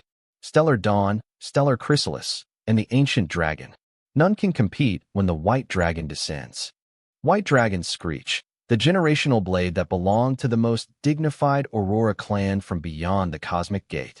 This legendary blade had finally been passed down into Xia Fei's hand after belonging to his grandfather, Wistful Valley, someone he had never met. It was said that this blade had been crafted from the claw bone of an ancient dragon, but did it still exist? Was the White Dragon Screech really made from dragon bones? This was a question that had existed for ages, and there had not been any way to verify its truth. However, the effect of Xia Fei's first unsheathing of it today had definitely achieved something expected of a legendary blade. The effect would send shockwaves across the entire universe. Xia Fei appeared to be leaning his body forward, like a javelin that had been stuck to the ground at an angle, evoking a gradient of sharpness. With a whirl of his arm, he pointed the blade up. The white legendary blade was raised to the stars. Shing! A silver glare. A single powerful lightning bolt shot out from that legendary blade in Xia Fei's hands, as imposing as a dragon's roar.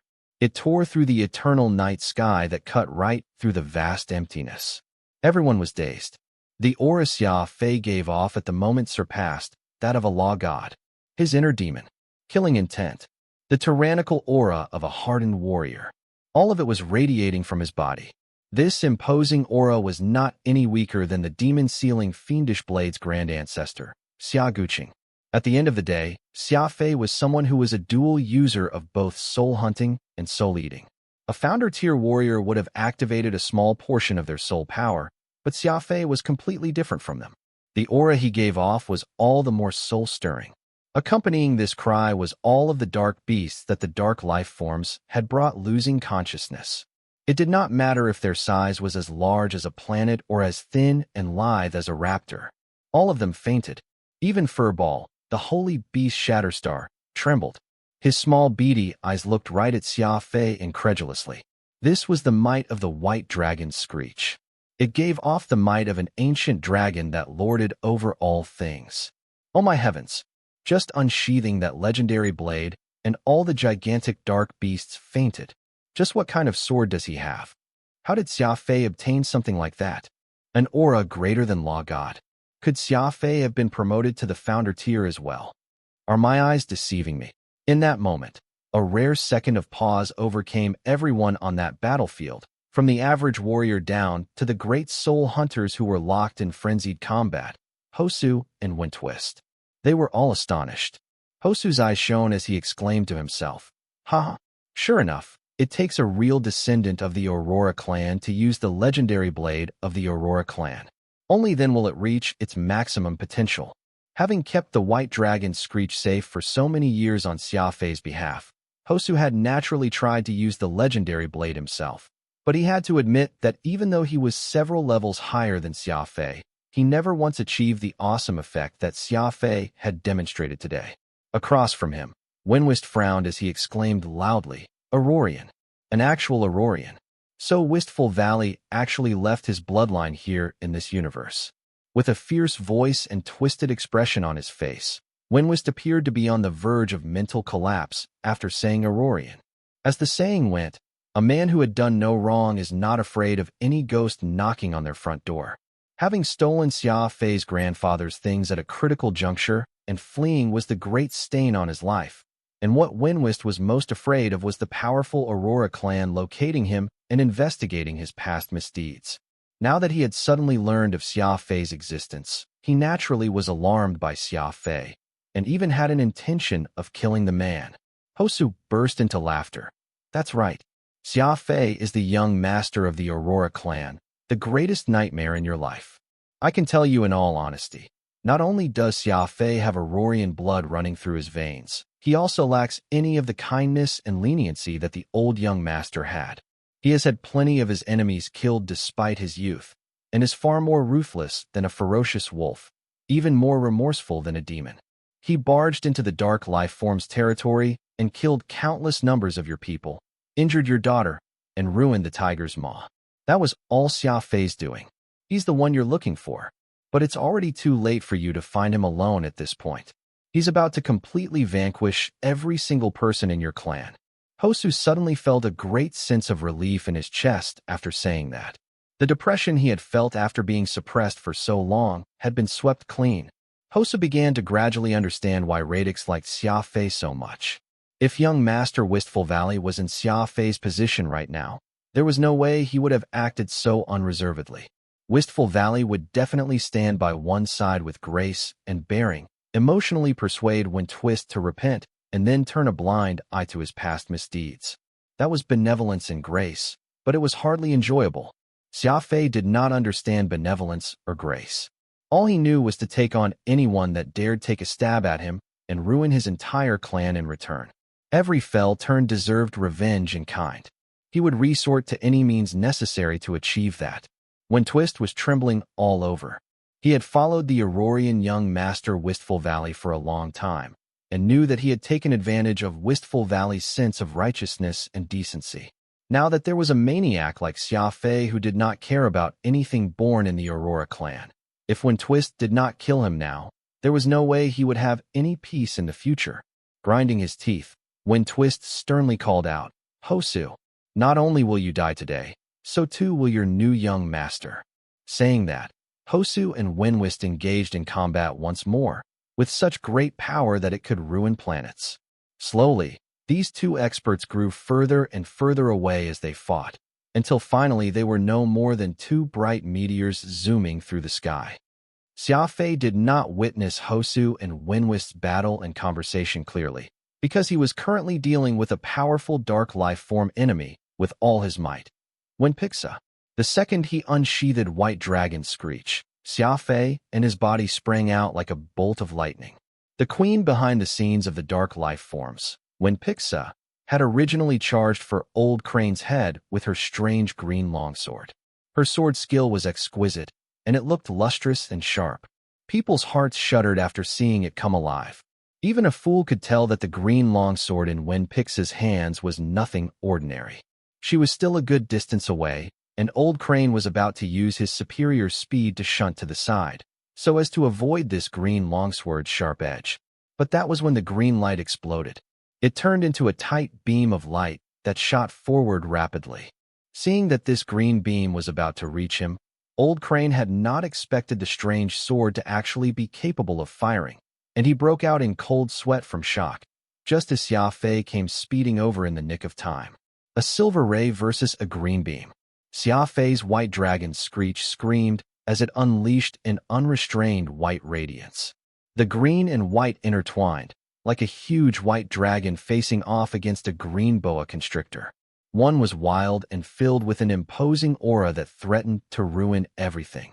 The other was sinister, like a wily fox, filled with adroit and vigorous power. Boom.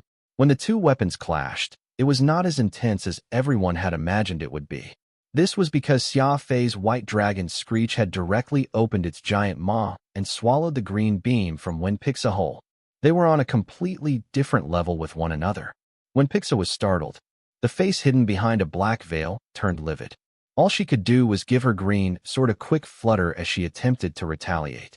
Unfortunately, the might of the ancient dragon was nothing an average organism could resist. People watching the fight seemingly witnessed a huge dragon soaring through space, snapping its maw shut on a small green snake, about to tear it to shreds. Though that little green snake put up a valiant struggle, it was ultimately unable to escape from the bite of the wild dragon. Knitting her eyebrows, Wen Pixa wriggled her palm once more, and the green light became as slippery as a loach. Half of the green light escaped from her sword and shot right at Xia Fei. Crafty approach. Dodge, twirl, roll and twist. The green light was swift, but Xia Fei's body reacted with his abnormal physical agility. Logically speaking, Xia Fei's speed and his limber physique would not have any problem evading this attack, but that green light suddenly dipped when it was almost 100 meters away from Xia Fei. Green snake sweeping its tail. The green light brushed past Xia Fei's side, and its comet-like tail swept at Xia Fei. A loud explosion was heard, and the green light shattered into pieces. The green light that should have heavily injured Xia Fei actually shattered when it came into contact with his war armor, Celestial's soul warning. This war armor was also an inheritance from the Aurora clan, and was created to be strong enough for an expert as skilled as a soul hunter. Of course, Xia Fei would be protected while wearing it. This was no different from trying to strike a stone with chicken eggs. The eggs would definitely be breaking. Radix's eyes gave off killing intent as he shouted. Xia Fei, Wen Pixa's green longsword is called Jade Green. It's something your grandfather gave to Wen Twist to protect himself with. That incorrigible Wen Twist isn't someone fit to use anything belonging to the Aurorians. Kill Wen Pixa and retrieve Jade Green. Letting them continue to use it is just an insult to your grandfather. Xia Fei was surprised. Forget that he had not once met this grandfather of his, but to have gifted such a wonderful item to someone of such inferior character which had ended up being used against someone from their own clan. Xia Fei was extremely dissatisfied with this situation. Items ought to be gifted, but they must not fall into the wrong hands. Otherwise, they could really end up harming others or yourself. Radix's next line only further exacerbated Xia Fei's dissatisfaction. It's not just Jade Green. The 5 types of immemorial mystical armaments, the Law of Primal Chaos, and the Beast Spirit Codex. All those mythical techniques and items were all originally part of what was stored on the Ark, which ended up lost throughout this universe. You must collect them all back one day. If Xia Fei had not been caught up in the middle of a battle, he would surely have erupted in a fit of curses. He had always been the one doing the plundering. When was it ever the other way around? Though he was not the one who had lost those things, Xia Fei was nevertheless furious about it. It was like what he had often said before. Everything that he learned of would belong to him. There was no need to reason with Xia Fei, because he was never one to be reasoned with. Mine? Those things are all mine. Xia Fei bellowed out in surprise. No one understood what he meant, But everyone saw Xia Fei's pupils instantly turn red as he unleashed his attack on Dark Queen Wenpixa. His sword and armor were both legendary. Xia Fei was a completely different person now that he had activated his soul mark. Now that he had obtained Wistful Valley's inheritance, his equipment far surpassed the level of equipment any of the warriors present possessed. Peacock Blue integrated with the 5-plant immemorial mystical armaments. The fiendish blade that could devour all, Nirvana. The law of primal chaos that could subvert everything from black to white and vice versa. The proud holy beast Shatterstar. Every single trump card that Xia Fei owned was sent without a hint of reservation, right toward Wenpixa. His inner demon surged. This wild and crazed assault left anyone watching dazzled. Even if people were to ignore this glut of weapons being unleashed, Xia Fei would even use soul arts from time to time as he persisted in his attack. He was using his soul power. Wenpixa's situation suffered an instant reversal. She was already lacking to Xia Fei in terms of the number and grade of her equipment, nor did she have any strange combat techniques she could rely on. Now that Xia Fei was even using soul arts on her, she was practically being battered like a punching bag. The pressure was so great that she was on the verge of collapsing. The Skywing Packwolves and the 5 founders were all extremely astonished to see Xia Fei. They watched him hold off the strongest enemy on this battlefield all on his own. No, he was not merely holding her off. Xia Fei had essentially had an overwhelmingly crushing advantage. Squelch. Twin swords rending ghost style. The fiendish blade Nirvana and the legendary sword White Dragon Screech. The Dark Queen Wenpixa was being shredded to pieces from both the left and the right. Raising one arm, Xia Fei caught jade green in his hands, as well as the spatial ring Wenpixa was wearing, as he rumbled out a comment. Anyone who takes what's mine will return it tenfold. This shocking scene was witnessed intently by various individuals on the battlefield. Xia Fei's attitude and that crazed assault had vexed them greatly. Nobody could understand how in the span of just a few days, Xia Fei had managed to improve by leaps and bounds, becoming someone that could be on par with founder-tier experts. Furthermore, the aura emanating from Xia Fei's body was very clearly similar to the founders, yet was much stranger.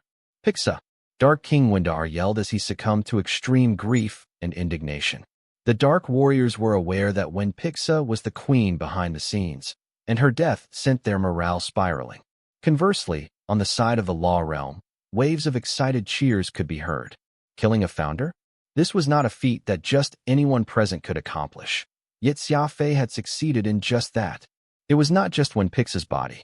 Even her soul had been devoured by the fiendish crossblade Nirvana, and Xia Fei managed to get hold of her entire founder-tier cultivation. There were already several times more Law Realm warriors than Dark Life forms, and with Wenpixa's death, the Law Realm forces swiftly pressed their attacks on the Dark Life forms, unleashing a wave of destructive attacks that became a prelude to the annihilation of the Dark Life forms. Including Xia Guqing, the Law Realm had 6 founders, and had Xia Fei as a not-founder, as well as the Skywing Wolfpack consisted of 5 superior law gods, whose combined strength was on par with a founder as well. Meanwhile, all that were left on the Dark Life form side were Constant, Youth, Rock, Chill, and the Dark King Windar. 5 founders. Even if the strength of Constant and Windar was ahead of the rest of the pack, they could not beat the numerical superiority that the Law Realm held. Only after seeing that they no longer held the upper hand did Windar have the thought of retreating. Unfortunately, they had already been surrounded by the Law Realm forces, so where could they even retreat to? Just as Windar was exasperated over this, uncertain of what he should do, there was another change happening within the Dark Life Form's formation. Constant had fled without saying a word. It was hard to imagine that the once de facto ruler of the Law Realm, the war god among the war gods, was actually a coward who valued his life over his honor. It was not just Constant. The 3 founders' Youth, Rock and Chill had also grit their teeth and slipped away after seeing Constant leave, leaving the Dark Life forms in the lurch with just Windar holding on bitterly. Rumble. The founders attacked in unison and slaughtered Dark King Windar together. At this point, the Dark Life forms no longer had any powerhouses. Their army was routed. Everyone would enjoy beating on a villain while they were down. and these people of the law realm were promptly invigorated as they killed their way through, almost burying the million-strong army that Wendar had brought with him. Meanwhile, the founders, as well as Xia Fei, were hot on the trail of Constant and the others, unwilling to let the four go. Sure enough, Constant lived up to his name as the strongest existence among the 13 founders. Even when fleeing, he did so with great precision, almost as if he had calculated it right down to his every step. The path Constant chose would always be the perfect position, so no matter how much Xia Fei and the others cut him off or tried to outflank him, they would always end up facing fierce warding attacks from him. How is this happening? Xia Fei muttered to himself quietly. Don't panic. Constant and his brethren are already at their wits' end. As long as we can bite on them and not let go, we'll definitely find an opportunity.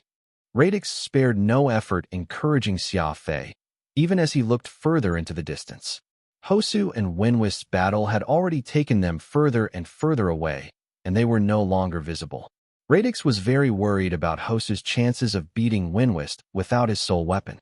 After all, it had been tens of thousands of years since they had met, and there was no way of knowing just what cultivation Wenwist had achieved by now. On top of that, Radix was still worried about the Cosmic Gate. Even if Hosu won today's battle, he would surely have expended a large amount of his energy and would not be able to seal the Cosmic Gate. If the inverse were to attack at this time, the situation would only get worse. I'm not panicking, but this style of retreat that Constant and them are taking is far too strange, Xia Fei said with tightly knitted eyebrows. It was as if he had discovered something hidden in this path of retreat Constant had taken. Ocular cognition. The power of the Beast Spirit Codex's ocular cognition technique displayed its prowess. Xia Fei's eyes shone as he carefully observed the movements of Constant and the others. How powerful!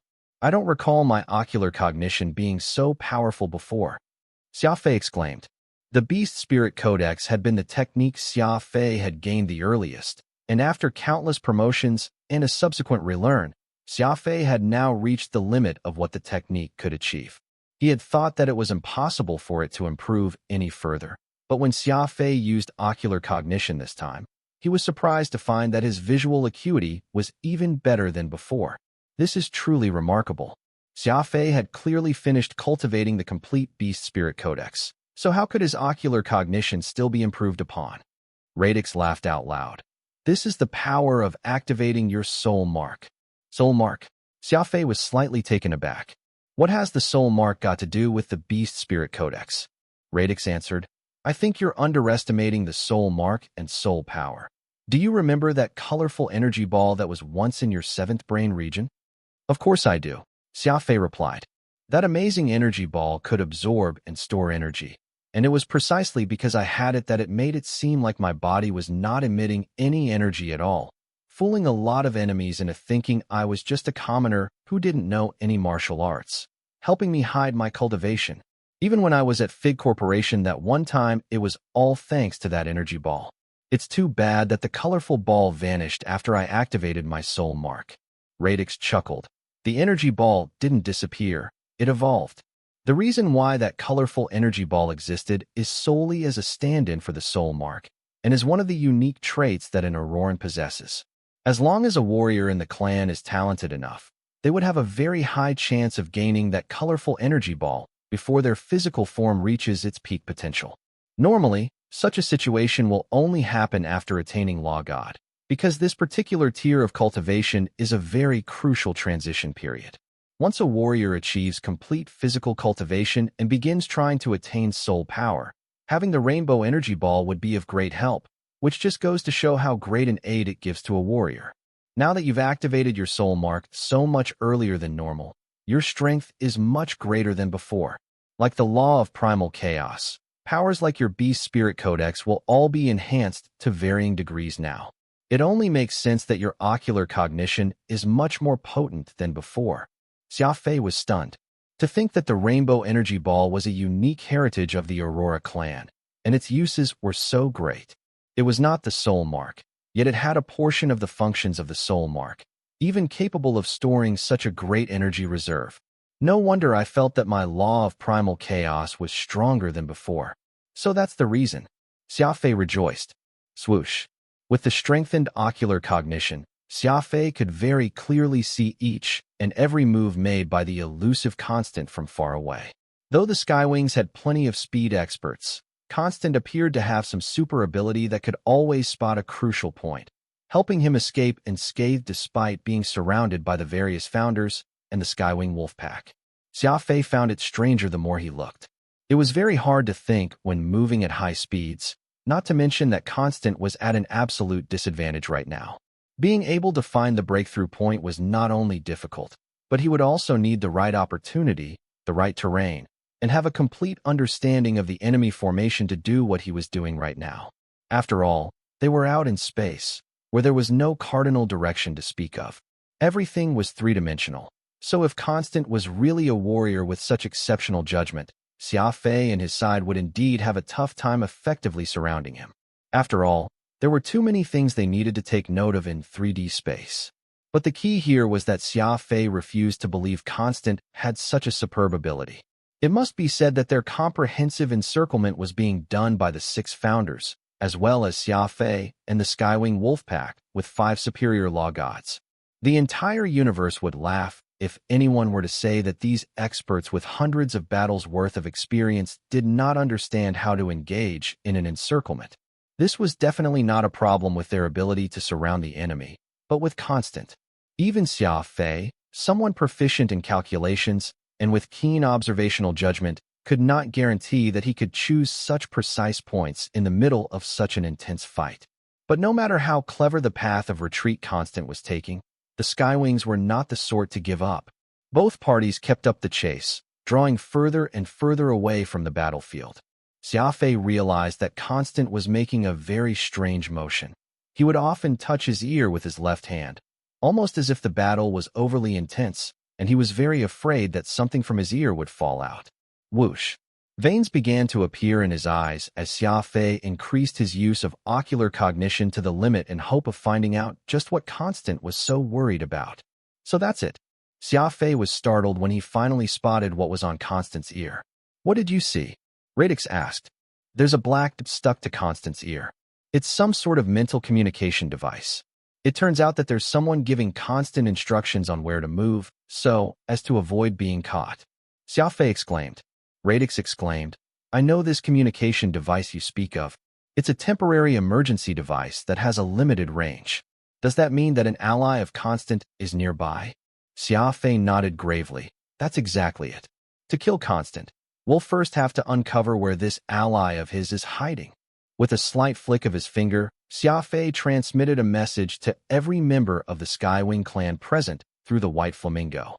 This was Hosu's White Flamingo, and was also the device that had broadcast the information at the crucial moment of how Constant betrayed the law realm to everyone.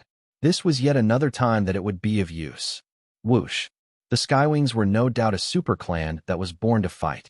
Every single member had honed superior combat skills, and upon receiving Xia Fei's message, not a single one of them paused. In the next second, all of them mobilized. Grand Ancestor Xia Guqing took the lead with his fastest speed. The Skywing wolf pack chose to let off youth, rock, and chill, and turn to target Constant. Xia Guqing plus the Skywing wolf pack. Their speed and prowess were considered at the apex of known standards. Furthermore, among the 5 founders, Old Crane was also a speed expert. When everyone saw the Skywings change their tactics, they also followed suit and solely targeted Constant. Reality had proven that this pack of maniacs had an outstanding intuition that was worth trusting. Though they had doubts in their hearts, not one of the founders asked any questions. They were only uncertain about why everyone was taking part in this maneuver, while the lone wolf Xia Fei sped off on an oblique path, almost as if he was departing from the fight. Constant could only bemoan his fate after being targeted by such a powerful pack of experts. From 12 experts hunting down the 4 founders, it was now down to 11 chasing just one individual, and the difficulty of the pursuit naturally decreased drastically. Seeing as this ganging up on Constant was about to succeed, it was Grand Ancestor Xia Guqing with the fastest speed who sealed off the path Constant intended to head toward when a sudden development occurred again. Swoosh! All they heard was a sharp shriek, as Xia Fei used his divine Bao Celestial Stamp Bodhi to shoot someone from out in space, while no one was looking. The celestial stamp Bodhi, infused with 3 great law forces, fired an arrow with incredible speed. Now that Xia Fei had unlocked his soul imprint, the arrow was even more powerful, shooting forth like a beam of light. Whoosh! A silver light flashed, tearing through the river of stars. As this arrow penetrated through space, a figure emerged from the shattered debris. The arrow continued forward unstoppably, obliterating the debris which that figure had been hidden inside. Success! Xia Fei was stunned. Putting away the divine bow, he rushed toward the revealed figure. Xia Fei's pressure tactics had been very effective. While Xia Guqing's group of 11 experts was pursuing Constant was under much greater pressure, and the person directing him from the shadows had to put in even more energy into directing Constant in his escape. That gave Xia Fei, who had broken away from the main group, an opportunity. Ocular cognition was no longer the ocular cognition of the past. It was now a supreme vision art that could take in the entire sea of stars. By relying on his speed and his ocular cognition, he had finally managed to find the foe hidden in the debris, and he had used the celestial stamp Bodhi to force them out. To Xia Fei's surprise, this person did not try to dodge. Instead, he rushed towards Xia Guqing's group. It was like this mysterious person had never intended to hide. Rather, he was using this chance to get closer to the battlefield. At least on the surface, he didn't seem very scared that he had been discovered. On the contrary, he had a look of pleasant surprise, like he was reuniting with an old friend. Xia Fei was stunned. In his eyes, this mysterious person was clearly an enemy. For this enemy to rush toward him with a look of pleasant surprise, his arms wide open to give him a hug, was truly bizarre. "It's you." When Old Crane saw who this newcomer was, he called out in surprise. From the look of delight on his face, he clearly recognized this newcomer. The other founders also trembled in disbelief. "Solo? It's Solo. I didn't think you're still alive. We thought that Constant had murdered you." The founders clearly cared a lot about Solo, joy on their faces. Old Crane was even crying. "Solo." Xia Fei's mind spun rapidly. Even with his meticulous thought processes, he couldn't understand what was going on. Xia Fei had noticed that Constant had hidden a short-range nerve communication device nearby and was following someone's instructions. So he had made a plan to force out the enemy hidden in the shadows. But his arrow had ended up revealing someone who should have already died. Solo was a member of the 13 founders with the cultivation closest to Constant.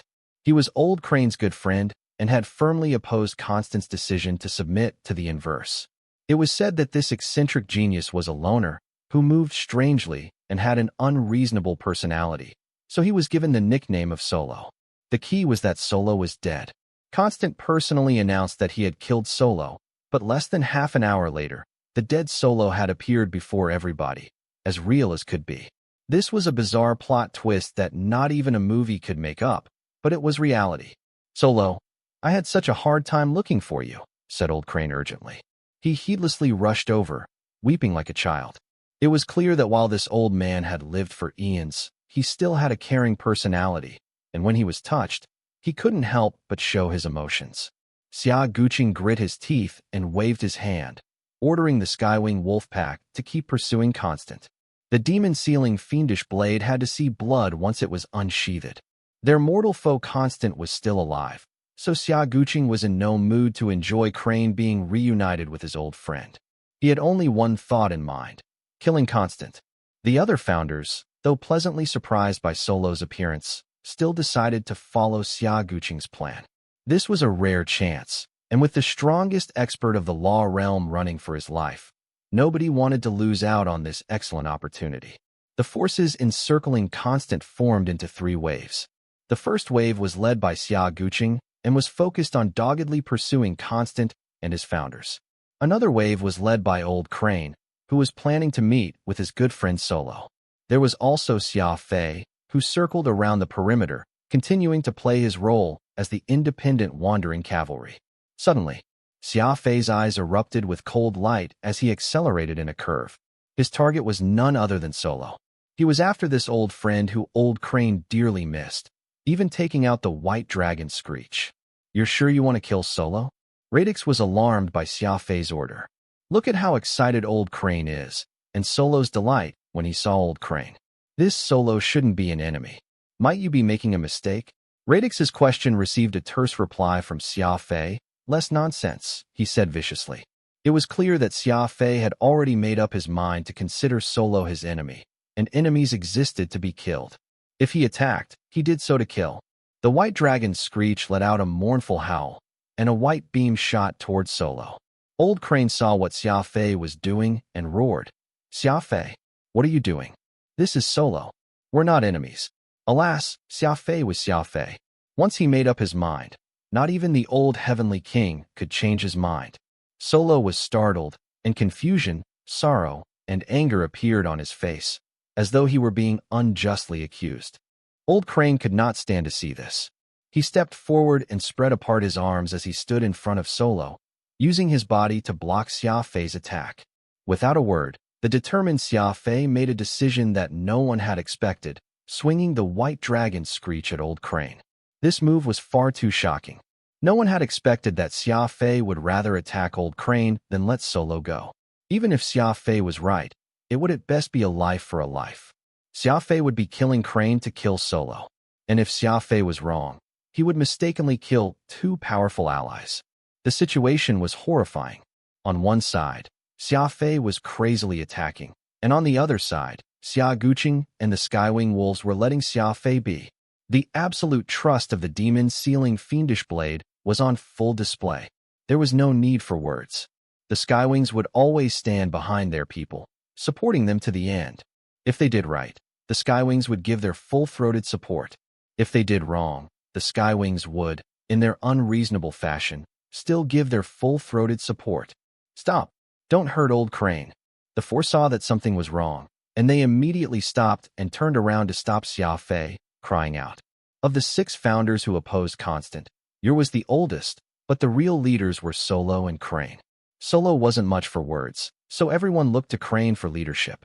Moreover, the founders had established the law realm together, and their relationships with each other were excellent. Xia Fei attacking Crane instantly had the others frantic with worry. Alas, they didn't understand Xia Fei.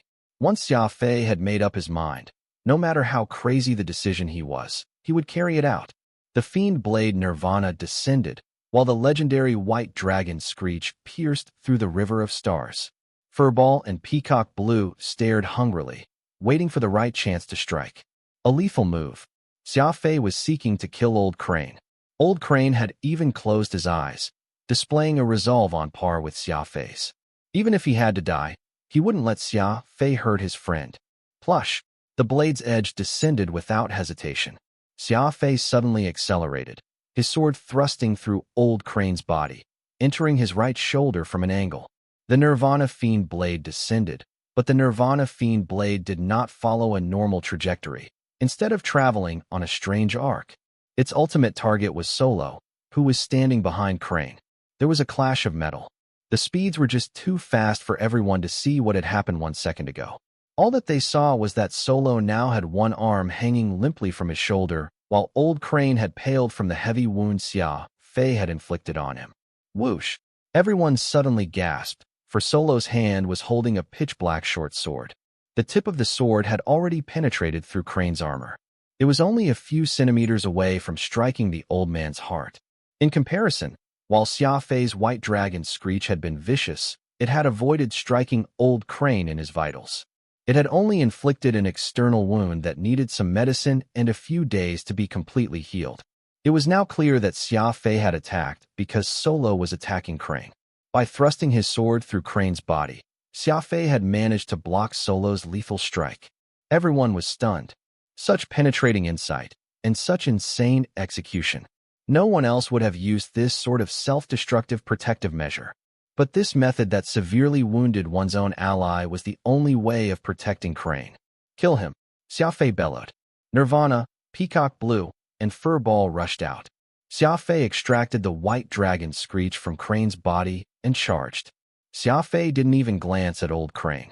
He knew that Old Crane wouldn't die, and the sinister Solo needed to. What a cunning snake. Solo had first hidden in the shadows, using his view of the battlefield to help Constant retreat. After Xia Fei's plan was exposed, Solo had used his friendship with Constant to try and kill the leader of the founders. This was meant to deliver a huge shock to Xia Fei's allies. His goal was still to help Constant. There was no doubt that Solo and Constant were part of the same team. He was the most venomous snake hidden within the Founders. If Xia Fei hadn't seen through his scheme and used the most insane method to protect Crane, Xia Fei's side would probably be severely disadvantaged at this moment. This was no doubt the most complicated battle in history.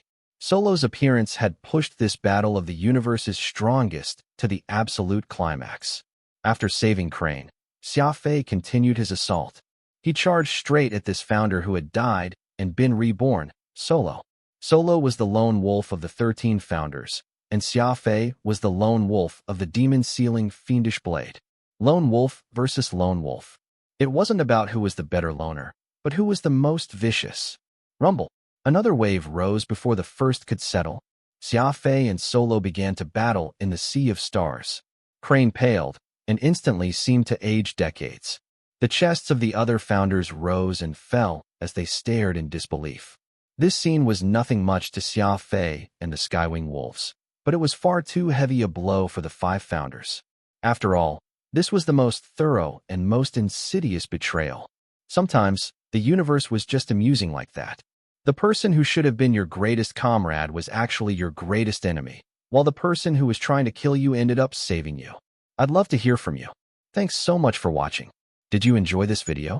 If you did, make sure to hit that notification bell so you never miss an update. And don't forget to subscribe and give this video a big thumbs up. Your support means the world to me, and I can't wait to see you in the next one. Thank you.